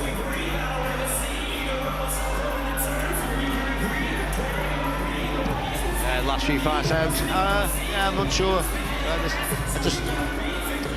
When people come from just bare knuckle boxing and the lower ends of it, it's difficult to see what they're actually capable of, because the level of opponent sometimes isn't the greatest. When somebody's had the same amount of experience as some sport like MMA, which has been established for years, it's a much clearer picture of what them guys are capable of. But He was confident yesterday at the presser. Yeah, I don't know how confident he actually was with his body language though. But I might be wrong. He's been impressive though in his bare knuckle fights.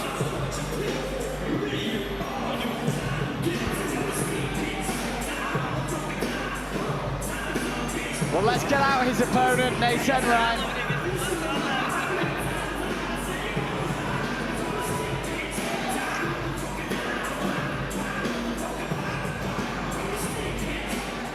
And next, please put your hands together and welcome to the ring, Nate Enright!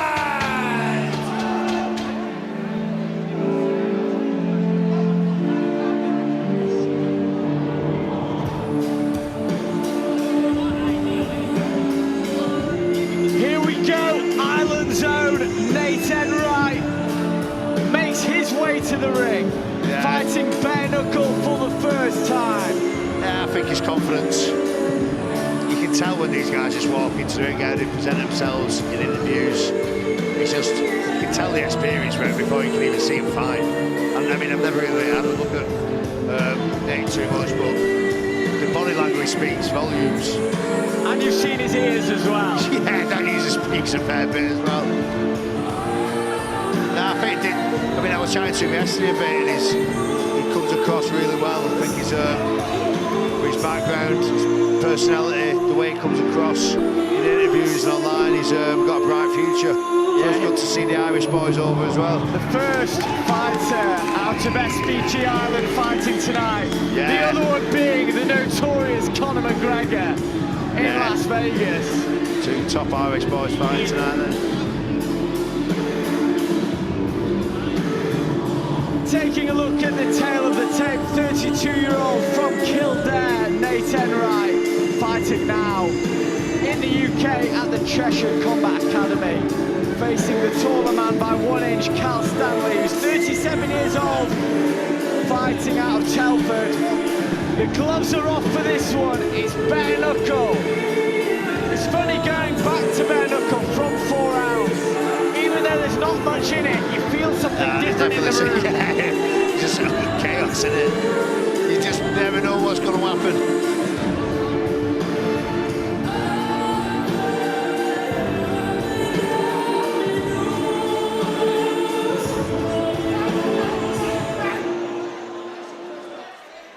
The following schedule for 3 rounds, introducing first, boxing out of the Applied Nutrition Corner, wearing black trunks, representing the Foundry Gym, from Telford, Carl Bare Knuckle Stanley!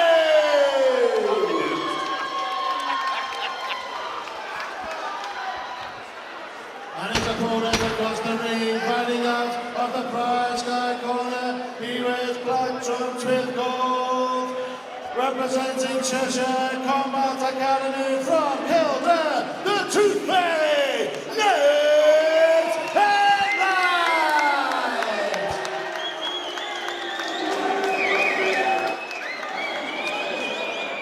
Here we go. Well, we waited longer than we wanted to see Nate Enright in action. We're seeing him tonight against the experienced Carl Stanley. Yeah, look at, I mean, it's difficult as experienced as Nate is. Just don't know what Carl Stanley's going to be capable of, especially the lesser experienced guys. Well, they came rushing across the ring there, double unders from Nate Enright immediately. So long as he doesn't go rushing in and just get nailed. Sometimes the inexperience can be a plus for him because they're so edgy. It's very difficult to predict what they're going to do. Short left hand on Sergey, uppercut on the break. He's looking for the uppercut now, Nate Enright. Yeah, he just needs to relax. I think both guys do. Yeah.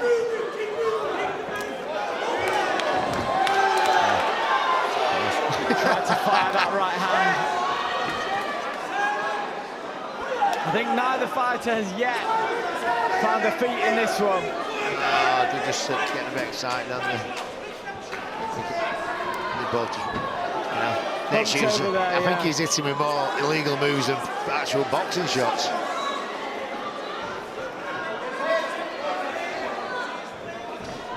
Shot to the body there, uppercut, good right hand from Stanley. Yeah, good footwork out of danger though. He's showing that uppercut and right. Yeah, Stanley's settling a little bit as well now. Oh, nice. Good work by Stanley. Nate Enright on the offensive now. You can tell his MMA background, the way he's getting these underhooks. Yeah, it's been nice. Again, no matter if he's done MMA or not, he's never done this. So he's still adapting as he goes, seeing what works, what doesn't. He's got to get used to the pace of it as well, which is a lot different than MMA. A lot of people underestimate that, you know. People come out of the stocks fast. Absolutely. Enright did land a couple of nice short uppercuts in the clinch there. Good work there by Enright. He's hurt him. That was lovely. Fair play to Cal Stanley. Yeah, I want to see Stanley. Is his nose. Is his nose, I think. No, you don't quit. Let's take a look, if we can, to see the exact shot that did it.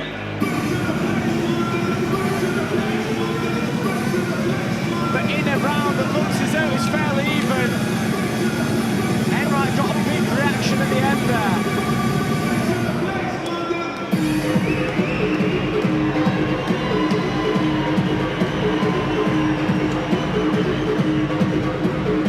Yeah, that last shot, switch stances, bumps, everything. That was very, very high-level stuff. That would be good to watch.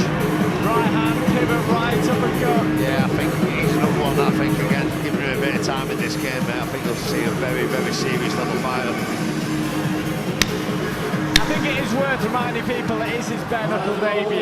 Yeah, but listen, to have the confidence to do stuff like that. He gets the nod in that opening round and he's already in the centre of the ring. Stanley taking a bit longer to get there. Oh, short left hand there from Enright. Follows up with an uppercut. Oh, there we go. There's a minute. All over. That was right in front of us. Good head movement there from Enright. Yeah, you've got to give it credit to Cal as well, you know. He's fighting a much more experienced guy. He's making a fight out of it, to be fair to him. Yeah, the blood is leaking out of Carl Stanley right now. Yeah, but you know what? You can actually teach everything else other than a pair of bollocks. Nice. Carl Stanley showing massive heart in this round.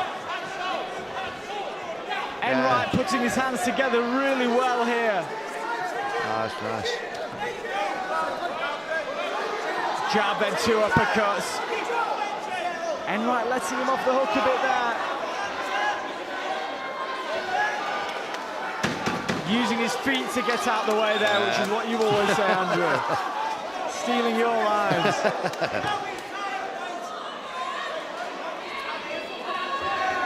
Solid shot. Nate Enright isn't really missing now, working in the clinch, blood pouring. Yeah, I think the cut and the blood all over Cal's face is causing him a bit of hesitation to get involved too much. Enright crosses himself before he throws out another jab. He knows the damage that he's inflicted here, and Carl Stanley is one tough boy who keeps marching forward.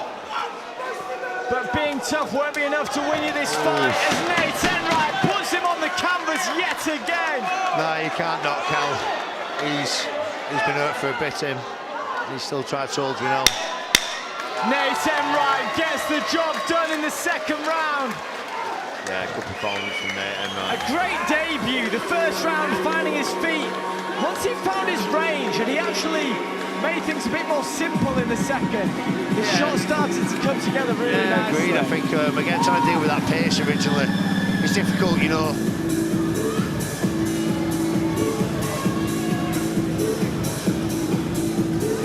There's blood on our notes. Yeah, Carl Stanley, full credit, full respect to him. Yeah, you've got to give respect for that performance, mate. Like I said, he's definitely somebody who could build in something in the future, because I was impressed with that sort of the level of background he's got. To find somebody who's capable as Nate and give him the test that he did. I'm quite impressed with that. It's funny to me how it was actually when Enright decided to slow everything down that the shot started to land. Yeah, I think again, both making it, well, Cal stepping up a level, Nate making his debut, both were a bit nervy. Second and third, both settled down, and saw some other stuff. That switch stance, step round off Nate Enright was lovely to watch. That was the shot that did the damage originally to his nose. Absolutely. That was lovely stuff to watch. Well, we'll see if we've got any time to speak with Nate Enright after this one. I'm sure my producers in my ears will be letting me know very shortly. But he's got a big smile on his face after that one.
Let's show some appreciation for two absolute warriors standing in this ring. And after the referee stopped the contest on 1 minute 58 seconds of the second round, your winner, the Tooth Fairy, Nate Enright!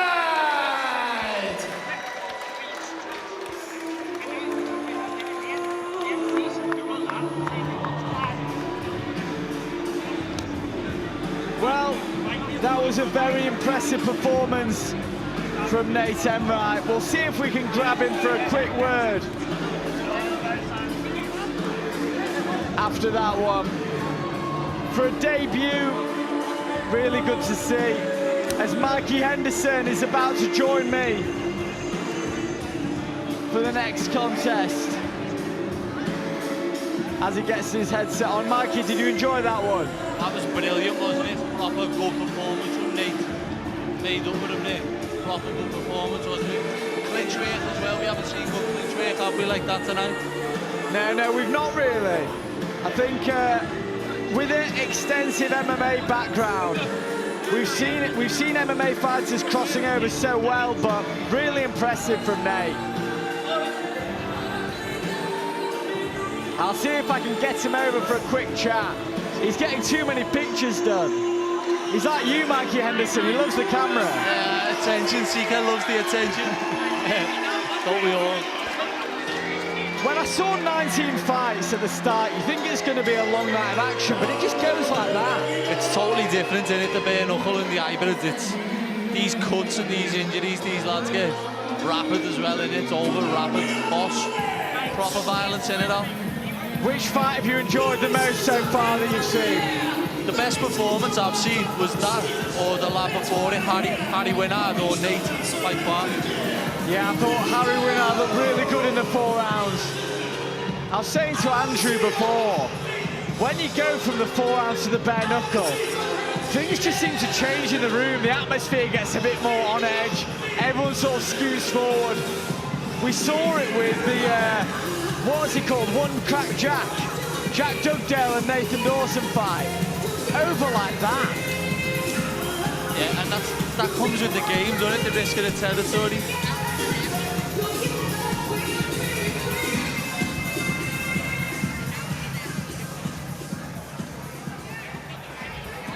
We go straight on with the action, ladies and gentlemen. Put your hands together and please welcome to the ring, Luke Dyson! So, contrary to rumours that have been circulating online, Luke Dyson is fighting tonight.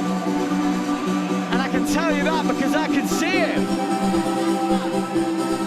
Joining me on commentary tonight is Mikey Henderson, bare knuckle fighter fighting out of Liverpool. A fixture, part of the furniture here at Gorilla.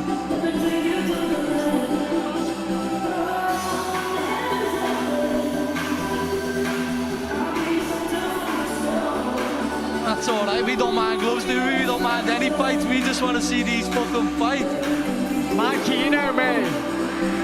4 ounce gloves, bare knuckle gloves. Give me it all.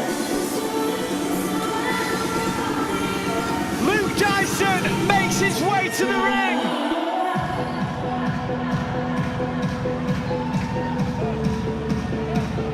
And he feels disrespected in the build-up to this one. His opponent says it's not even going to be a fight. 1 round and you are finished. Hey, I think his opponent's a mushroom. He's a fucking idiot anyhow. Sorry. Let's get his opponent announced now. Next, please welcome to the ring, Louis Powell! I think it's fair to say he doesn't mind the sound of his own voice. Louis Powell making his way to the ring now. Full of confidence, expecting a quick night in the office. And there's nothing wrong with a bit of confidence. Louis Powell embraces Darren Till, who he wants to fight in the near future. Mate, fucking no chance.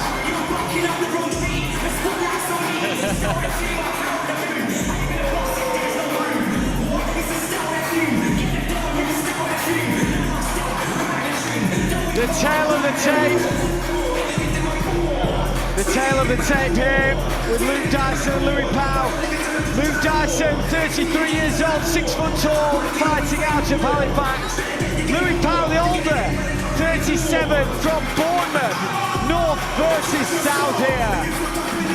Trains independently, works with a few different people. He said he's here for a good time, not a long time.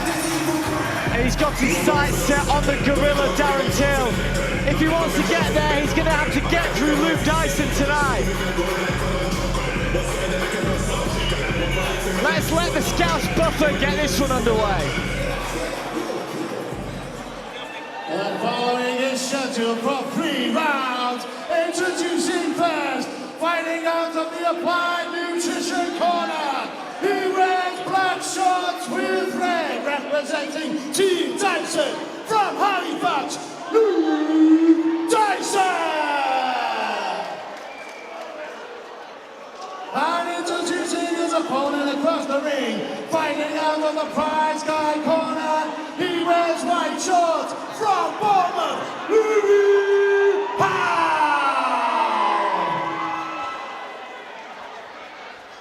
Here we go. Luke Dyson in the black and red shorts, Louis Powell in the white with black trim.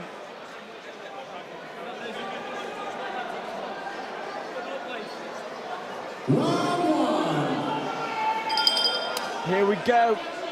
Orthodox versus Southpaw.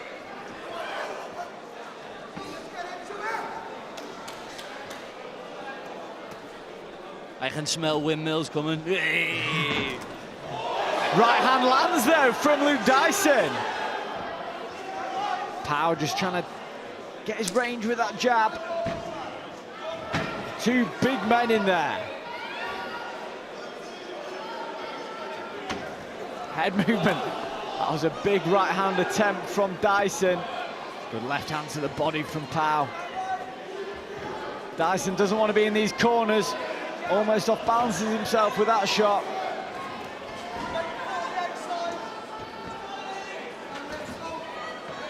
Exchanging jabs. Pow calling him into the middle of the ring. I think he looks a bit better defensively, Dyson, doesn't he? But offensively, I think it's gone to fuck a bit with him, hasn't it? He's just touching him up with the jab now, Pow. Oh, good left hook there from Pow. Lands with that right hand. Pow touching away with that jab. Trying to line something up. But remember, he promised a first round knockout. Is he going to find it? I know that he wanted 4-ounce gloves. Well, he wanted bare knuckle originally. He got 4 ounce, and now he's got fully gloved. Dyson touches the chin with his jab. Shot to the body from Pow. Good right hand there from Dyson. Nice, Luke.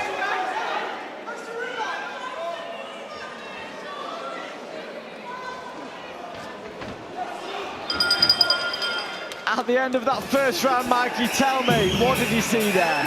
We saw a lot of windmills, didn't we?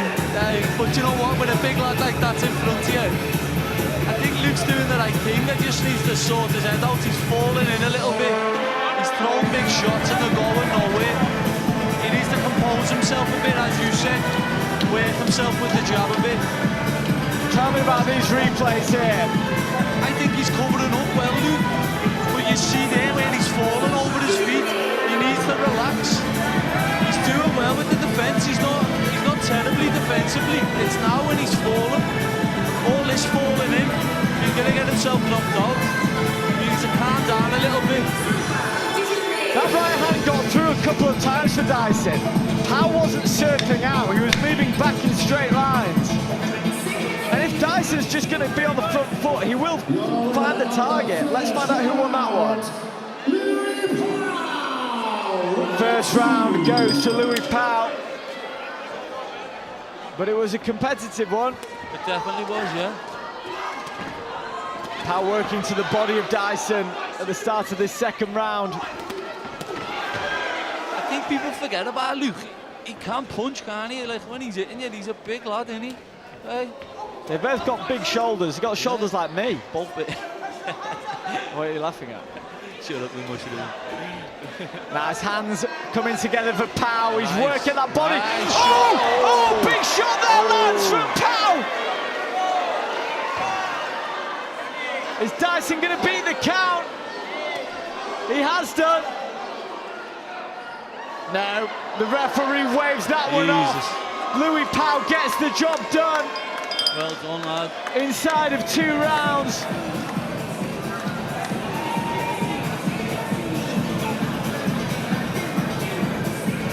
We'll take a look at that. It looked as though Dyson connected with a shot first and then whatever came back his way.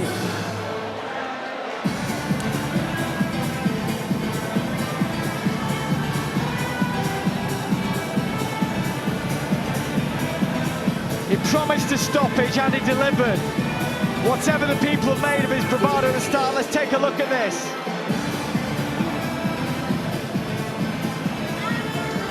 He's putting his hands together well there, working to the body. Fair, he did put his shots together well there, lovely. The straight left there from Pow on the button. Yeah, Dyson caught him, but then it was just a left. See, that's what we were talking about just in the break then. He's coming forward wild, he's just swinging, he's losing his feet, and the lads caught him well there and put him to bed. Louis the reporter with a big smile on his face in the ring there. He enjoyed that one. Right, I'm being called a mushroom. Yes, really. From people in attendance here at the Grand Central Dome. God forbid it carries over to the YouTube live chat.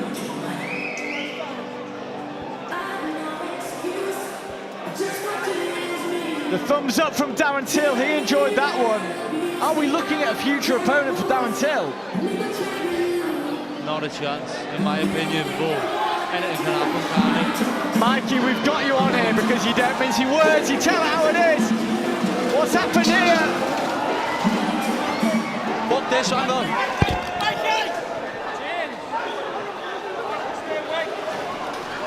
Let's go to some adverts.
And we will announce the winner of the last fight after the referee stopped the contest after 45 seconds of the second round. Your winner, Lee Powell!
Right, ready when you are, mate.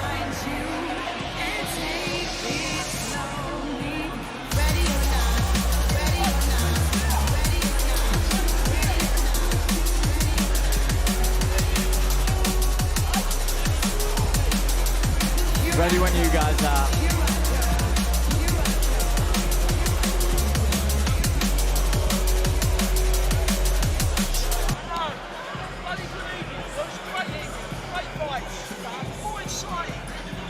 Okay, ladies and gentlemen, we will get back to the action with your co-main event of the evening. Please welcome first to the ring, Flash Jack Harris. Here we go.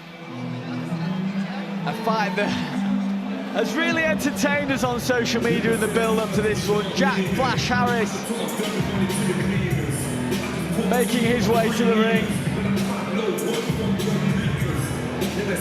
He said he's the man about town in Chester. Can't stop for him when he's crossing the road. And he makes his way to the ring now. They can't stop for you in Liverpool. Sometimes. Can't believe what you do. He's confident. He believes he's got too many skills for Luke Bassnett. We'll find out. Old entertainer lads, aren't you, as well, Lee? Luke is hilarious. Let's get him out.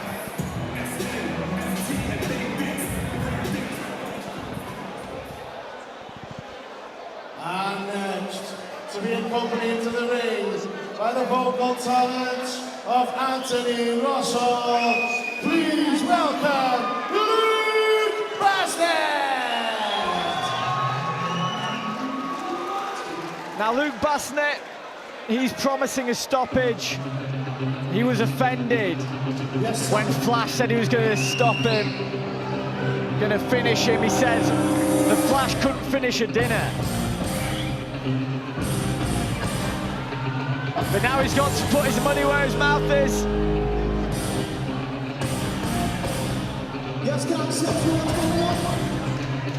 And Mikey, you know better than anyone, this bare knuckle game, things happen quickly.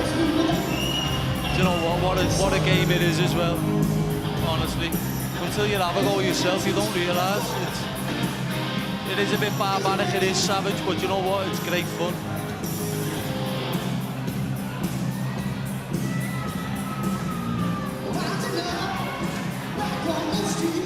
title on the mic. There is right title.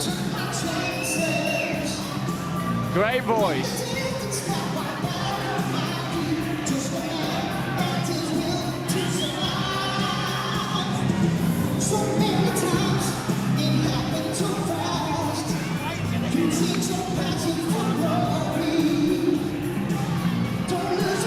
Here he is.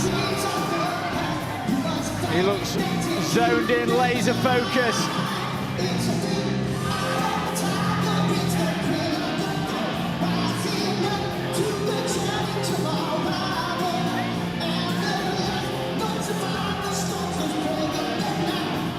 Taking a look at the tail of the tape, we've got the 28-year-old from Liverpool, here in Liverpool,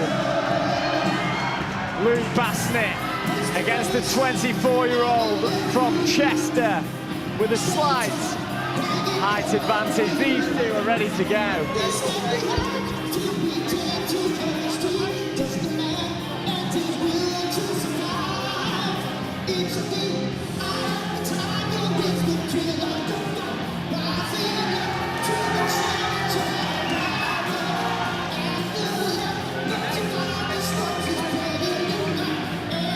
Fantastic entrance music there, really good.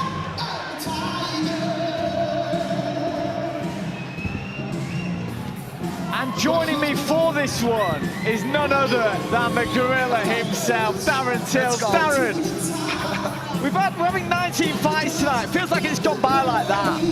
Well, there's just been a fight in the crowd as well. I think someone just hit me dad, just punched him smack in the face. But look, it's part of it. People drink, they get, you know, fueled up and drink and that, and it's all good now. Everything's back to normal, so we're good. Good. That's what we want to hear. As this one, it's been a fantastic build-up with Luke Bassnett and Flash. They've given it some online. That's Basso actually a personal friend as well. We've done a few spars together. You know, he's game for it. He wants to prove his name here tonight. So yeah, him and Flash, look, they're already shouting at each other. Let's go, Basso, come on. Yeah, well, I can tell he's got your sense of humour. But Max Holloway style, pointing down to the centre of the ring already. Introducing first, let's go, let's go, mate. Corner, he wears black shorts from Chester, Jack Flash Harris! And his opponent across the ring, fighting out in the Pride Sky corner, he wears black shorts, representing Derby Lane Gym, from right here in Liverpool, Luke Bassnett! Great atmosphere here at the Grand Central Dome in Liverpool for this co-main event between Luke Bassnett and Flash. Let's go. Both fighters starting in orthodox. Go on, Basil. Go on, Flash has got a little bit of a nervous style there. It's how it always starts. Oof. Some big shots coming in early. These guys are hyped for it. Yeah, no, Basso puts him down early. Wow. He's complaining about something. Wow. Saying to the back of the head shots. That's what I'm saying there. The referee gets the action underway again. What a start. No feeling out process here. Flash has also got a bit of an edgy style, like twitchy. In the clinch for the first time. He just slipped in there. That was naughty. Hey, come on. The referee will need to intervene with that.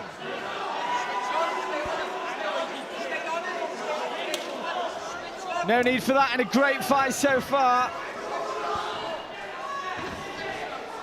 Good jab to the body there from Bassnett.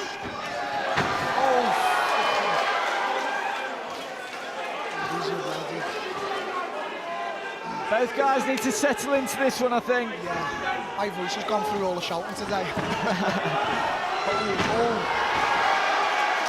Flash dives out the way of that one. He's being told by the referee not to turn his back.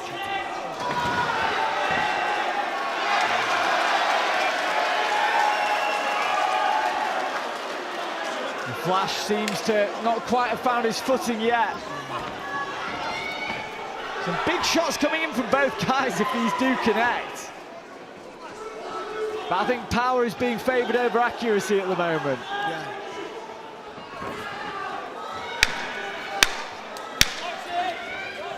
Some good shots to the body in the clinch from Bassett. Big shot from Bassett, sends Flash down. Gets back to his feet. Gets away with that one a bit. Should have probably turned and faced the referee. But that's a round in the bank for Luke Bassett. What are you seeing in these replays, Darren? Let's have a look now.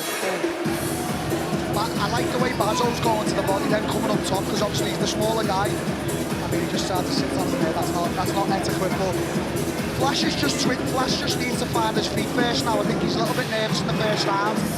I think he might come a little bit more calmer here. So Bazo does need to be careful opening himself up because he's the smaller guy. I mean, Bassett was lining up that right hand from about 5 yards away and it still landed. It still landed, yeah.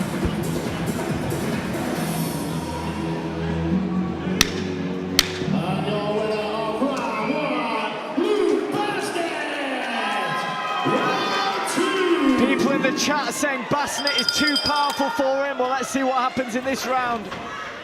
Good shots early from Bassett, but Flash returns with a few of his own. Yeah, I said he calmed down in this round. He seems to find his feet a little bit more. I feel like that happened in the Nate Enright fight. When he started to slow down, stuff started to happen for him. See Flash is winging. Oh, wow. Flash has got no balance here. He's got no balance. I think he apologised for that lash that's out. okay. Just got to keep it respectful as well.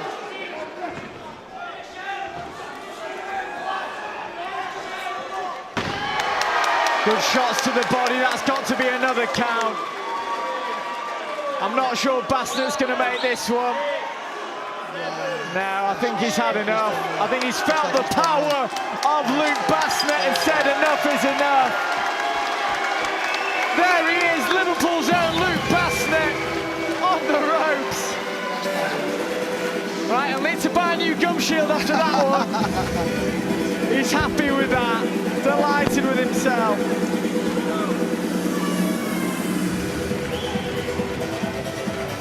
And there we go. Co-main event done.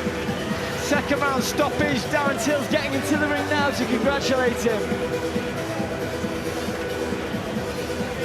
The power just seemed to be a bit too much, even though the shots weren't landing cleanly. The effect of them was evident. The truth is, Flash's feet never really settled in this one.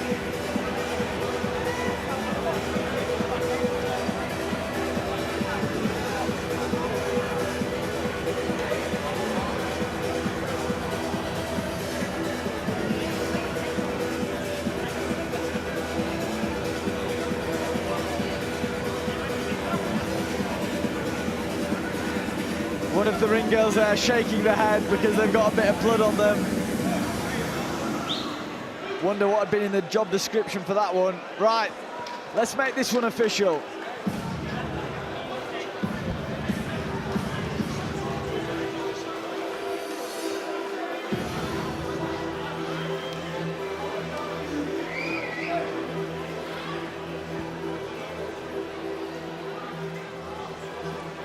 Put your hands together for an absolute war of the co-main event! After the referee stopped the contest on 49 seconds of the second round, your winner, Luke Bassett!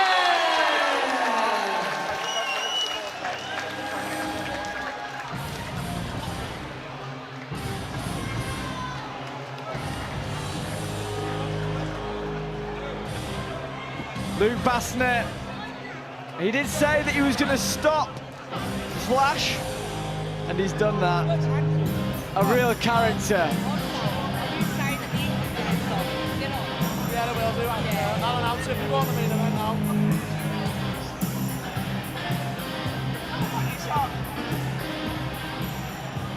Okay, I'm getting him to join me as well. Luke Bassett, as the camera is now on me for a little bit. Luke, sit next to me. you promised you were going to get a knockout. You delivered. Tell me how you're feeling. Yeah, as I said, you know, boxing. People might say I'm an okay boxer, but that's not me. I've only ever knew how to street fight. I've had nothing. You know, when I was a kid, by age, I used to get bullied. Look at me. I'll have it with anyone. I'm a fucking beast. It's made me the man I am today. I want anyone. September, BKFC. Get me on that big stage. Give me the hardest fight. The lad who no one wants to fight, I'll fight him. Whatever the result is, I'll be there till the end. Get me a fight. September, Manchester, AO Arena. Darren was saying that at the start he wanted you to calm down a bit. He thought you came out a bit too fast, too twitchy. Did you listen to him? It was hard, the occasion, you know, in my own time. Listen to how many scousers are out there for me. Like, you know, all the commotion before. I just wanted to get out there and kill. Last time in my last bare knuckle, I stopped the lad in the second round, but I started slow. I wanted to just get it down there and just, it's a fight. You know what I mean? Like, it's a fight, it's not boxing. I've learned that. Absolutely, and I want to make the case as well. You've said you want to get on that BKFC card. In Luke Bassnett, you've got an entertaining fighter, you've got an entertaining talker, you've got a man with a big fan base, a big heart, a warrior. Get him on a big BKFC card. That's what he wants. We'll happily have him back on Gorilla soon. Your winner, Luke Bassnett. So, we've got one more fight left tonight, and that is Terry Diamond and Matilda Wilson. These two at the press conference stated their case that they should be the main event. They've got the most bare knuckle experience between them. They've got the pedigree. They said, forget the other guys, forget these men, we're the main event. And you know what? Gorilla stepped up to the plate and delivered. Matilda Wilson, she's from Sweden, flying over here. She's dangerous, she's fast. Terry Diamond, you've seen her on Gorilla before in the gloves. She says she's more suited to bare knuckle. We're going to find out very soon in the main event. But quickly, before we go over there, a recap of the night itself. I'm covered in blood. The action's been non-stop from start to finish. We've had 18 fights so far, and it's gone by like that. That is credit to the matchmaking that we've seen. Explosive fights, knockdowns, knockouts in every single fight. No ridiculous gaps between fights, apart from this one, but it's sweet Caroline, so who can complain? This show has had it all. Darren Till's had a massive smile on his face throughout. We have put the UK on notice with this show. Make sure you subscribe to the YouTube channel, comment below your favourite fight of the night, and let's crack on, move on to our main event.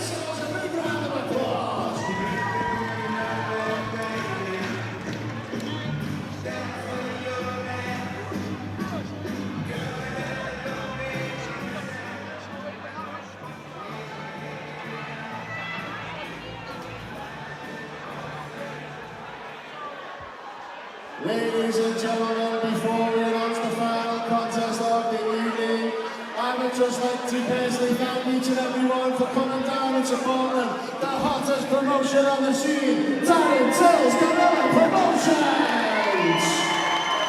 It's been an electric night, and a hot one. And one last reminder, guys, after the event finishes here, you are all welcome to stay and watch the England game on the biggest screen in Liverpool for the quarter-final between England and Norway. But without further ado, Gorilla Liverpool, are you ready for your main event of the evening? Please welcome first to the ring, Matilda Wilson.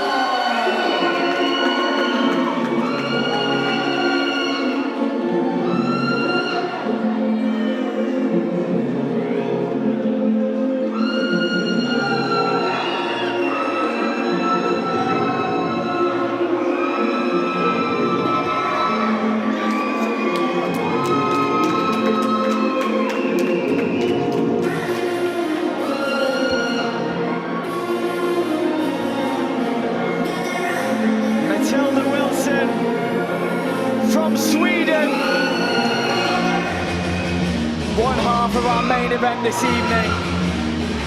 I love the fact that these guys stated their case and got what they wanted, being the main event.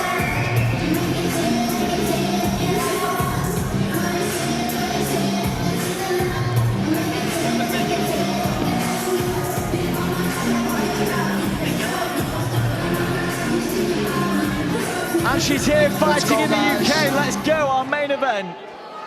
And for the final introduction of the evening, please put your hands together and choose your position and welcome to the ring,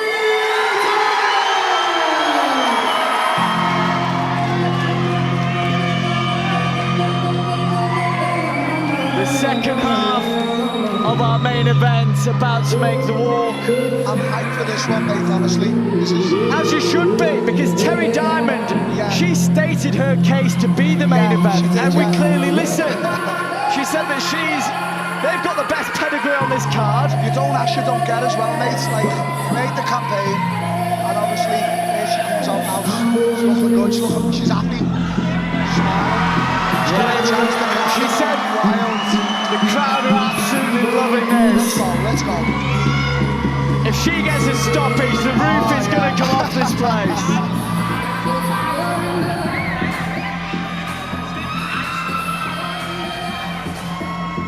For your main event, it's me, Alex Maver, joined by the promoter, Darren Till. Darren the Gorilla Till, Gorilla Promotions. Here we go. That's it, and thank you so much for all the comments, the live chat, the support you've given us throughout tonight. Darren, I'm sure you echo that. It's our most viewed event up to date here now, so yeah, obviously people are tuning in because the fights tonight, it's just been stoppage after stoppage. We could have put another 5 or 10 fights on, to be honest, Alex. Credit to the fighters and the matchmakers for that one. There as well, I like that.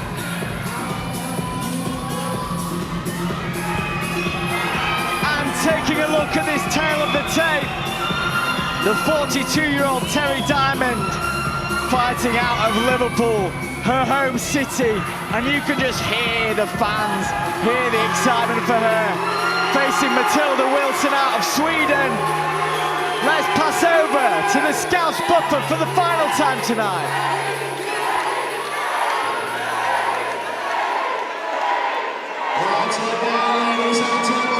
This is your main event of the evening. We are scheduled for 3 rounds. Introducing first, fighting out of the Applied Nutrition Corner.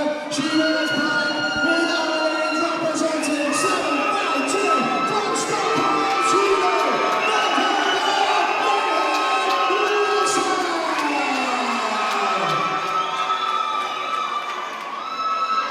And an opponent in the opposing ring, boxing out of the prize guy corner. She wears black with white, representing Fortress Gym from right and Liverpool.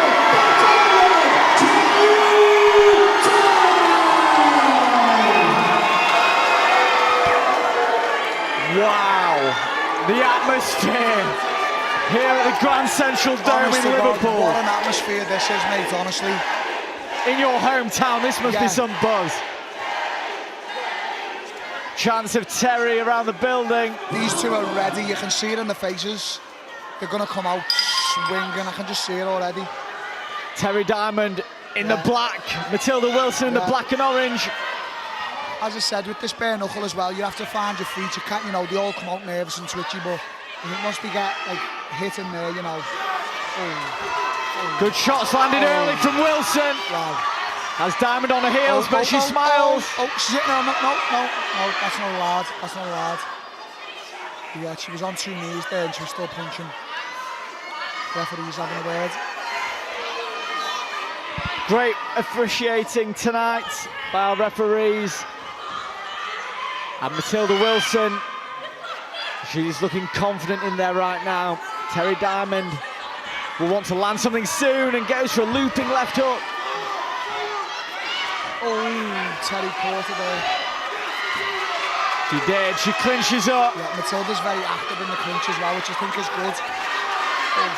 just throwing punches. She can be. She's got the space to land some short shots in there. Just hammer fists. Oh my God. We like creativity in this game. Oh, this is a brutal fight, this. Yeah, it's brutal. Terry's back against the ropes, just seems to be where Matilda wants her. I do like the working in the clinch though as well. Sometimes it gets stalled when it's in the clinch, but the working out of it as well, which I do like. Activity. Both fighters starting to faint now. Good shots, solid shots by Matilda. Big shot from Terry. Wow. What a fight this is. What a main event.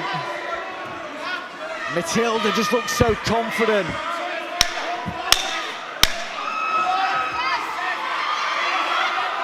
But all it takes is one shot to change everything. I'll tell you what, I love the clinch work from these two girls here. They're active in the clinch, aren't they? Tell me about that. Well, sometimes when you get in the clinch, you seem to stop. I do it myself. I do it myself, but these two are just coming close and they're just not letting the throwing shots to the body, to the face, and they're actually working out to the clinch, which is what the referee wants to see, activity. So that's why he's not breaking them up. It's actually, they're the only two people I've seen do it tonight, which is really good. So yeah. And I think Matilda was definitely the busier of the two in this round. Yeah, she was. She's been very active. I think Terry's just still finding her feet. Terry did catch her with a big right hand, but yeah, Matilda has been the more active one for me in this round. Of course, with Gorilla, we do have open scoring, so we'll be able to track this one to the end in real time. Yeah. See who's up on the cards. Whose idea was that, by the way? I'll tell you what, everyone's just done what? That was not my idea, that was my partner's idea, but obviously since we've done it, I was hesitant at the start to do it, but everyone loves it. It's good to see, you know, there's no lies that can be done in between rounds, then we see who's won the round, and if you know you're going into the third round, 2 rounds time, you've got to get a knockout or at least a 10-8 round, you know what I mean? So... Absolutely, some blood coming out of the eye of Terry Diamond. See, Matilda's so active in the clinch. She is, and she's 1 round to the good as well. Yeah, she looks like the strong, a little she bit looks strong, yeah, right. she looks strong, she really does. But... Harder going wild for Terry here. What noise here in Liverpool. Wow. And these guys have been here since the first fight as well. Matilda opening up a bit there. Yeah. See, if you see Terry's grabbing him and Matilda's not letting her work rate stop in the clinch, I love to see that. And if the judges are watching carefully, that score will go against for and not against. Good right hand from Terry Diamond. I do like the footwork of Matilda. Yeah, she's not rushing in, she's just taking small steps.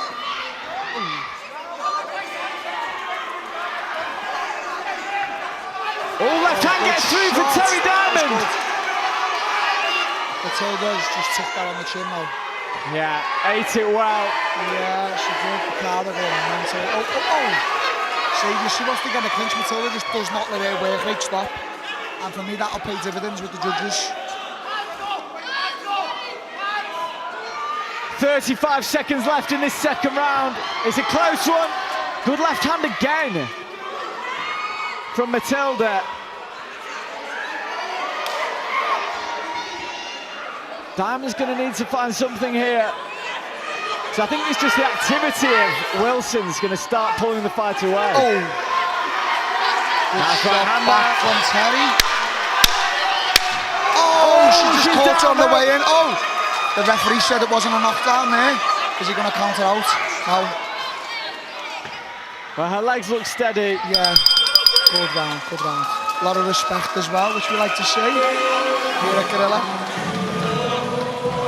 I think Matilda's definitely leading the dance at the moment. Yeah. And when these rounds are fairly close, volume can be such a difference. That's what I mean. Once they get into the clinch, just for me, mate, just on activity alone, Matilda is the more active one.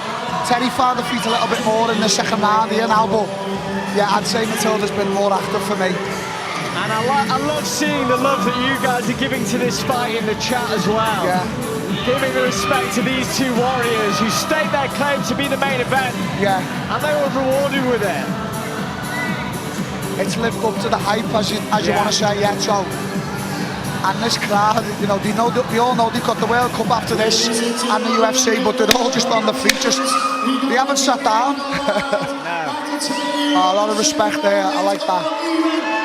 Let's go. Yes. Wow, the noise is deafening in here. Really is. The final round of the evening between Terry Diamond and Matilda Wilson. Oh my. Big shots landing from both fighters so far. Smiles at each other as well. Acknowledged it. Oh, this is savage. Yeah. Oh, great work by Wilson. She's hurt her. She's done a nose. She's broken a nose. There, is she? Oh, some teeth out, is it? Her teeth have come out. Oh my God. I think the women are showing out the men how to fight. Yeah. I think I'd be in tears at this point. Matilda still walking down Diamond. Yeah, she's marching her down. But Terry's still quick on her feet. Oh, she's so good, taking those steps in. Terry's there. Oh, this is incredible stuff. Wow. These are vicious people. There's 1 minute left. This fight could be up for grabs. Let's go, guys. Who's going to seize it by the scruff of the neck?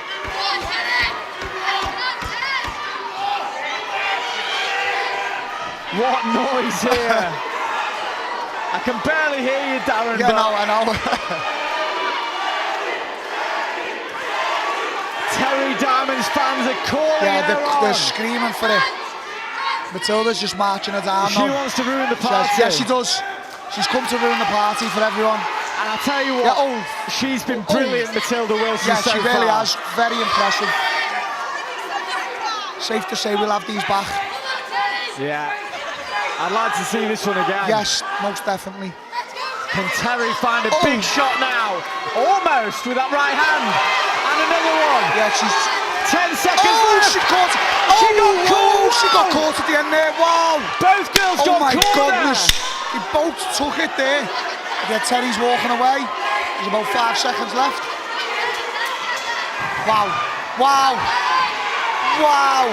my goodness. Unbelievable scenes here.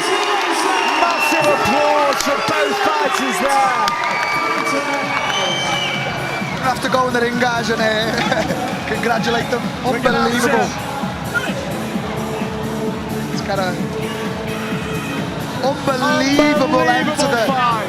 I tell you what, they campaigned for it, Alex, as well, the main event, and I can see why now. That's what it's all about. Yes. Darren, we're going to have to get into the ring now and speak to let's these. go. Let's do it.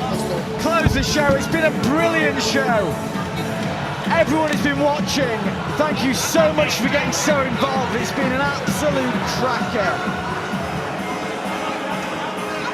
I'm going to head into the ring now with Darren. Close the show with the winner of this one, whoever that might be.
even the main event, but you put up a fight tonight that was well worthy of being the main event on any show around the country tonight.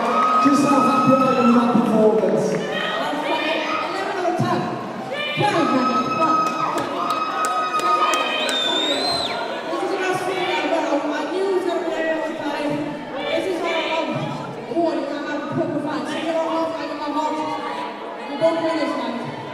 And it takes two to tango, and you're a fantastic dance partner in the form of Terry Diamond. What noise you must have heard the crowd cheering her name throughout. So everyone who watched that and cheered, give yourselves a massive round of applause. What do you make of Terry's opponent?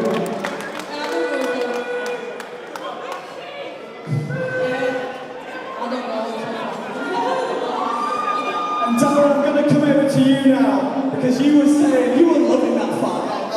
The thing is as well, the campaign to be the main event, and we made it happen, and it just showed why we made the main event. Like, the girls have just showed the men how to fight, in my opinion, like, unbelievable. They were proud of themselves, proud of them, and let's get them up for a rematch for the next round. So, extremely happy. An unbelievable show at the first ever Gorilla Bare Knuckle. 19 fights tonight, it didn't feel like that. Did you know it was going to be this explosive, this many knockdowns, this many knockdowns? No, it's even when I said to my partner that there's 19 fights on, I thought that's a bit much, and then it was just knockouts after knockouts, and it was unbelievable. And thank you for everyone for coming, I appreciate the support. You know, we're going places, and you're here at the start, and here to the elbows, and we're just trying to get back to all these fighters, everyone's doing the job, and honestly, I'm so extremely proud of everyone, so proud of ourselves. And yeah, on to the next, let's go. On to the next cause. For everyone in attendance, thank you for showing out tonight. For those watching at home, we'll see you next time.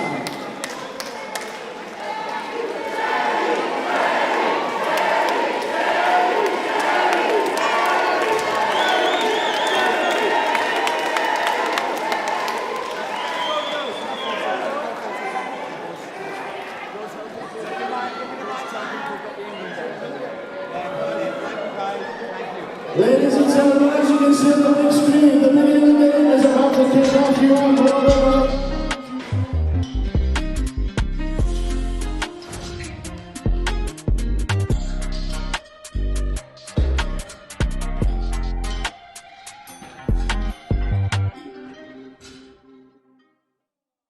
If you had the choice, what prize would change your life?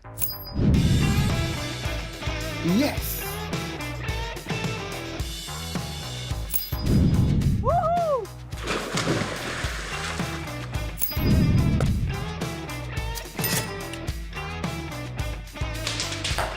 Competitions from as little as 5p per entry. What are you waiting for? You could be next to change your life with that prize, guys.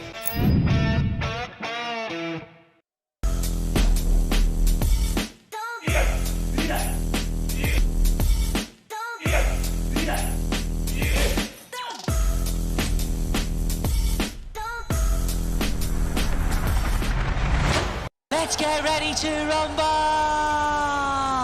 Goes on to that, you know. Hey up, Bobby Dazzler here. If you're looking for a knockout, get yourself down to Seytel's floor. We throw the best combos on carpets. These lads here are fighting for the belt, but I'm here to fight for your floor.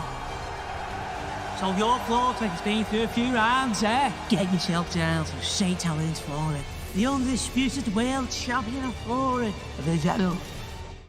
Sometimes you just feel tired, feel weak. And when you feel weak, you feel like you want to just give up. But you gotta search within you. Try to find that inner strength and just pull that shit out of you. And get that motivation to not give up and not be a quitter. No matter how bad you want to just fall flat on your face. So I collapse, I'm spilling